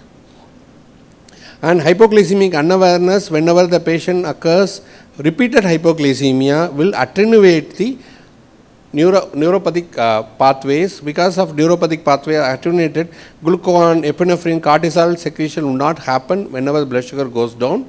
And at the same time, the adrenergic response also will not be there. So we diagnose always with a coma. This is common in type 1 diabetic. Those patients have frequent repeated hypoglycemia. Because of autonomic and neuropathic symptoms are being attenuated, they develop straight away go into coma. and long duration of diabetes, tight metabolic control, children's, alcohol and drug, particularly beta blockers. There is something called hypoglycemia associated autonomic failure. This is a condition where single episode of hypoglycemia is sufficient enough to regulate the systemic circulation, systemic pathways, because of reduced sympathoadrenal response. Usually we have a very good sympathoadrenal response for first episode of hypoglycemia. If the patient develops second episode of hypoglycemia, the response will not be that much adequate as with the first response. So we have to be careful if a patient develop repeated hypoglycemia. There won't be much symptoms. And reactive hypoglycemia, we know that hypoglycemia or postprandial hypoglycemia, where patient have a preprandial because of insulin usage, can be well diagnosed with extended OGT. Here also very rarely pre-diabetic. We know that pre-diabetic, before onset of diabetic, patient might have reactive hypoglycemia. Why this is happening? We know that there is something called first phase insulin and second phase insulin. Before diabetic, what will happen? The second phase insulin secretion will be more prolonged and sustained. Because of that, patient might have a hypoglycemia just before the meal. So if a patient develop, we come across so many patients, fasting will be 110, postprandial will be 88 or 90. These are the patients who will develop to diabetes in future, within 2 years to 3 years. So that time we have to carefully select them, we have to educate them. So patient might have symptoms of hypoglycemia. Giddiness இருக்கு sir எனக்கு லஞ்சுக்கு முன்னாடி, sugar பார்த்தீங்கன்னா நார்மலாக இருக்குன்னு சொல்கிறாங்க, fasting 100, postprandial 90 இருக்கும்.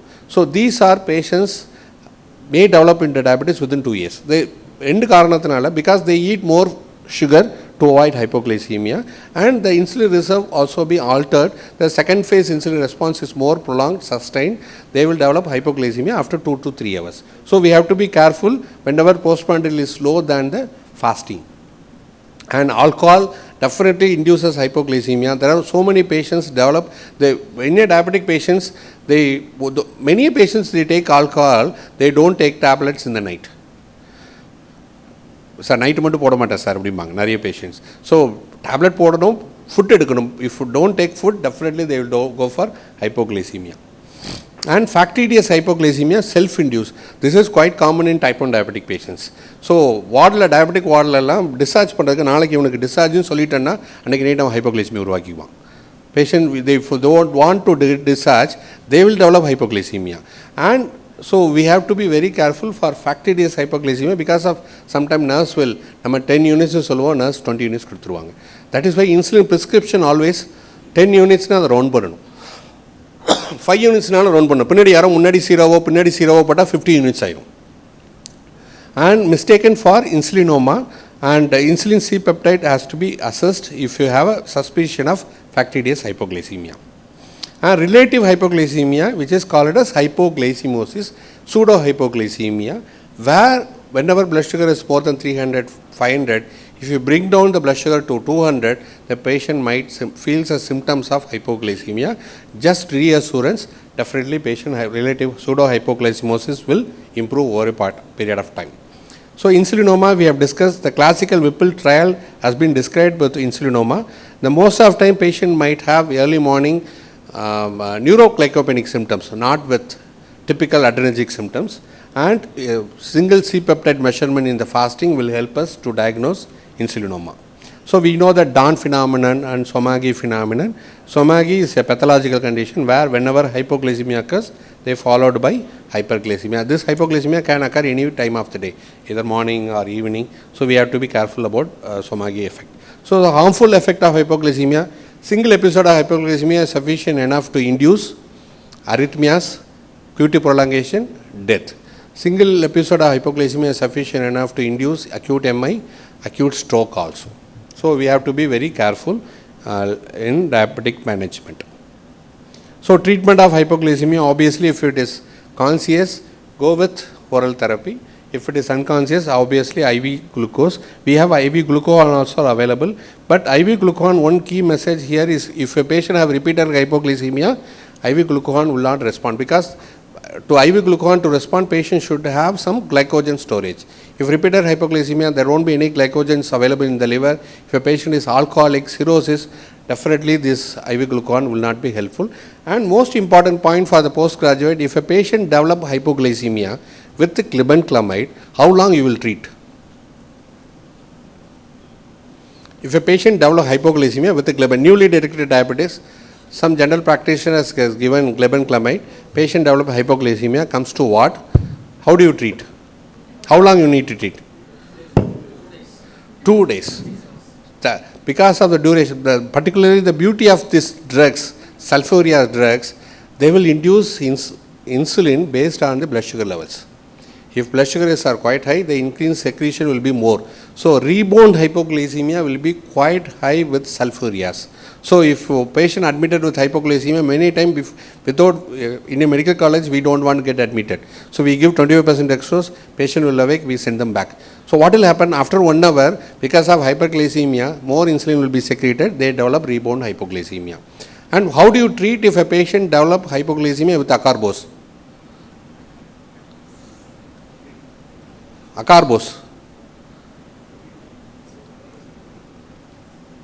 Acarbose inhibit disaccharide to monosaccharide conversion. So if you give starch, all these things, patient will not improve faster. Straight away go with glucose or IV dextrose. So if a patient have a delayed response, maybe hypoglycemia induced seizures, maybe in post-ictal state, and look for other causes, particularly stroke, drug overdosage, and head injury, and repeated causes of hypoglycemia. Thank you. Before saying thank you, I welcome you to join for research retreat, which will based on will be done in March 1st and 2nd in Madurai. On behalf of Tamil Nadu RSS Day, I welcome you all. Thank you for your patient listening. Thank you, sir. Now, I request Professor Dr. P. Parandaman sir to present the memento to Dr. A. Shanmugam sir.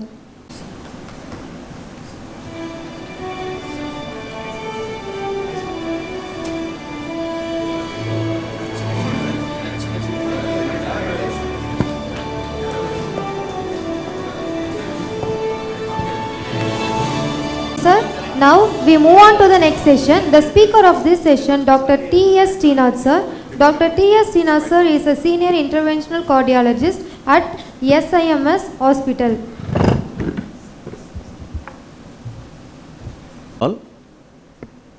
I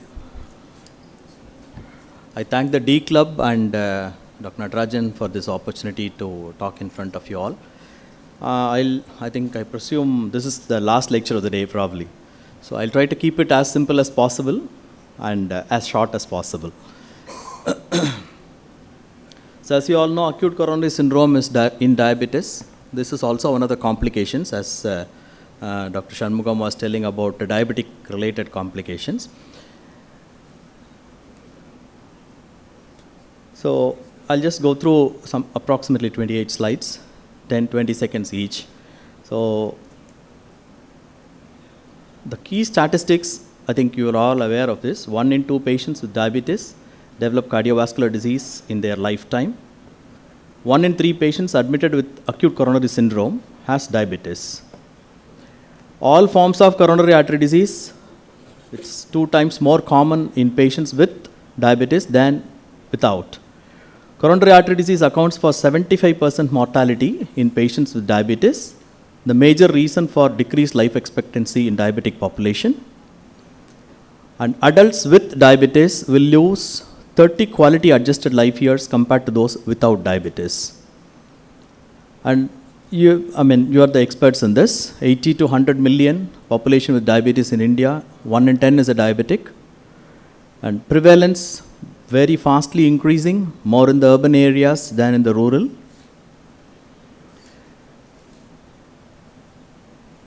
So diabetes as a risk factor. A person with diabetes has 2 to 4 times higher risk of cardiovascular disease compared to persons without diabetes. Patients with diabetes have similar risk for cardiac events as subjects with the prior MI. Say for example, a patient has had a myocardial infarction in the past, the risk of cardiac events for such a patient becomes very high. But a patient with diabetes who has never had a cardiac event in the past, he is also at the same risk as a person with a previous history of coronary artery disease or an MI. And diabetes is considered as a myocardial infarction equivalent. Now, coronary artery disease in diabetes, it starts very early, progresses very rapidly, and associated with very poor outcomes. So we are all aware of this. The pathophysiology, mostly it is atherosclerosis, as we all know. And the recurrence of coronary artery disease is very high. It's as high as 40% in patients with diabetes, repeat coronary events. And more frequently, it's the left main coronary artery disease, multivessel, diffuse distal disease. It's very, very common in diabetic population. And coming to the pathophysiology of ACS or acute coronary syndrome in diabetes, as we all know, it is predominantly atherosclerosis, plaque instability, and the main contributors being insulin resistance, dyslipidemia, endothelial dysfunction, and increased inflammatory mediators. Insulin resistance plays a big role in patients with diabetes who develop acute coronary syndrome. We'll be going through in the next few slides. So, see, this is basically a cycle. So, endothelial dysfunction, that's the primary pathology which starts. So, when you have atherogenic risk factors and comorbidities, hypertension, smoking, obesity, and presence of diabetes leads to an endothelial dysfunction. This leads to indirectly insulin resistance. So, insulin resistance begets accelerated atherosclerosis, and which in turn becomes a prothrombotic state. So, diabetes itself is a prothrombotic state to be. So, insulin resistance and acute coronary syndrome. Insulin resistance in skeletal muscle leads to a decrease in glucose disposal, and fatty acids and the use of fatty acids and compensatory hyperinsulinemia begets. The myocardium is forced to use free fatty acids instead of glucose as the energy source. So this leads to a hypoxia in the myocardium, and so the myocardium becomes less energy efficient, and this is probably the main pathology in insulin resistance leading on to acute coronary syndrome. So even the plaque morphology in a diabetic atherosclerosis is totally different. So the lichen lipid-rich plaques. The core is lipid-rich with a fibrous cap, and there is high lymphocytic infiltration. So diabetes itself is an inflammatory disorder. So that is what it means actually.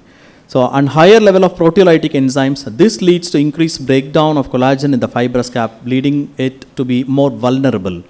And once the stability is reduced, then you have the pathophysiology, the rupture of the atherosclerotic plaque leading on to thrombus formation and occlusion, leading on to coronary artery disease or acute coronary syndromes. So diabetes, it's a prothrombotic, procoagulant state. So it modifies the platelet function in many ways. So enhanced adhesion, activation, degranulation, and aggregation. These are all part of pathophysiology of diabetic acute coronary syndromes. Another abnormality is impaired fibrinolysis because of elevated levels of PA1 inhibitor in atherosclerotic lesions and in non-atheromatous arteries also. And this abnormality of impaired fibrinolysis is very common in diabetic population, particularly in type 1 diabetes.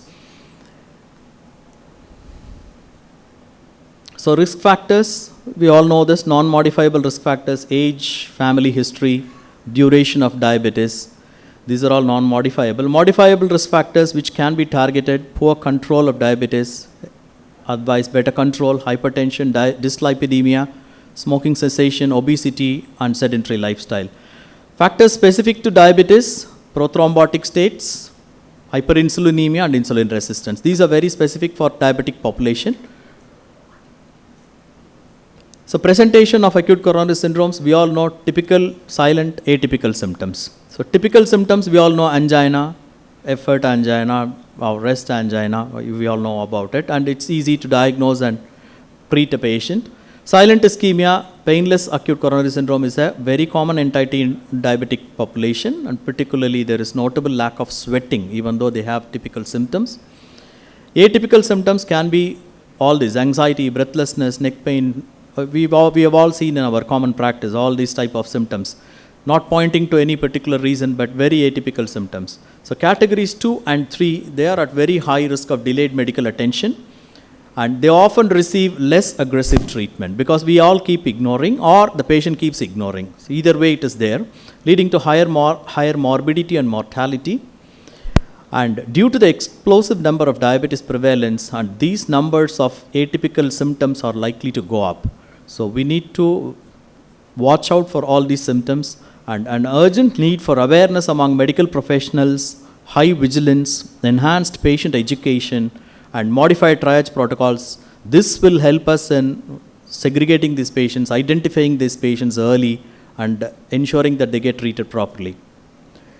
Presentation in diabetic women. Women is a totally different subset because even in non-diabetic population, the symptomatology of acute coronary syndrome is totally different in women because either they keep ignoring or they are being ignored. Either way it is there.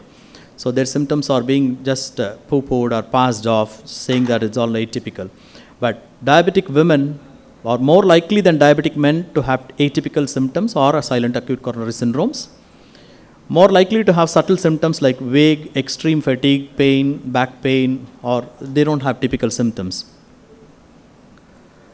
So diagnosis, we all know ECG becomes the mainstay, and cardiac biomarkers, serial elevation or a single significant elevation of a cardiac biomarker. Still troponin I is the gold standard, high sensitivity troponin I's. And stress test probably for identifying unstable angina patients, whether they require intervention or not. Echo becomes a very mainstay, and imaging, coronary angiography still is the gold standard for identifying coronary artery disease or vulnerable plaques. Excuse me, this is not moving. Pause.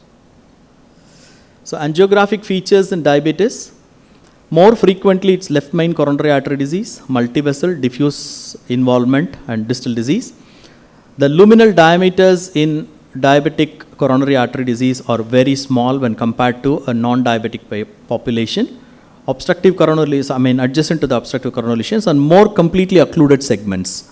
And more fissured plaques, more thrombus because they are prothrombotic. Coronary arteries are less able to adapt because of the severity of the atherosclerosis, and hence collateral formation is also very less in diabetic population. So this less remodeling is a big problem in all these diabetic coronaries. So I'll just a small example of how a normal coronary artery looks. So this is a normal coronary artery. And this is a non-diabetic with a discrete lesion. If you see there is a one small plaque. Can we just replay this again?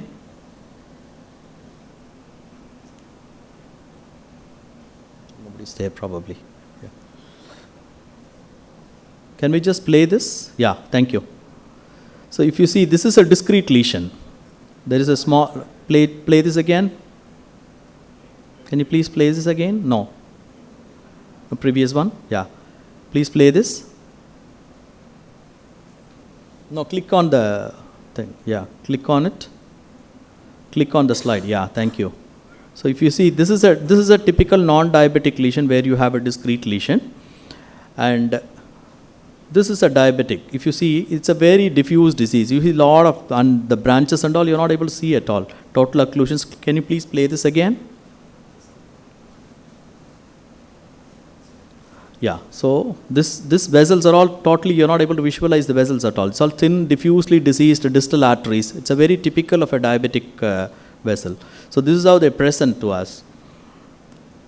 So management, so stabilize the patient with medical therapy first. So probably a mainstay, we will go through in the next few slides.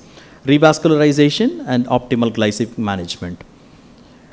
So revascularization, diabetic patients with coronary artery disease had significantly reduced mortality at 1 year if they received proper guideline-based revascularization compared to medical treatment alone.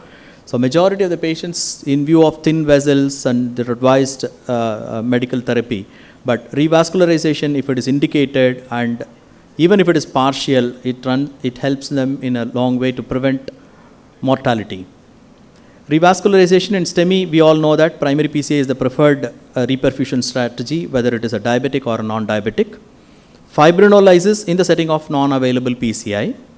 In patients without cardiogenic shock and multiple coronary lesions, one-stage multivessel PCI. If a patient has multiple coronary lesions, say for example you do an angiogram and find multiple lesions or more than 2 arteries are involved, ideal will be one-stage multivessel PCI during a STEMI should be considered in diabetic population. Outcomes are better. Revascularization for non-ST elevation, medical stabilization and early invasive evaluation, because these patients tend to be very unstable and they tend to progress very fast to cardiogenic shock or more complications leading to LV dysfunction and heart failure symptoms. We have to consider PCI or CABG based on angiographic findings. So revascularization in multivessel coronary artery disease. So diabetics are more likely to have multivessel coronary artery disease. We are all aware of it. Prior to introduction of GP2B3 inhibitors and the newer antiplatelet drugs and drug-eluting stents, CABG was considered superior to PCI. But now the current studies have shown equally good outcomes in both in the CABG and the PCI arms. And of course, individualization is needed. So cannot go by guidelines always. PCI is a treatment option in less complex lesions if it is available. And CABG probably is the treatment of choice for patients with complex disease, especially in diabetics, multiple areas of involvement and multivessel disease. Multivessel PCI versus CABG, then probably CABG is preferred in multivessel diffuse coronary artery disease, and CABG preferred in left main coronary artery disease. And PCI is a choice in acute MI situations without any doubt. Can plan multivessel PCI during primary intervention if there is involvement of the other arteries also. And for select patients who are unsuitable for CABG or who become refractory to medical treatment, high-risk complex interventions can be considered. Drugs, we are all aware of this, antiplatelet therapy, dual antiplatelets for majority of the patients who undergo CABG or a PCI, at least for a minimum period of 6 months to 9 months. Anticoagulants, low molecular weight heparin still hold good. People, affordability issues and still unfractionated heparins can be considered. Statins, we always prefer high intensity statins for all diabetic patients with atherosclerotic coronary artery disease, preferably a 40 milligram dose probably throughout their lifetime. Ideally 80, but during an acute situation, but majority of our population don't tolerate 80 milligrams, so we generally switch down to 40 milligrams. Beta blockers still hold a big say in treatment of acute coronary syndromes, controlling the heart rate. Myocardial oxygen demand is reduced. Definitely beta blockers have a long say, even though there are some potential hypoglycemia related events as Dr. Shanmugam was mentioning. ACE, ARBs, definitely in heart failure patients, early initiation helps in mitigating the effects of LV dysfunction. Secondary prevention, lifestyle modification, reaching optimal weight, smoking cessation, active lifestyle, heart healthy diet, and very tight glycemic control. So that's very important. And of course, control of comorbids like high pressures and lipids. Outcomes of acute coronary syndrome in patients with diabetes, they always have a very higher mortality when compared to people without diabetes because of, as I told you, severe atherosclerosis, very rigid arteries, they don't form collaterals. The collateral formation is very poor. So the mortality is very, very high in such patients if they have multivessel disease. And higher risk of sequelae like heart failure. Because of this diffuse nature of the disease, LV dysfunction, persistent LV dysfunction or worsening LV dysfunction is very, very common in such patients. And heart failure is very common in diabetic population, readmissions, repeated admissions. So prolonged morbidity is always there for such patients. Higher risk of recurrent cardiovascular events. So readmissions in patients who have had an acute coronary syndrome or who have had procedures, particularly they are diabetics, is very, very common. So these are references from which we have just taken it out. Thank you very much. Then the memento to Dr. T.S. Tinath, sir. Yeah, I'll come there.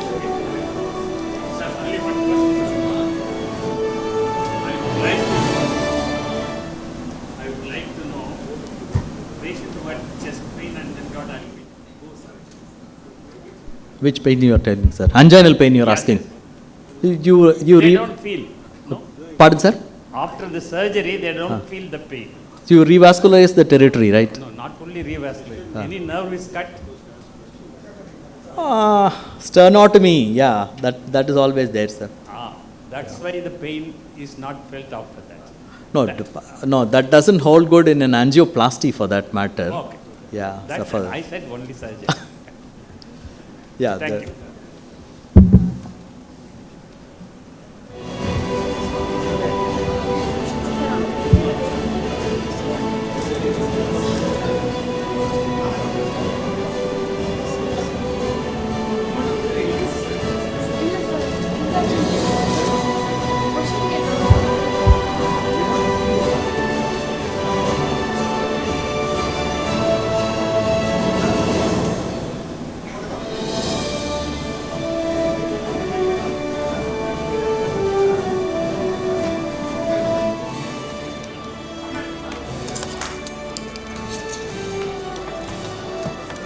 Good evening, friends. On behalf of Diabetes Club, we extend our heartfelt gratitude to all the delegates and faculties for accepting our invitation and willful participation. That is more important.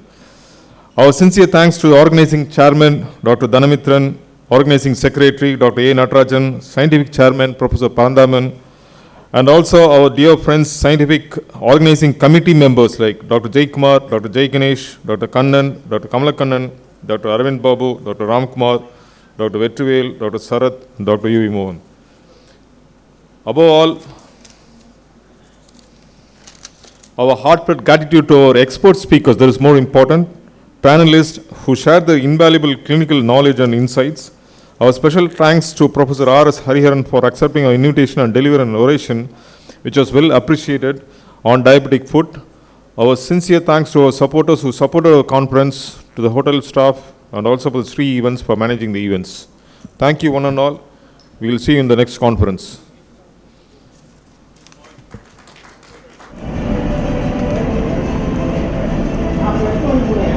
Wait பண்ணுங்க sir, wait பண்ணுங்க sir.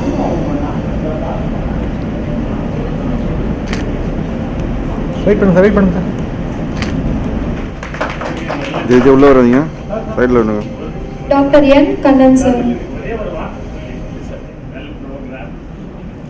What is important is not the number of people who attend this telecast.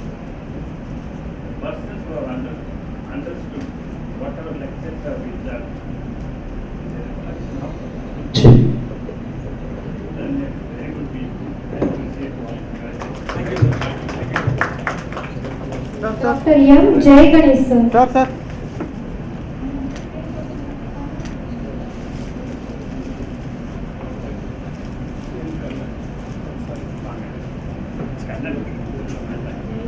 Sir.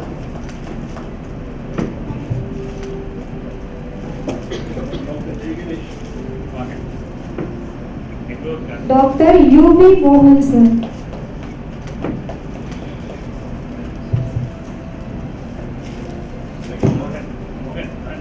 Sir. Sir. Sir. Sir.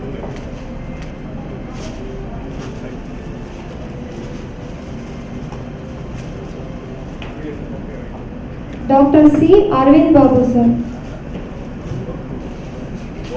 Sir. Sir.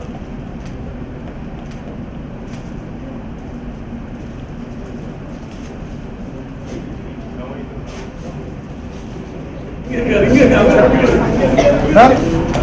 Sir.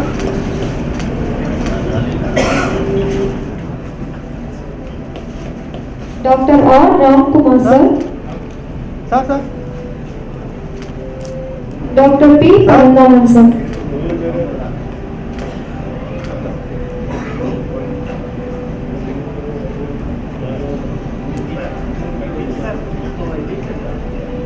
Sir. Doctor கொஞ்சம் ஃப்ரண்ட்டோட வச்சுக்கலாம், ரொம்ப பின்னாடி போயிட்டு இருக்கு. Sir கொஞ்சம் ஃப்ரண்ட்ல வந்துங்க sir. Sir. Doctor T Dhanamitran sir.